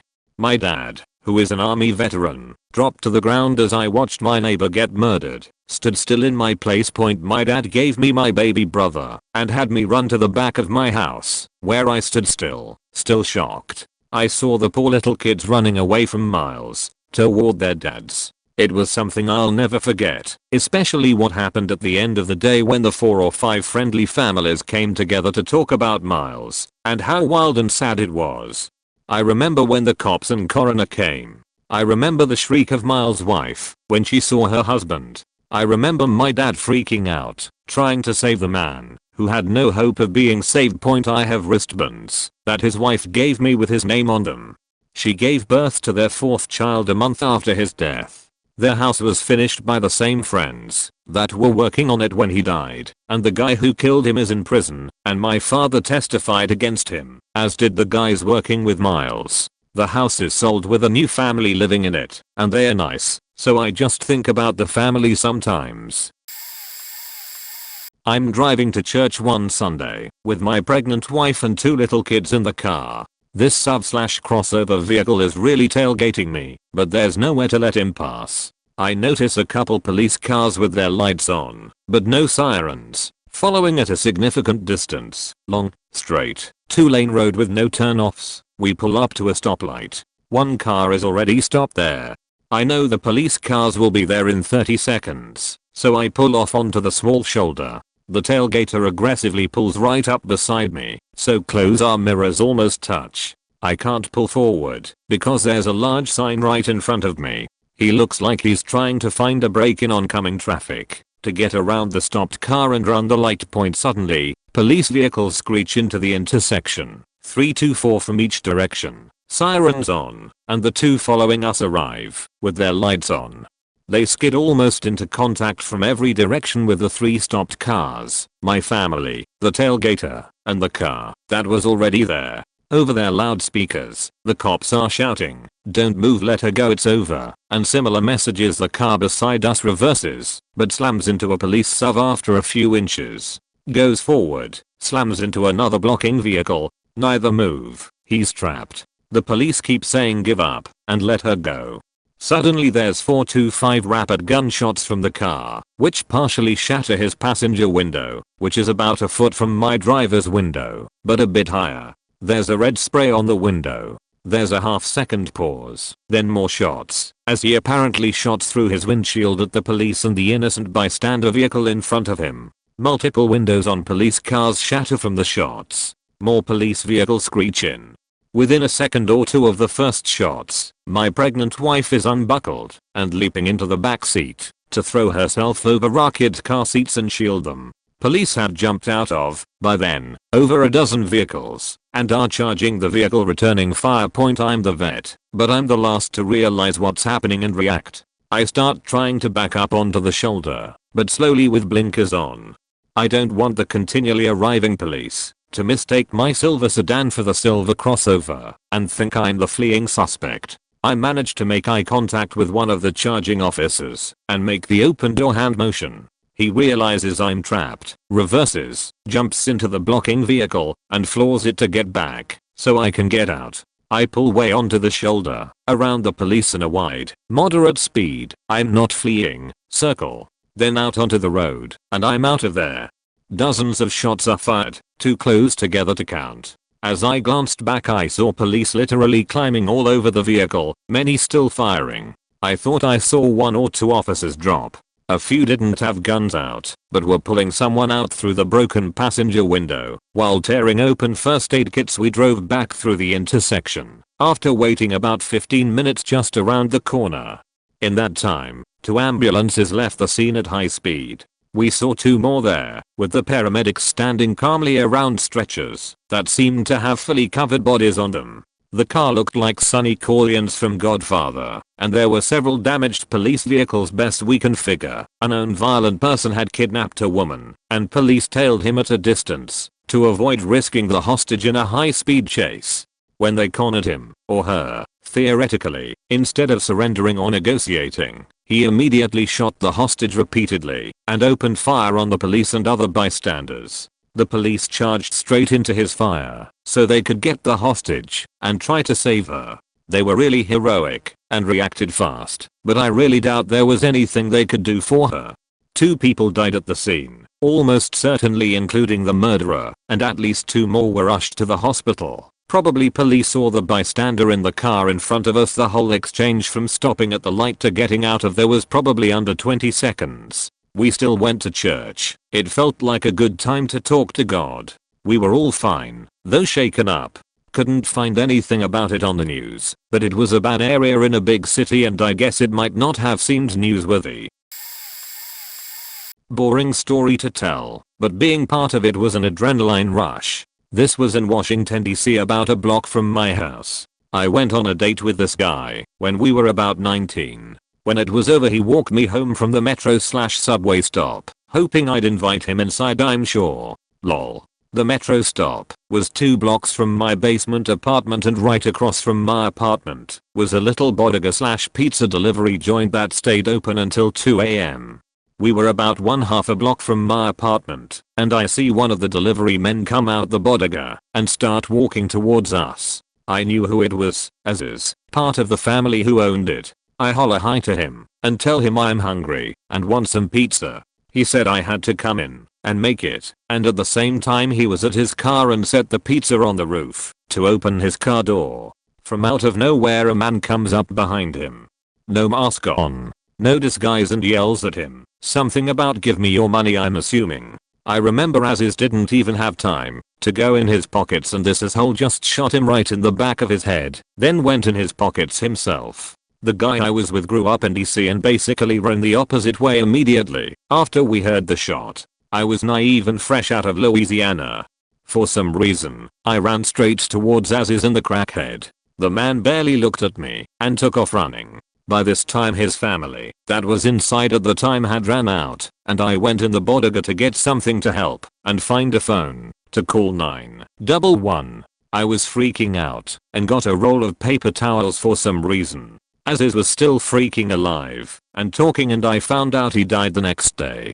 The man who shot him was also caught that morning. The bodega never opened back up. They were just trying to live the American dream and they worked hard trying to do it. Good people who didn't deserve their dream to be taken away over less than $100. My wife and I were traveling for our anniversary through Switzerland and Germany. We had flown all night from Texas and arrived in Zurich around 8 in the morning. Then took the roughly 1-hour train to Bern, which is where we'd stay for a few nights. I don't sleep well on planes, so we intentionally try to arrive in the morning and push through all day so that we can fall asleep that evening and adjust to the time difference quicker. Somewhere around 6 PM, 1800 hours, I caught a second wind of energy, but my wife was dragging. So after dinner we decided she would go to bed and I would walk down the street and get a beer. Tucked her in and locked the door. I found a place. There were maybe only 3 people in there. Started talking to this one local guy with my broken German. I took 2 semesters in college, but that's really nothing, and his broken English basically conveyed to me that if I'm going to be in Bern I should go to this badass bar down the street called Bar Cuba. Well, I thought that was a weird name for a bar in Switzerland, but I was down. He had already closed out and I was waiting on the bartender, so I told him I would meet him there. I walk in and this place is like 3 stories. I can't find him, so my plan was to sit at the bar and he would probably find me. Well, I start talking to these two local guys sitting next to me at the bar. They start to tell me once they find out from Texas about this other place that, even if I only had one night in Bern, I should go. Their English sucked, but I understood them saying, "It's the best." Since they said it wasn't far, I said, "Screw it. Let's do it." So we walk out, and they start getting into their BMW SUV. First remark, I thought you guys said that it was close. Yes, close. But have to move car 2 hours. I knew that you were only allowed to park your car at that place for 2 hours and that was a law in the city, but there was this moment where I thought to myself, maybe you shouldn't get into a car in Europe with people you don't know. But I'm pretty good at reading people, so several drinks in compounded with trusting my gut, I made the completely irresponsible decision to get in. Bern is a pretty small town, so it only took a couple of minutes to be out of the city. So maybe about 10 or 15 minutes in I started getting nervous. I say to them, "Guys, I thought this was like close. Yes, it's the best. Close. Almost there. 30 minutes into the trip and I haven't even seen a street light for like 20 or 25 minutes of the trip. I say to them, "Look fellas, it's been a good time and I wish I could've gone, but I need you to take me back to the city." My wife is a little crazy and has the app on her phone where she can find where I'm on the map. So if she wakes up and just opens that and sees that I'm not in the city, she's going to call the police and I don't want to cause anyone trouble. Sorry this didn't work out, but maybe tomorrow? That was a complete lie. No one in the world knew where I was. I didn't even know where on the map I was. I just wanted them to think someone could find me. Well, they refused and said they were close, and it was the best point. We finally start pulling up to this long tin metal building with a gravel parking lot, no windows and a blue neon light around the roof. I knew for sure I was going to die that night. I was faking living the movie Hostile. Idiot. I'm thinking to myself, I need to find a big rock whenever I get out of the car. Could I run into the fields of darkness? I said, "Whatever you came to do, go in and do it. I need to leave before my wife sees that I'm gone, so I'm not going in. Please just hurry." One of the two guys says that he is going to stand outside and talk with me, and the other guy goes in. We were standing outside for about 20 minutes, and I'm trying to eye which rock I'm going to David and Goliath these mfers with when I hear a faint siren in the distance and it's getting closer. It sort of disappeared, and then all of a sudden 20 Swiss police cars come barreling up the gravel way. They jump out and start yelling at me and this guy in German. Their lights illuminated a dead body like 90 feet from me. They brought everybody out of this place, questioned us and then explained that they had to take us in to get us to sign our statements. I remember being dumbfounded by how unprepared they seemed in dealing with something like this. Like, as they explained they needed to take me to the station, they asked me if they should put handcuffs or not. That would never happen where I'm from. Well, they take my statement and then they tell me I have to sign it, but it's all written in German. I told them they needed to translate it to English and then I would sign it, but they said that they couldn't. I was recording with my iPhone. They said it was against their law for me to record the questioning. But they never checked my phone, so I recorded like 35 minutes worth and texted to my wife and my father. That was a huge phone bill. They said I couldn't take pictures of the police report, but walked out of the office and left it on the desk, so I just went over and snapped pics. All in all, they kept telling me their law stipulates they have to tell me if they think I'm a suspect. That they don't, and they just need me to sign this document. I kept refusing, saying we could wait it out until the morning and call the embassy or they could hire an unaffiliated translator. They ultimately hired a translator. I signed it, with the recording and pictures probably being enough to get me off. If this was a scam. I got on the train to head back to the apartment around 11 AM the next day, which is now our anniversary, and nearing 72 hours without sleep. Another shitty part was we were doing an Airbnb. This particular apartment you had to use the key to lock the door once inside as well. Since I had the key, my wife was locked in until I got back. So had I died or been locked up for a long time, she would have been screwed. What if the place caught on fire or something? Anyways, I finally got back to the apartment an hour later, emotionally and physically shot and profusely apologized. I felt so shitty about the danger I put myself in and her as well. She actually took it really well. Wasn't pissed because she said she could see how shitty I felt. I took a short nap and we tried to enjoy our trip. I didn't know what happened until months later I found a news article. Apparently there was a brawl at this brothel, called Club 3000 or 2000 in Rapperswil. Someone stabbed someone else. The stabbed person stumbled out into the parking area and died, and we happened to show up shortly after that, but before the police arrived, because someone from inside called them. They were unprepared, because it had been several years prior since anything like that had happened in that part of Switzerland.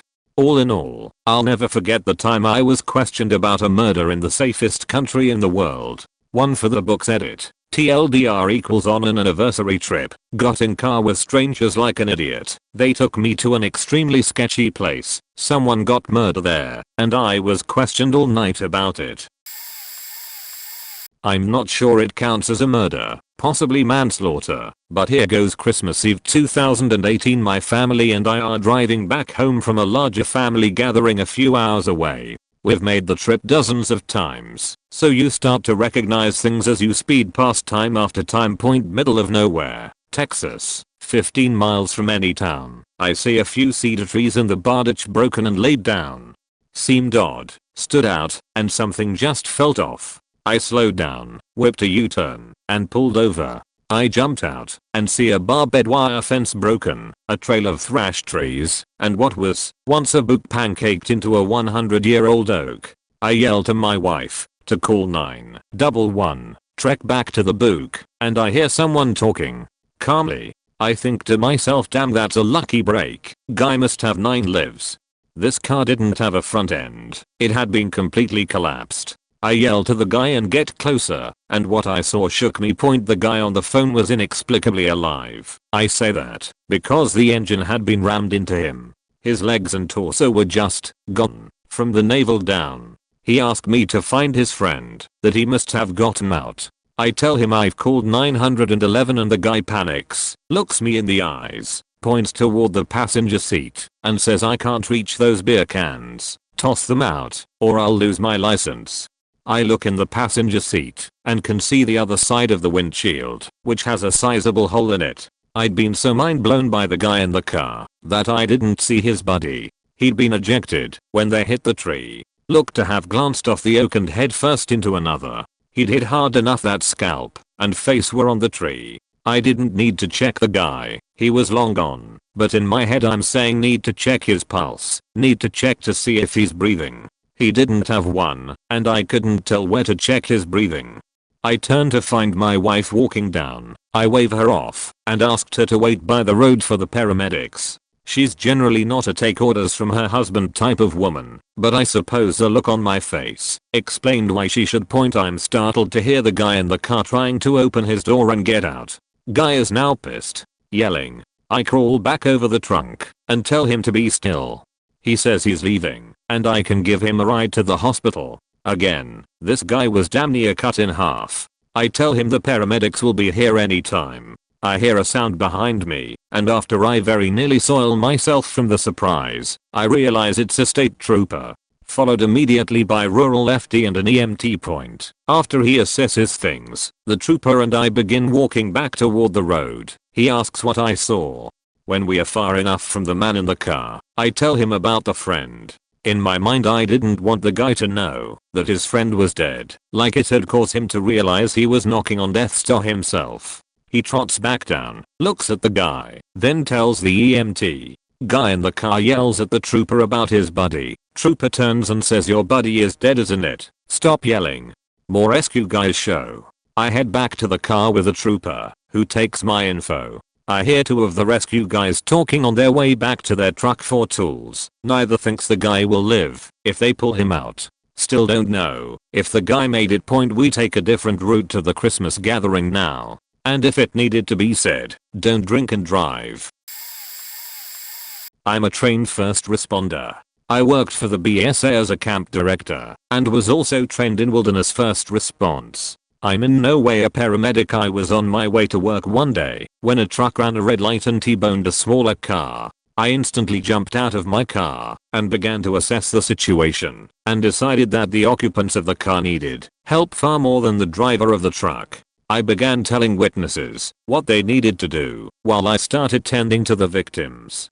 It was a grandmother and her grandson. The woman was unconscious, but the boy was still alert. He had a shattered leg, crushed pelvis, broken arm, and a broken neck, just from what I could see. The truck had struck his door and crushed the car in on him, requiring the use of the jaws of life to cut the car away from him. I immediately secured his head to prevent further damage and began talking with him until paramedics could get there. This poor boy was only 14. Once paramedics arrived, they took over caring for the boy, then asked me to start helping get the woman out of the car and onto a stretcher. As we worked, she became semi-conscious and began screaming horribly. As we finally got her on the stretcher, she lost all vitals. They quickly started working on her while they called in a helicopter to airlift both of them to a hospital in Houston. She died en route. The man driving the truck ran the red light because he was texting and driving. He was completely unharmed and had to sit there and basically watch someone die because of his actions. Please don't text and drive. It literally kills people.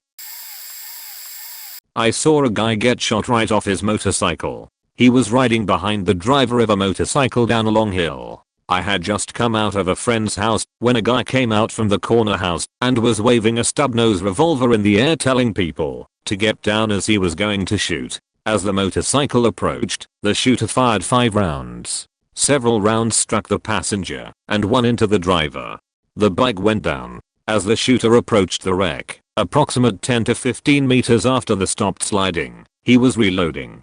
He was obviously shaken/nervous as he had trouble loading the 5 new rounds into the cylinder. While he had his head down, someone opened their door and pulled the wounded driver into their house and closed the door. The passenger hadn't moved and was in an contorted position.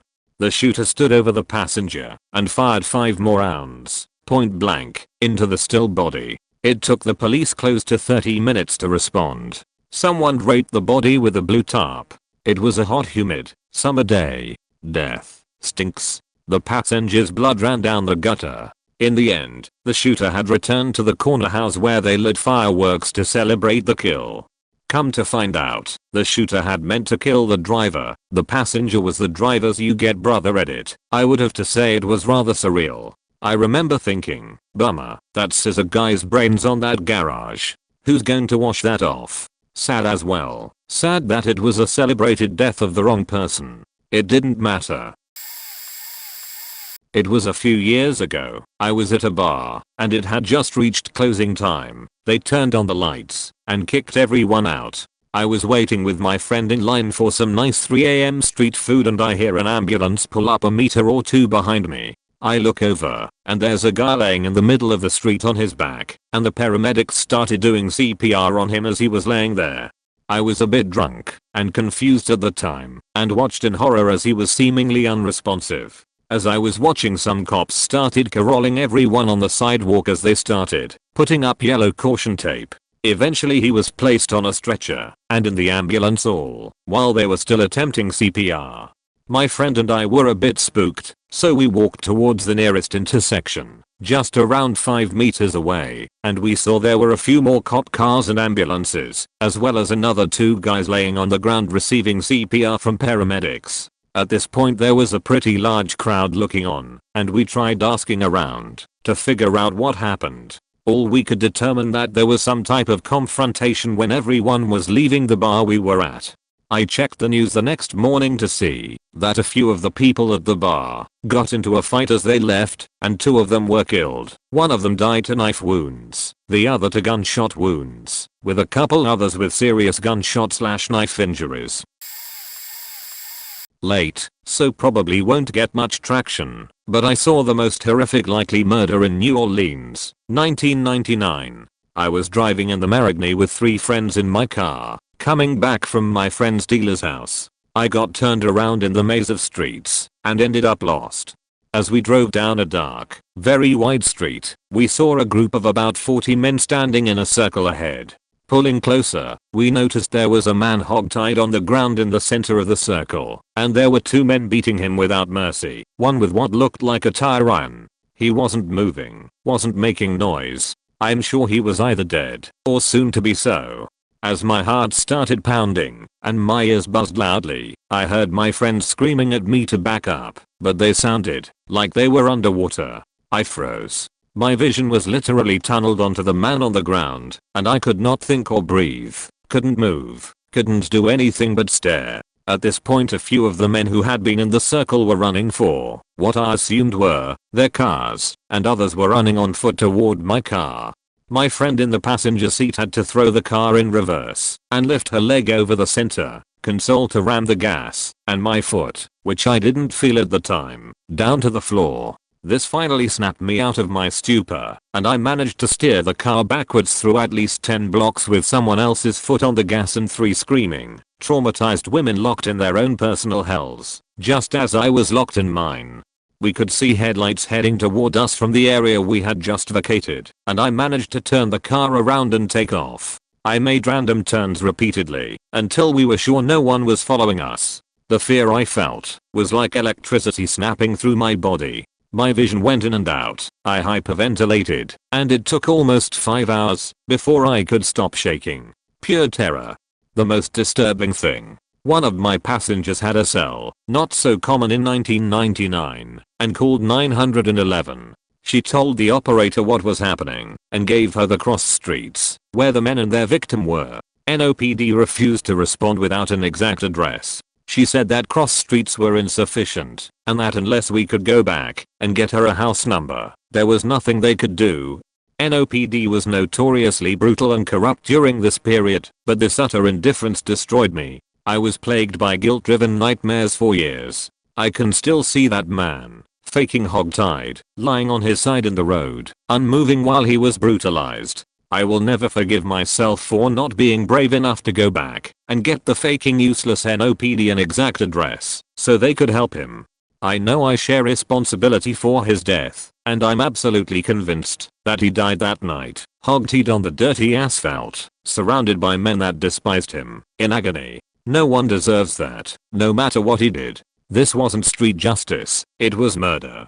Seeing how low humankind can go changes you. That night was the end of my carefree, trusting nature, and was also the first of 3 murders I would witness during 10 years in Nala. One shooting, one carjacking turned homicide as the thief rammed the owner of the van being stolen into a parked car as he was hanging onto the passenger side door. After the last one, I left and have never returned. I wish I never stepped foot in that godforsaken wasteland.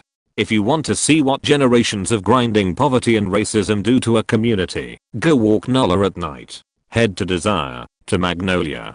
Just remember, you won't ever be able to unsee the things that happen there in the dark. It changed me forever, and not for the better. Last year, a few weeks before Thanksgiving, I heard screaming and commotion outside in front of our house. We lived in a very sketchy part of town with the cops frequently visiting our next door neighbors specifically. I opened the door to see what is going on and 3 men are arguing outside a parked car in the middle of the street blocking our driveway and yelling whilst a woman is trying to buckle her infant child into the car seat. She is crying and screaming and one man, actual neighbor, grabs a board of a broken fence and beats one of the other men, not neighbor, while chasing him down the street yelling about beating women and whatnot. Third man also was neighbor and was yelling at non-neighbor / consoling woman. I had been trying to call the police and they had put me on hold for over 10 minutes in the car. I assume the woman with her child drove away. My husband and I concluded that the situation had just diffused itself as things like this happen frequently. About 1.5 hours later, I'm in my bathroom standing next to the open window and hear 3 loud pops. I yell to my husband to see if he heard that and he says some probably dropped some pallets or something, but I knew it was a gun. I look outside and just down the street visible from the window I see people looking and panicking. I open the door and people are starting to gather and panic. In a restaurant literally less than a block away, the man who was accused of abusing the women shot the man who was my neighbor who was consoling her in the face 3 times. I know it was irrational, but I was scared to death. because I thought the shooter was going to come kill me, because I had tried to call the cops earlier, and I know he saw me at one point during the original confrontation. A few days later I talked to the restaurant workers, and they said he tried shooting them too, but the gun jammed, and he ran off on foot out of frustration. I wasn't an eyewitness, but that was the closest I've ever been to witnessing a murder. Super scary and get super anxious when I hear any kinds of gunshot now. FML. Hopefully that's the worst situation I ever encounter.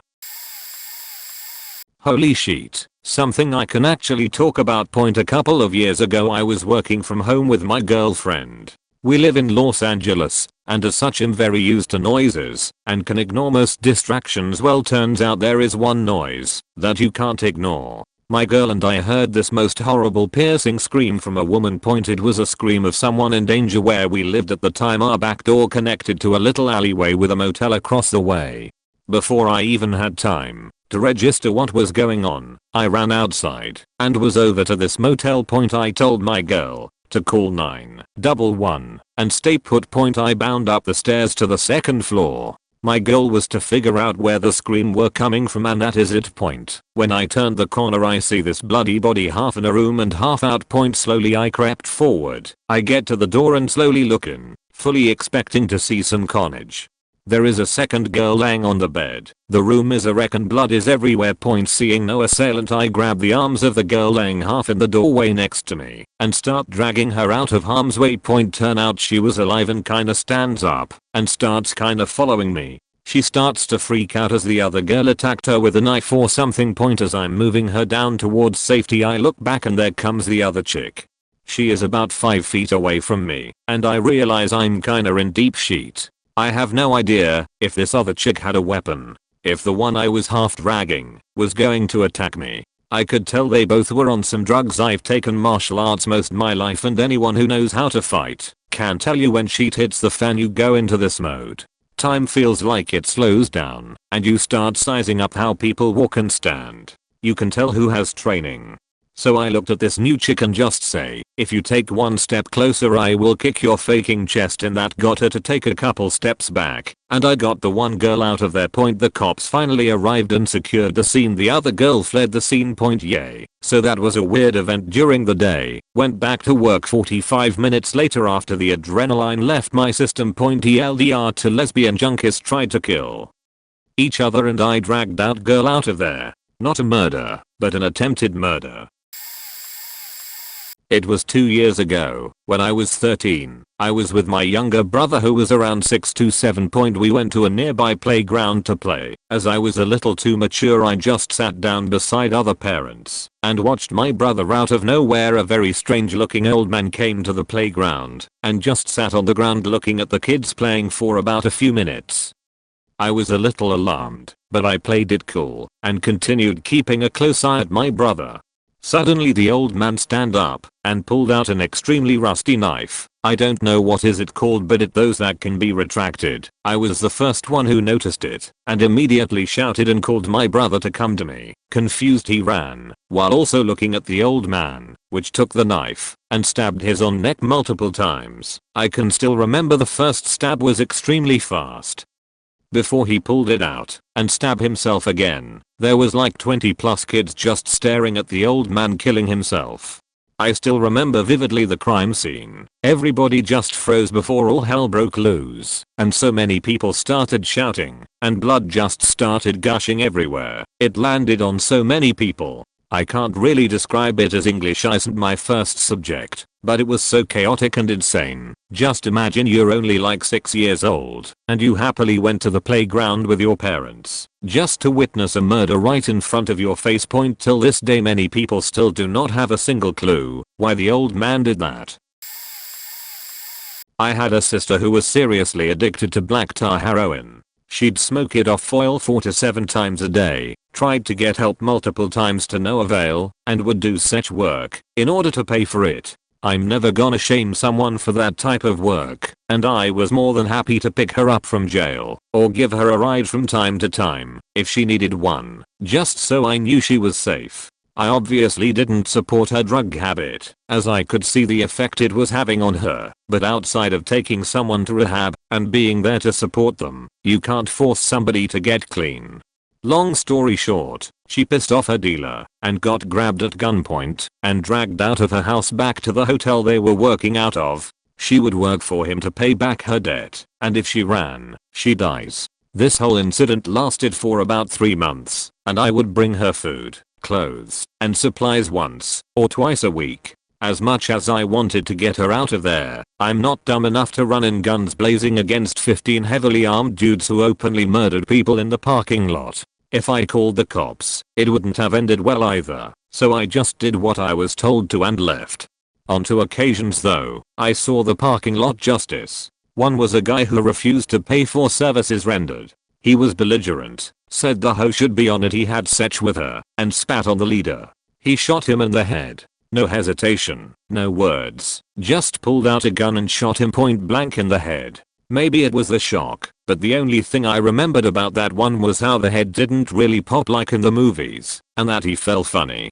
It was a bad situation. About a month later it happened again, but with an underling skimming off the top, and he got curb stomped. I'm probably never gonna forget that image, as long as I live. Let's just say it was incentive enough for me not to get slick. My sister got out eventually, after paying her dues, and died of an overdose last year. She had an 11-month-old daughter that one of my other sisters is now raising. And the dealer, well, he's in jail now. So that's my story. This is about 20 years ago. I was skating to work, which took me past the main crack dealing spot and scuzzy drag in Denver. People hanging out drinking at 7 AM, got propositioned a few times by prostitutes, etc. There was a McDonald's on the drag, and this particular morning 2 homeless guys were fighting with each other in the area behind it by the dumpsters, almost incoherent in what they were yelling about, but basically one of them was accusing the other of smoking his crack rock. Then the guy who was accusing the other guy pulled out a small sheety knife and just stabbed the hell out of the other guy in the torso, stomach and chest, maybe 80 times. I wasn't able to count because I was so shocked. The guy who was stabbed sort of stumbled over and fell face first into the pavement, and the other guy just shuffled over to the curb and sat down, where I guess he had a burger or something in a bag that he started eating. All the street people who saw this were just kind of hanging around, and then maybe a minute or 2 later the police showed up with 4 cruisers and got the guy to do the whole stand up, lift your shirt, throw the knife down, get on his face, and get cuffed with a knee in his back. I stuck around because I figured they might need a witness, but the cops knew pretty much everyone there and asked them what they had seen. They tried chest compressions on the stabbed guy, but there was so much blood that there wasn't much they could do from what I could tell. Then I skated on to work, which was providing tech support at a web hosting company. Alex was the name of a big don in our locality. He was a big shot and his main occupation was doing murder for money, real estate businesses and all those things. Anyways, many other small dons who want the big money wanted to murder Alex. And one day, when I was returning from my coaching center at night at around 8, Alex was coming in a bike with his companion, and 2 bikes with 2 in each followed him from the back and first. They put a cut in his leg so that he couldn't escape, and his companion ran away, and Alex ran into an provisional store for cover, but the guys chased him there and put exactly 32 cuts. As per the post-mortem, I saw a piece of his brain just fly away and fall on the road. That ducking shocked my brains out, and I ran. Okay, now lemme tell you all who arranged the guys to kill Alex. The police investigation has started, and it was found that my uncle had arranged the guys to kill him, and what blew my brains was that when they were chopping Alex, I saw him standing there, and he had a evil smile on his face. That's when I knew what a villain's evil smile looked like.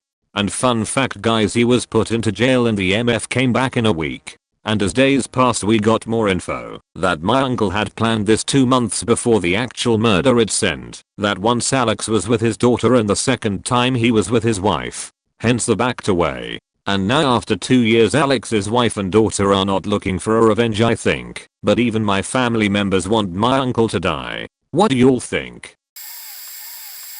I used to be a military medic. I have a few stories about the accuser, but those have never haunted me as much as this one. One day we had a commander's call on base. The meeting went on a little longer than it should have, causing a friend of mine to be late for class. We got dismissed, and I gathered the 2 new medics I had been training. We got in the car and started driving to the dorms. Halfway across base I see a motorcycle fly through the air and didn't wait for the car to come to a stop before I started sprinting towards it. I came into the scene to see a motorcycle in fire, a car with a pretty damaged hood, and a man laying in the road. I got down next to the man and looked him in the eyes and asked if he was okay. He nodded his head. I told one of the new guys to call 911. He couldn't get through, the line was busy. I looked around and there was a crowd of 30 people and growing. I worked out of the and knew who was on duty. So I called their phone and told them to get the hell across base. Then I got back down on the guy's level, looked him in the eyes, and asked if he could still breathe. He was lying prone with his head turned towards me, hands by his sides. He coughed and blood poured from his mouth. I stated barking orders at my medics, one on C-spine and the other on the same side as me, to help me roll him. I distinctively remember some high-ranking officer telling us not to move him, and my response was "Fuck off, sir." We rolled him over and cleared his airway. At that moment I witnessed him take his last breath. Turns out he was in a hurry to get to class and was going through a yellow light when a cop made an illegal turn and ran into him. Not quite murder, but I had nightmares for years. There is more to this story, but I'll leave the rest to your imagination. I was about 10 years old on vacation visiting my mom's home village in Sinaloa, MX. I'm standing outside a small store waiting for my mom to walk out, and we head back to Abuelita's house. As I'm admiring the old church bell in their downtown area, I hear women yelling obscenities, so I turn around. I see 20 or so women in a posse, crunched together, walking towards the white painted stage in the center of the small downtown area, cursing and spitting at something being dragged beneath them. I then see, as they pass by me, a man beaten to a bloody pulp, hands tied up with clothes torn up as the thing being dragged down the dirt street. Behind these women is the town sheriff, shotgun in both hands, dark aviator glasses, cowboy hat, the works. My mom is still in the tender, so I walk a few steps alongside them to get a close up. I don't know why my curiosity was like that at that moment, but I was at first concerned for the bloody man. The posse arrives at the freshly white painted center log that is occasionally used in ceremonial and traditional rope swinging events. A young man climbs up the pole like a palm tree climber does, while carrying a rope from one of the upset women and ties it through a thick metal loop about 20 feet up. I was small and now witnessing this from about 100 feet away. The next thing still haunts me. I can't see past the posse. The rope begins to wind and tension. Then beat up guy gets yanked up by his neck. Choking sounds are echoing off the old buildings as this dude is unable to raise his arms, as a posse of pissed off women had tied his arms to prevent him from raising them. I watched in horror until my mother ran up to me and covered my eyes from behind. Apparently he had raps a couple girls and the people wanted him dead. My mom said the sheriff was protecting the women. His face, flailing legs and sounds are what still get to me. This is a bit outside the scope of question above, but a couple of things I witnessed while living in DC. Turns out it's a pretty violent city. Shocker, was moving into my first condo on S. Saint Denis. Just graduated, landed a decent entry-level job in the GovT, ECT. So yeah, I'd think I had made it in Hollywood or some crap. Anyway, across the park, me and my friend saw some rough-looking dudes walk up from the halfway house into the park. They were arguing about something, but also walking side by side at first. Usually not serious. They entered the park, and it started to escalate. We repositioned to get a good view, and were expecting a little entertainment, a little brawl. Nope. Dude immediately pulls out a screwdriver, stabs the other guy, and stomps on his head. I was very surprised how violent and quick it went down. Afterwards, we and a few other PPL came up to the guy on the ground and called for help, but this guy was in pretty bad shape. Other guy had casually walked off, as if nothing had happened. He may have made it, but it definitely left a mark. I have been in and seen my fair share of fights, but this was straight up prison yard style. So in the same park a year later, saw a dude get shot 2 to 3 times. It was near the 4th of July, so kids were running around popping off fireworks. My neighbor, a local dude, had been asking me to play spades with him in the park. We had shared a couple drinks here and there, and being very hospitable and welcoming me to meet his PPL, I accepted. Unfortunately, timing wasn't on our side. Around dusk it was yet another reality check for a white dude from Kai. 7 or 8 loud pops rang out. PPL scattered amidst the gunshots and fireworks. They all immediately knew the difference, and I, after serving several years in the army, somehow did not, but quickly did. 3 teenagers came running up. One collapses right in front of me. You could see the blood on his leg and arm. The guy I was with knew I had spent some time in the military and handed me a towel to perform first aid.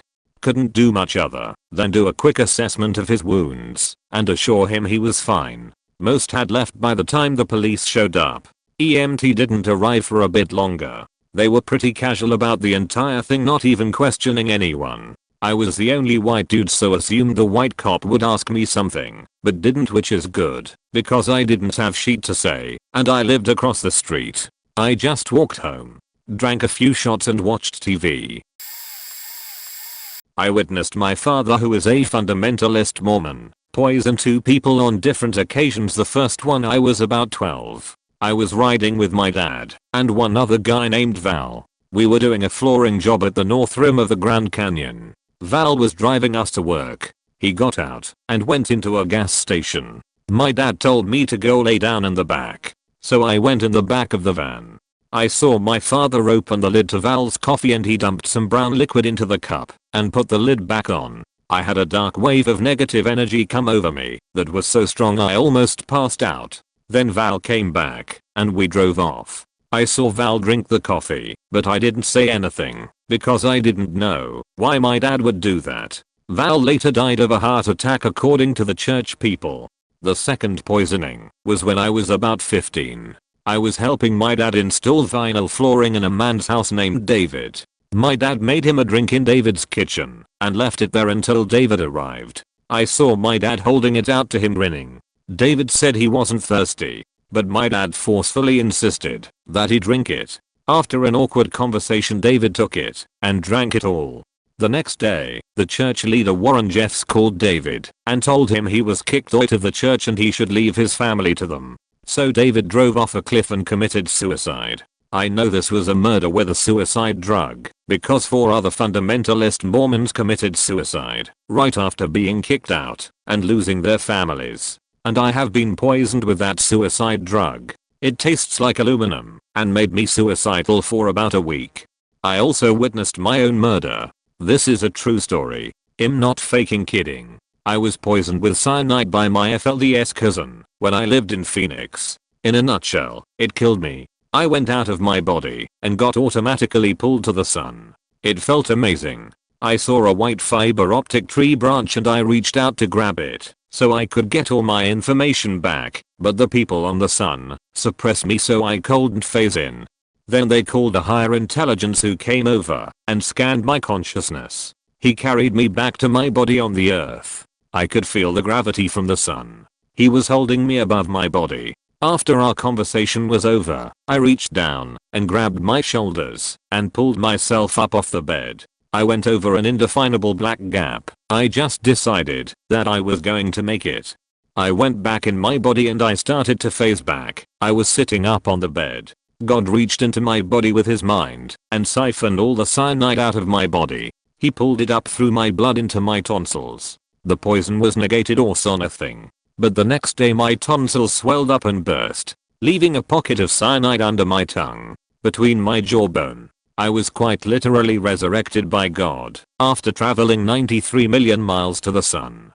And 93 million miles back. My body was cold when I went back in it. So I was dead for at least 30 minutes. Probably longer. I also ended up solving about 12 other murders in my small town after I came back alive. It was me against 50 American people who were working for the most powerful drug cartel in Mexico. I was able to link my life experiences together and defeat the largest drug smugglers in North America.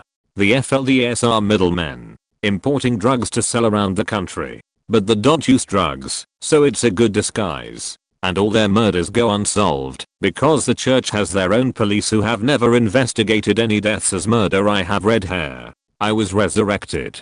I was told I had to come back and shut them down. I was the only person capable with the tools to defeat them. I was resurrected. The proof is in a pocket of poison in my jawbone. It looks like I'm the real son of God. Yes, this is real. I really went to the sun. And there really is a God who can move matter with his mind. DM me if you have questions. I lived in a town in Chihuahua, Mexico called Cuauhtémoc for some time. This particular town was ridden with and controlled by drug cartels. There was a constant war going on between the police and the drug lords. One particular day I was sitting on the passenger side window seat of a city bus. We were stopped at a red light. To my right, maybe 5 feet or so, there was a police car parked on the side of the road with 2 police officers in it and 2 others standing next to it having a conversation. For some reason I became affixed on them and just spent a couple of seconds watching them. Then, all of a sudden, a big black SUV pulls up and blocks off the bus and the police car. 3 men jump out wearing all black and carrying heavy machine guns. They start to fire thousands of rounds of ammo at these police officers right in front of my eyes. The sound was deafening. The air turned to a red misty color as their blood sprayed everywhere. But I just couldn't stop watching the carnage. I didn't even duck for cover like everyone else. I wish I would have pointed then. After about 30 seconds of straight shooting, the men hopped back into their car and sped away. All I saw now was body parts and blood all over the streets. I couldn't even tell what was in the police car anymore because the windows were caked in blood. I could easily see the 2 officers that were outside the car. One of them didn't even look human anymore. His face was completely gone. The other one was still alive, and he was holding part of his cranium in place with his hand. Then he just let out this horrifying scream before blood filled his lungs and mouth and made a piercing gurgling sound. He then collapsed, and his hand that was holding his head fell out of place, which allowed his brains to spill out of his skull onto the streets right in front of me. I finally turned away and vomited. To this day I still dream about that one police officer, and thinking about it makes me nauseous and gives me the cold sweats. That strange gurgle / high-pitched scream is, to this day, the most chilling, horrifying, and awful thing I've ever heard. Saw 4 police officers get shot at by cartel members. One survived and I watched his brains spill out of his skull onto the street as he died. Same thing happened with me. I was heading to a meeting way back in 2013 in Nice Road, Bangalore at around 2 PM. Suddenly the truck in front of me made emergency stop, and I was fortunate enough to brake on time, and I had maintained pretty good distance from the truck. Still, due to the higher speed, the braking distance to stopping was really crucial as I was about 2 feet away from the truck when my motorcycle halted. I was so angry and directly went to the truck driver, only to realize in front of him there was an accident, and around 6 to 7 years old girl's head was crushed beneath the auto rickshaw wasn't allowed on this highway, and this auto driver illegally merged to this highway. Upon seeing this horrific scene, nobody dared to volunteer or ready to step in, and I begged help with others to lift that auto. Once done, the girl's head was crushed and blood was all over, and I was shivering upon seeing this.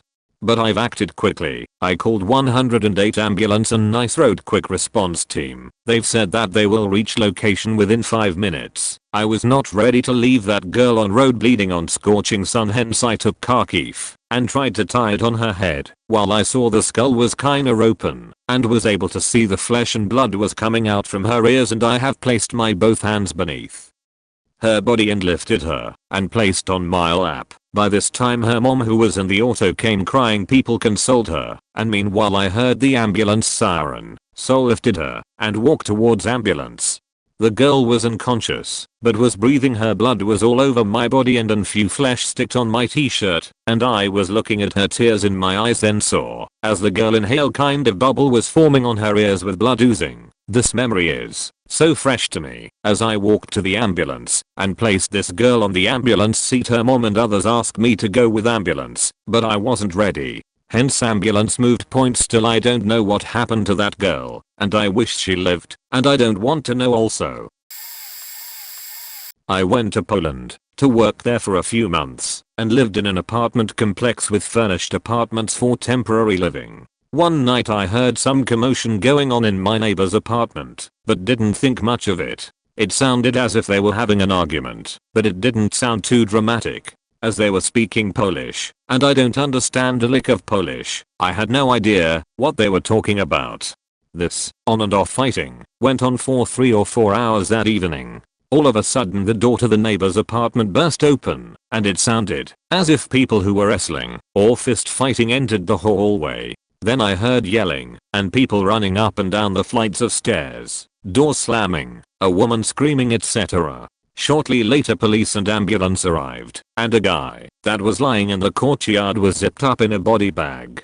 I was waiting for the police to knock at my door and ask questions, but they never came. So I barely slept that night and wanted to go to work the next morning, but I couldn't. There was crime scene tape right in front of my door that blocked me from leaving my apartment. And there were huge puddles of blood on every floor, blood on the walls, blood on the rails, a bloody handprint on the wall with finger marks dragging down, as if someone that was severely injured tried to drag himself out of the hallway, etc. They mopped the blood up, and it was so much blood that there even were small waves in the puddles of blood. I have never seen such a bloody mess outside of movies. Later I heard that they got into a fight and someone got stabbed up. This happened a good while ago. When I was in college I had a part-time job working with a guy, Mr. A, who used to rent out sound equipment for bands. Maybe once during the week, and once at the weekends I'd get a call from Mr. A asking, was I interested in a night's work? The work was long hours, but it paid the equivalent of 3 weeks rent, so it was worth the effort as I had no grant or scholarship. Most of the venues were just large bars that had local bands on. Anyway, this one night we had set up for the band, and they had started playing. Mr. A was the sound engineer, so I was just standing round the bar listening to the music. By chance there was another friend of mine there that night, Mr. B, so I chatted to him a bit. This other guy, Mr. V, came up talking to me. I thought he was more than a bit stoned, so I didn't really engage with him, so he was just standing about a yard away from me. About 15 minutes later I watched another random guy, Mr. M, get up and go to walk out. As he passed Mr. V he made a swipe towards his head with his right hand and was gone. When I looked back at Mr. V, milliseconds later, he was covered in blood everywhere. Mr. M had cut his throat. Mr. B had some paramedic training, and we both tried to help the victim. I have a vivid memory of huking 2 fingers, index and 4, and trying to clear his mouth of blood, but that wasn't going to make any difference. It took a few minutes before he died. By the time the ambulance arrived his blood had started to coagulate, and we had to peel him off the floor to put him on the gurney. The murderer didn't get very far, was caught, charged, and eventually brought to trial and found guilty. As he pleaded not guilty and was found guilty he got a life sentence, 25 years, which is coming up in the next few years. The incident keeps popping up in my life. I failed college, and before going back to try again I moved to another European city. One random Saturday night out for a few beers, I bumped into somebody I thought I recognized. He had been in the bar that night and promptly introduced to his friends, "Hey everyone, remember I told you about that murder last year? This guy was there. My friend Mr. B committed suicide a few years later." The college I went to had large grounds. The brother of the guy who was killed, who looked the same as him, was a landscaper, so I would see him maybe once or twice a semester walking into college. He killed himself a few years later as well. The national broadcaster where I lived did a series on how the family of murder victims survive. The family of this victim were the basis of the first episode. A local politician gained nationwide notoriety for supporting a campaign to get the murder victim out on early release. That failed once details of the murder were exposed. The company where I used to work merged departments. One of the new guys in our department used to play in the band playing that night and recognized me. I'm sure there are enough people out there calling BS at this point. You're entitled to your opinion. I do remember during the court case, when the pathologist gave evidence, he said the cut was 4.5 inches long, and that the victim died as a result of drowning on his own blood before, rather than exsanguination. I also remember the victim's mother sobbing at the back of the courtroom whilst the finest legal minds in the land doing free legal aid almost got the case thrown out on a technicality 2 years ago. Roughly 20 years after the incident, I started going to a professional to talk about it. I was about 12 years old. The area we lived in had been one that had transitioned rapidly from a decent area to a bit of a crime hotspot over a few years. We lived there for my entire childhood, and at that point, hadn't really been directly affected. My parents had been waking up early to watch the Cricket World Cup as they were huge fans. Naturally, as kids we'd get up as well, just to have any chance to watch TV. It was a Friday morning at around 5:30. My parents were in the living room and I could hear the sounds of the TV and chatter between them as my sleepiness faded away. My bedroom was right at the front of the house and I shared it with my younger brother. My bed was against the far wall with the head against the wall, which also had a large window. If I sat on my haunches in bed I could clearly see out the window. Out the window was a street, and across the street a large empty field and a house to the right of it. As I sat up in bed to get up and go to the living room, I heard a bang which I knew had to be a gunshot. I peeked out the window. Across the field I described in the road parallel to my road was parked a blue car, a Datsun. There was a man running away from it. Running down the road was another man in work overalls belonging to a factory at the end of the neighborhood. He ran and turned into our street. As he got to just outside of our house he stopped in his tracks. Another man who I hadn't seen had been running from the other side. Now the man who was running from the blue car had caught up, and the other man had also come into view. They both had guns and both started firing. They shot the man in overalls about 7 times. The blue car came around the corner and they both jumped in as the car sped off. I saw the man they shot get up and stumble. He made it another 10 meters or so before collapsing just outside the neighbor's house. I saw everything. I never said anything to anyone. I was coming home from class in the mid-afternoon and parked on the street behind and Suv. I remember noticing the car in front of me because they were like 1.5 feet away from the curb, which made it tough to parallel park. I saw 2 people sitting in the car. I was a bit distracted and bringing some things into the house, so I kinda walked in with my head down, fiddling with my keys. Go in the apartment, a 3-story walk up, and by the time I get to the 2nd floor landing I heard pop pop pop pop. I ran upstairs to my apartment and looked out the window. At first I couldn't really make sense of what I was seeing. The 2 people were still sitting in the Suv, buckled in. Everything looked normal. Then I saw the person in the passenger seat take the person in the driver's seat's hand, lift it up, and let it fall limp on its own. All at once I had a clear picture of the scene. Blood on the driver's shirt, not his seatbelt, bullet holes in the side of the car, broken back window. My roommate and I ran downstairs and called 911. She got towels and told the passenger, a justifiably hysterical woman, to panic to think to hold pressure on his neck. I was too panicky to do anything but shake and gawk after I got off the phone. As the police and ambulance came, so did our neighbors, walking with a stroller. We stood in the doorway together with their 2-year-old daughter, watching all the pretty flashing lights through the mail slot. The man in the driver's seat was pronounced dead later that day. The police barely even tried to find out who did it. Despite being about 10 seconds away from being caught in the line of fire, which according to the evidence markers originated from right next to my car door.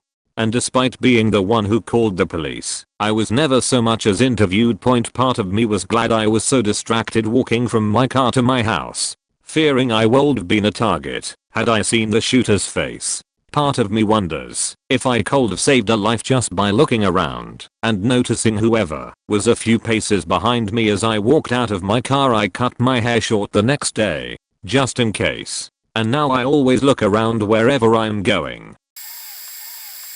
I was about 8 or 9, I wanna say, and I was on a family road trip. My mom asked the manager of a Denny's if we could sleep in the parking lot for the night. My sister and I had trouble sleeping as we were sharing the backseat. Next thing I knew, my mom was telling us to get down and hide. After following her orders, I looked up at the gas station directly in front of us to see a man getting his head absolutely bashed in by another guy, and a woman running out begging and screaming for them to stop. An older woman ran after her and held her away from them. I just remember being extremely confused, but aware enough to know we weren't in any danger, as it was clearly a personal thing. Though it seriously could have not been, and I'm glad my mom is smart enough to know that. The guy's head had kind of concaved in on itself. My mom was telling us not to look, The ambulance and cops came not long after, and I remember them putting him in a stretcher, and he was kind of vertical, completely facing us, totally displayed for my young eyes to see. It was horrific and bloody, and he definitely wasn't conscious. His face and upper body were smeared with blood, his eyes were closed, and, of course, his head was caved in and deformed. To be fair, he may have lived, I have no idea, and neither does anyone else on that trip with us. But it still haunts me. I'm now 19 and this is the first time I've looked back on it and fully, consciously realized I probably saw a man get murdered in what looked like a brawl over a girl. Another time, again around the same age, I was leaving the YMCA with my mom and sister when we saw a biker who was hit by a bus sprawled out on the ground, blood and what looked like brain matter escaping him. That Sunday though I went to church and told our Sunday school leader. He said he actually heard about it and visited the guy and he had lived. Part of me wonders if that was just a white lie to get my child brain to not worry about it, but again I have no idea. I could probably look it up though, unlike the other event. I never actually was able to watch it myself or see the body completely, but it was when I was about 7/8 years old. My neighbors had 2 kids, one boy and one girl, around my age, and I would go over and play with them a lot. One afternoon the boy was playing out in the road. It was an alright neighborhood, a little sketchy in some areas, with many children, and not a whole lot of traffic, so seeing kids in the road wasn't uncommon. I think the kid was on his bike, but I'm not sure. But when he was out on the road playing, a girl, 20 I think, but definitely under the legal drinking age, had come speeding down the road, intoxicated, and ran over the kid. She didn't realize what she had run over, so she backed up, running over the kid for a second time. I remember this being about a couple houses down, maybe 300 feet, and my parents wouldn't let me leave the doorstep outside our front door. All I could do was watch from a distance, very confused and concerned about what was going on. I was young, so my parents didn't want me seeing or experiencing something like that, so it took them a while to explain what happened. But I remember seeing neighbors gathered around on the sidewalk watching as the ambulance and the EMTs took care of the kid. The kid managed to survive being ran over twice, but a few weeks later, while staying in the hospital, he ended up dying. I'm pretty sure it was from a heart attack or something similar. It's sad, because he was very young too, a couple years younger than I was at the time. I sat on my doorstep with the kid's older sister, my age, through the whole thing, and that was the last I had saw her. The family ended up moving, because of the trauma and the reminder of what they saw every time they went/left their home. Their kid died only about 2 houses down from theirs, so it was very hard to be reminded of what happened every day. Anyways, the girl had gone to jail. I'm not sure of how long exactly the sentence was, or if she's still in there, but we've since moved across town from that neighborhood. Lots of child memories there, and a lot of faked up ones too. When I was 16, I'm 21 now, I was drinking with my friend. His mom and stepdad were drinking/doing drugs. It was an overall fun night. Me and my friend were jamming, having a good time. My friend's mom and stepdad left and came back arguing. The mother was telling the stepdad to get out and that she just wanted him to leave. My friend got involved and was telling him to get the fuck out. It turned into a yelling match and my friend ended up pulling out a gun and shooting him a couple of times. At the time it felt unreal. I was really drunk and just sat there for a minute processing what happened with all the commotion that was going on. The yelling got louder and mom started crying. He ended up dying on the front lawn in the rain. I ran back to my mother's house a few doors down and slept it off. Woke up and thought it was a bad dream. I looked outside and saw that there was a swarm of police and they had the area taped off. When I saw an opportunity to leave without being noticed, I ran off to a trailer park in the middle of nowhere with cousins for a year or so. My friend hid for a while as well. He ended up not getting charged. When I finally came back to the city I was arrested and interviewed within hours. My friend ended getting convicted on manslaughter and getting a 10-year sentence a little more than a year after all this happened. His mother is currently getting sentenced for perjury for lying on the witness stand for her son. For more background info, The stepfather got my friend's mother hooked on drugs slash pimped her out slash sold coke and heroin. He was very abusive to my friend and his sister. We lived in a project housing community and we did things we should never have had to as kids to make ends meet. Point. If anybody wants to see how it played out in the news, Google Jacob Thompson at Ottawa, Ontario 2016. Never shared this story with anybody. Refused to give a statement to police. Hope everyone enjoys.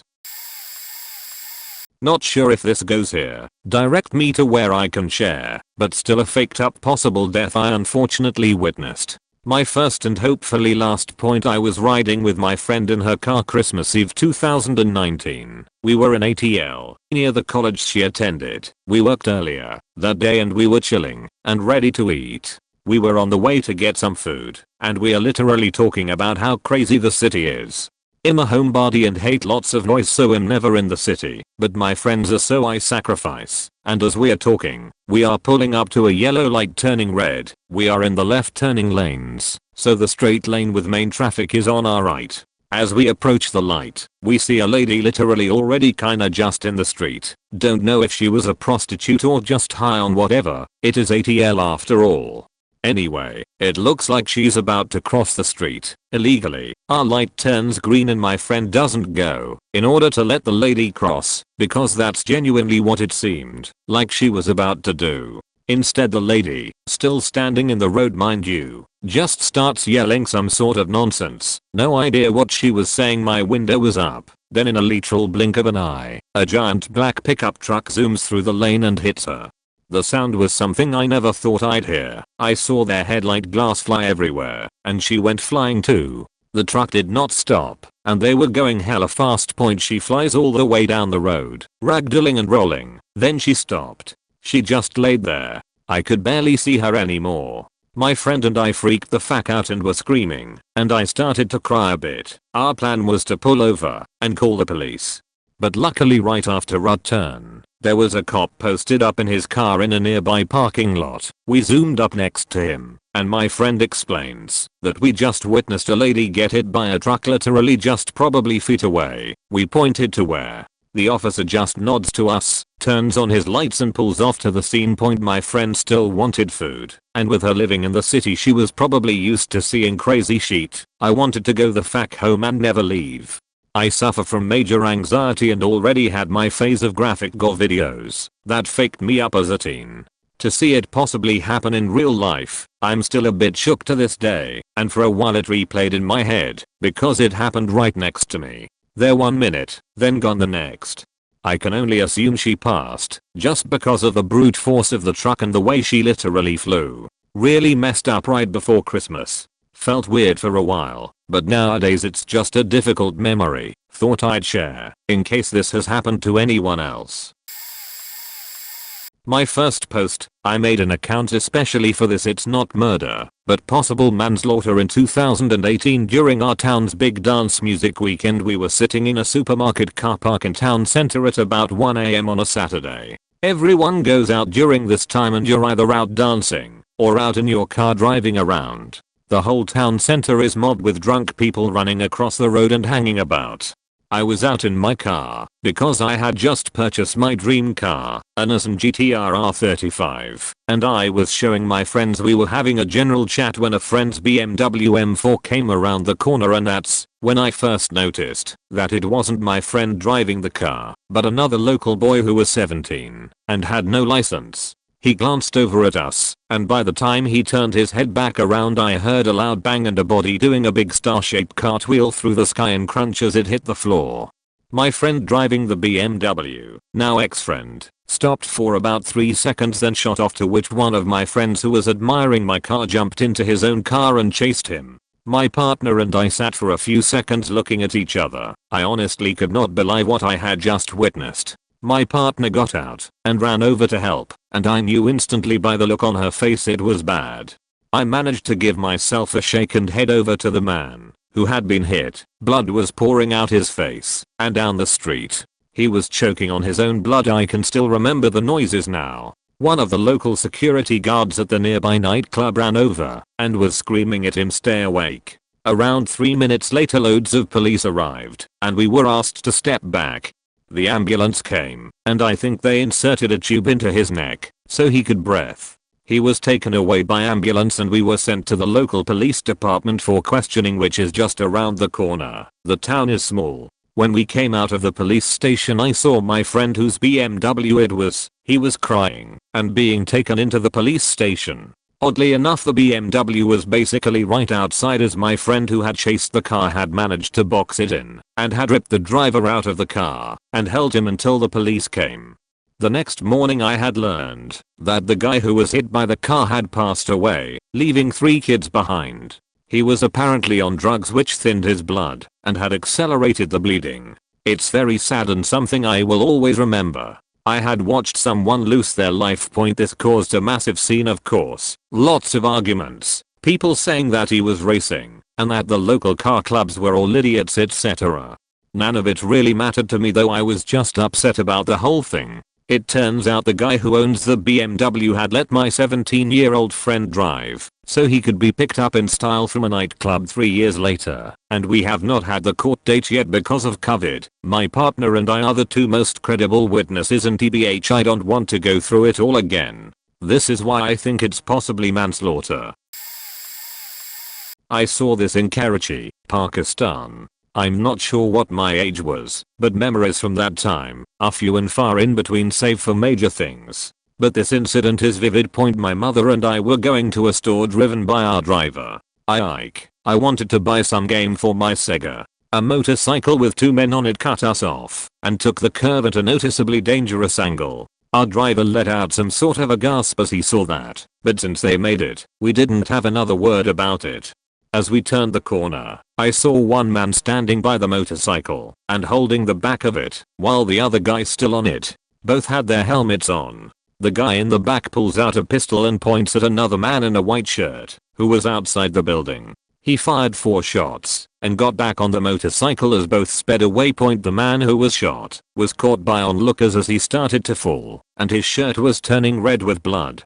I tell this story in detail since I remember it so well, but all of this happened within seconds. My mother tried to distract me with Sega games and did so successfully. On our way back from the store we crossed the same place, and it was only a few hundred feet from the store. The man was now covered in a white sheet with onlookers and paramedics and police forming a small crowd. I felt really weird having witnessed this incident. The look on the man's face as he clutched his chest upon being shot was that of pain and terror. But the person who shot him in cold blood in broad daylight made it seem like it's no big deal. I wonder how many he had killed before. And how many more. What is the price of life? I lived in a twin, 2 houses attached to each other, and a girl had just moved in the week before to the other house. I met her once and was excited to have a normal neighbor. The last 2 that lived there were nightmares. I got a flat tire working downtown and cut out of work early to get it fixed. Get home around 3 and start watching Lucky Logan. Get a call around 4 to pick up my car and then head back home. I hear new neighbor pull up our shared driveway and then go in her back door. The movie is a bit loud, but a few seconds after she gets in the door I hear a sound like she dropped something while she was moving it in. Think nothing of it. My girlfriend gets home late, around 6:45, and I get the dogs ready for a walk by our back door. I hear a guy freaking out next door. I poke my head out and see a guy I met when she was moving in, new neighbor's boyfriend, and he is despondent, saying the woman is down and not getting up.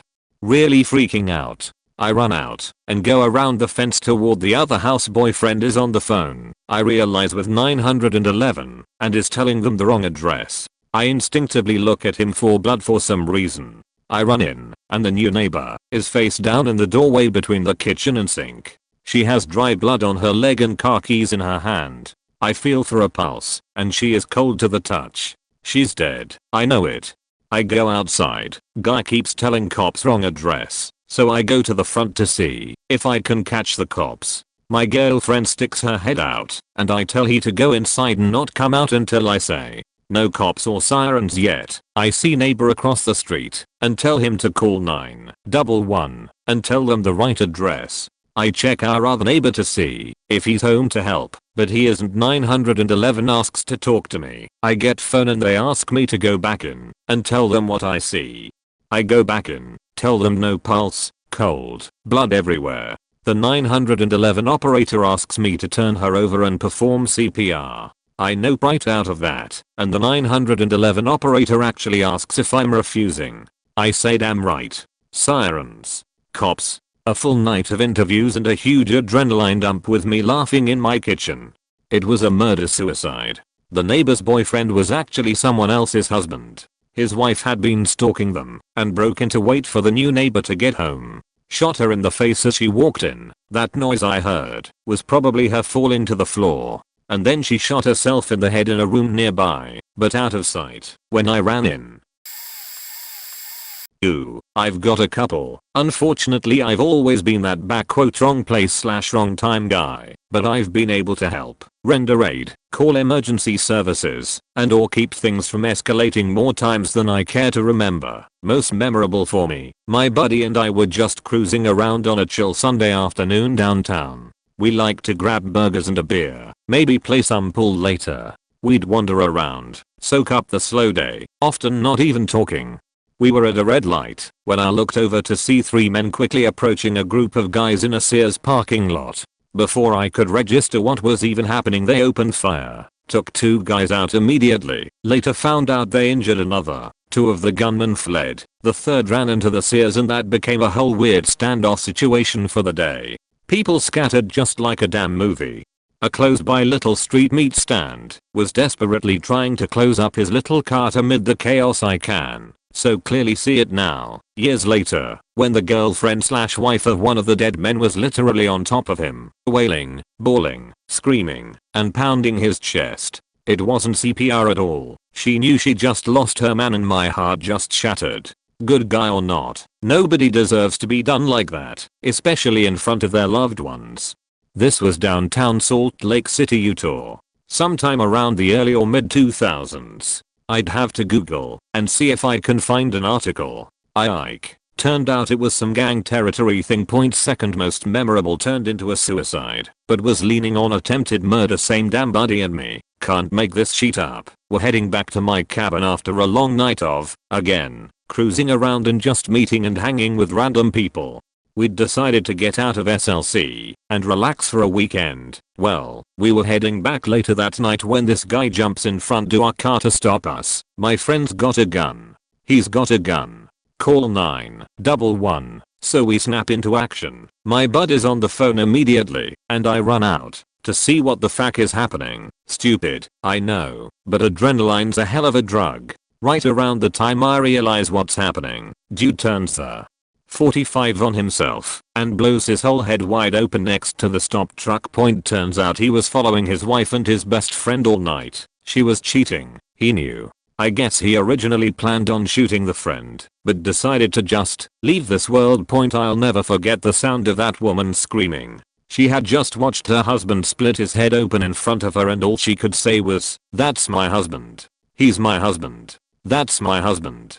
We got her covered in a blanket, sat her down on the side of the road. I unloaded the gun because I was freaking out that there was a handgun right within reach with a round chambered, plenty more rounds in the clip, and 2 people freaking the fuck out. I'll forever remember that fountain of blood spewing out this guy's mouth as we pulled him from the bushes. His body had fallen back from the road and on a decline, so literally all of the blood pooled into his head before we checked on him. He was obviously gone, but, again, adrenaline is a hell of a drug, and I at least wanted to see if there was anything I could do before the paramedics arrived. Oddly, it seemed like an eternity. Turns out it actually only took them like 5 minutes to get there. Years into my therapy, my therapist had me list all of the weird, tragic, unexpected moments where some form of death was involved. We called it my timeline of tragedy. Basically from about the 1990s through to 2010, we realized I hadn't gone a single year without witnessing a death, suicide, murder, or at the very least being first on scene. I've had to helplessly watch a man die more than once. It's the only time I ever saw my therapist start to cry when explaining to me that I had experienced an unfair amount of tragedy in my life. Truth be told, I would always rather it be me than anyone else. I can take it. I'm used to it. And nobody needs to see the things I've seen. Maybe it doesn't fit, but I'll tell the story anyway, and if mods want to remove it, they can point. When I was in 5th or 6th grade, my family went camping at a popular spot not too far from where we lived. We all just called it the gravel pit. Whenever we went camping there, it had a nice lake that my dad loved to fish at, and next to the lake a gravel pit, hence the name, which had a big pile of gravel piled up at the time. Anyway, we went up Friday afternoon with the intention of coming back home Sunday evening. Saturday, while we are eating lunch, this couple from out of state comes over in their Jeep and strikes up a conversation with my parents. My dad loves to fish, so he fills them in on all the places nearby that he would recommend trying. Blah blah blah. I wasn't really interested in the convo, so I went to play around in the woods with my siblings.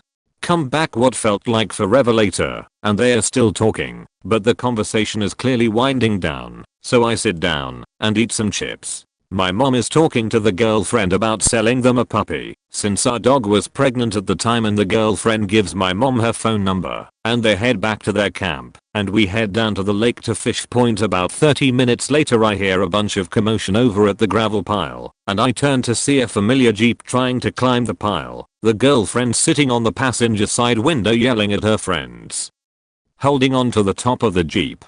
As they get close to the top of the pile, the Jeep starts to tip, with her still out the window, crushing her between the Jeep and the gravel pile, before rolling the rest of the way down the pile, throwing her out of the vehicle like a ragdoll as it rolled. No one at the lake had a cell phone, so someone had to drive down the mountain to the nearest town to call 911, and by the time the ambulances arrived, 2 to 3 hours later, everyone already knew she was dead. We stuck around long enough for my parents to talk to the police and went home early. I think the boyfriend ended up getting charged with vehicular homicide, but I could be wrong. I know he was charged with something though, because I remember seeing him crying in his mugshot on the news. That was the last time anyone in my family went to the gravel pit. Went from our go-to camping spot to somewhere we don't talk about, and my youngest siblings don't remember. In retrospect, it's a pretty obvious Darwin Award contender, but that doesn't make it any less awful of a memory. I went through a several-month-long phase where I ended up dating my drug dealer. She was jacked up on crystal one night and said she needed to get something from her mom's house. I drove us there and nobody was home but her elderly grandmother. Grandma knew that she was bad news when she was high, so she firmly told me to get her out of here. She's not allowed to come home when she's on that stuff. Well, within seconds I'm prying my girlfriend's fingers from around grandma's throat. She was choking her with real intensity. I was able to pull her off and basically drag her into the other room, which was a bad idea, considering it was the kitchen. Next thing I know, I have a steak knife through the side of my jacket, barely missing my flank, but barely leaving a scratch. I wrestled the knife out of her hands. She went for another one and put it to her own neck. I talked her down, and she dropped the knife and totally caved. When the cops started knocking, the neighbors called, and while I'm no fan of cops, this was the one situation they really helped out. Grandma had some bruising around her neck and was feeling faint. She went to the hospital. I had to talk things over with the cops, feeling embarrassed and shocked by the whole ordeal. I have no criminal record, and they were very surprised I was hanging out with someone like her. Well, Grandma had a tear in her esophagus, and it developed into sepsis. She died within a week of the attack, and I ended up having to talk to a detective and give them the same timeline of events I told the officer that night. They let me off the hook, but told me that I may be contacted by the county at a later date depending on what happens. That was the last time I heard from them, and she ended up in a psychiatric hospital for nearly a year. Apparently on top of the meth addiction she was bipolar plus paranoid schizophrenic. She had just been off her meds long enough to have an episode. I've blocked her and moved away from the town she lives in, but from what I've heard from friends she's doing a lot better. I honestly don't know how anyone can live with themselves after killing their own grandparent. I'm still haunted by that night to this day. When I was 18 years old, my friends and I were allowed into hookah lounges, but not real bars. This was in 2010. so I'm not sure if the rules have changed for these type of places. Me and a few friends were hanging outside saying goodbye before leaving. This dude comes up to us. He told us his name and that he was 16, pupils the size of dimes. He was there with his older brother. They were both clearly off the budget sugar. His brother, leaving, gets bothered by these two very large men at the front door over something, and within seconds a fight broke out. You know those shock content videos where a fist fight gets out of hand and crosses into murder territory? Like the beating just continues on a lifeless body. The two men relentlessly beat the body, which turned into them stomping on his head. The suspects hightailed it out of there when they realized what they had done. I will never ever forget the younger brother wailing and holding his older brother's blood dripping head in his lap. The cops came. We all had to give a report. The two men kept driving by. Busy road in DFW. If you're from here you might remember the place. I'm sure it's closed now. The cops didn't leave to get them, even when this was pointed out. The manager of the hooker place, who was familiar with us all as regulars, told us later that he was informed the guy died. I don't know if that part is true, but I don't see anyone surviving that many head stomps from two grown men. That was my first brush with reality transitioning from childhood to adulthood. I just wanted to go out and do semi-hood retreat with my friends. Ended up witnessing what I've been told was a murder. This might sound very dramatic, but I had forgotten about this until I started reading here. I reached out to a few of my friends that were there with me that night. Life is crazy.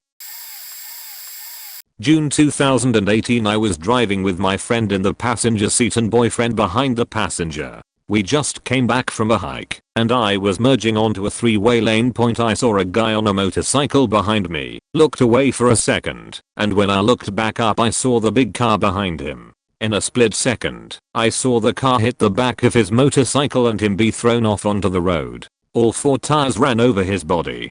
I sped up a little, since I was worried the car would hit me, and for a moment thought their car was on fire. They were speeding away, and I felt a little confused before suddenly just went numb. Later, after I calmed down I realized it was sparks from the motorcycle being dragged underneath the vehicle. I pulled over, and we all got out. My friend hurried to the guy's body to check on him, and I told my boyfriend to call the police. In the moment I was thinking find something that could stop the bleeding or something, even though my friend said it was too late. Another car parked a little ways behind ours, and I guess they were able to see everything too. I remember seeing the guy's skull/brain. His eyes were still open. What happened in between is a little blurry, but people who were walking nearby were freaking out.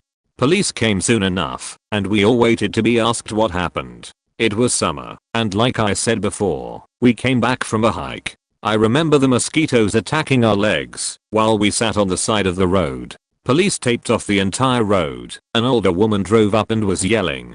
She said something about a Samoan gang doing this to him, that her son-in-law, the motorcyclist, owed them money. Something like that. I remember seeing some guy taking pictures of the scene. We later found out the vehicle that killed him was a stolen car from an old woman. I still get sweaty when I drive near or on that road. Driving for a while after shook me to the core. I was working at Carl's Jr. at the time, and they still told me to come in the day after sheet times.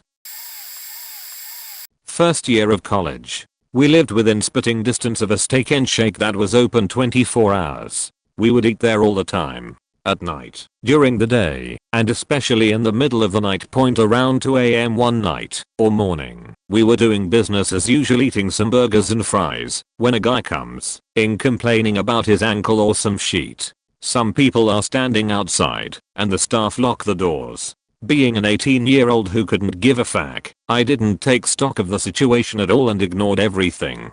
A few minutes later, the guy complaining about his ankle leaves and I also don't really take notice or pay attention. Then people start shouting, and I finally turn to look outside to see the three people who were outside originally fighting with this guy. I don't think I ever see it, but the original ankle complainer who came into the restaurant stabs one of the others in the head. All I really saw was a limp body on the ground in a pool of blood. Police are called and take our information. We leave with a free meal. Day or two later I give an interview to two detectives at like 7 AM. For the next year I'm called by lawyers and sent subpoenas. I take part in the trial as a witness. After that, I stopped hearing about it. I think my parents were still getting subpoenas, but they ignored them because there was a second trial that I never knew about. 10 years later I get a call from some guy who is talking really fast and telling me about his brother and I'm super confused. I've told this story over the years, but honestly it sits in the back of my head without much thought.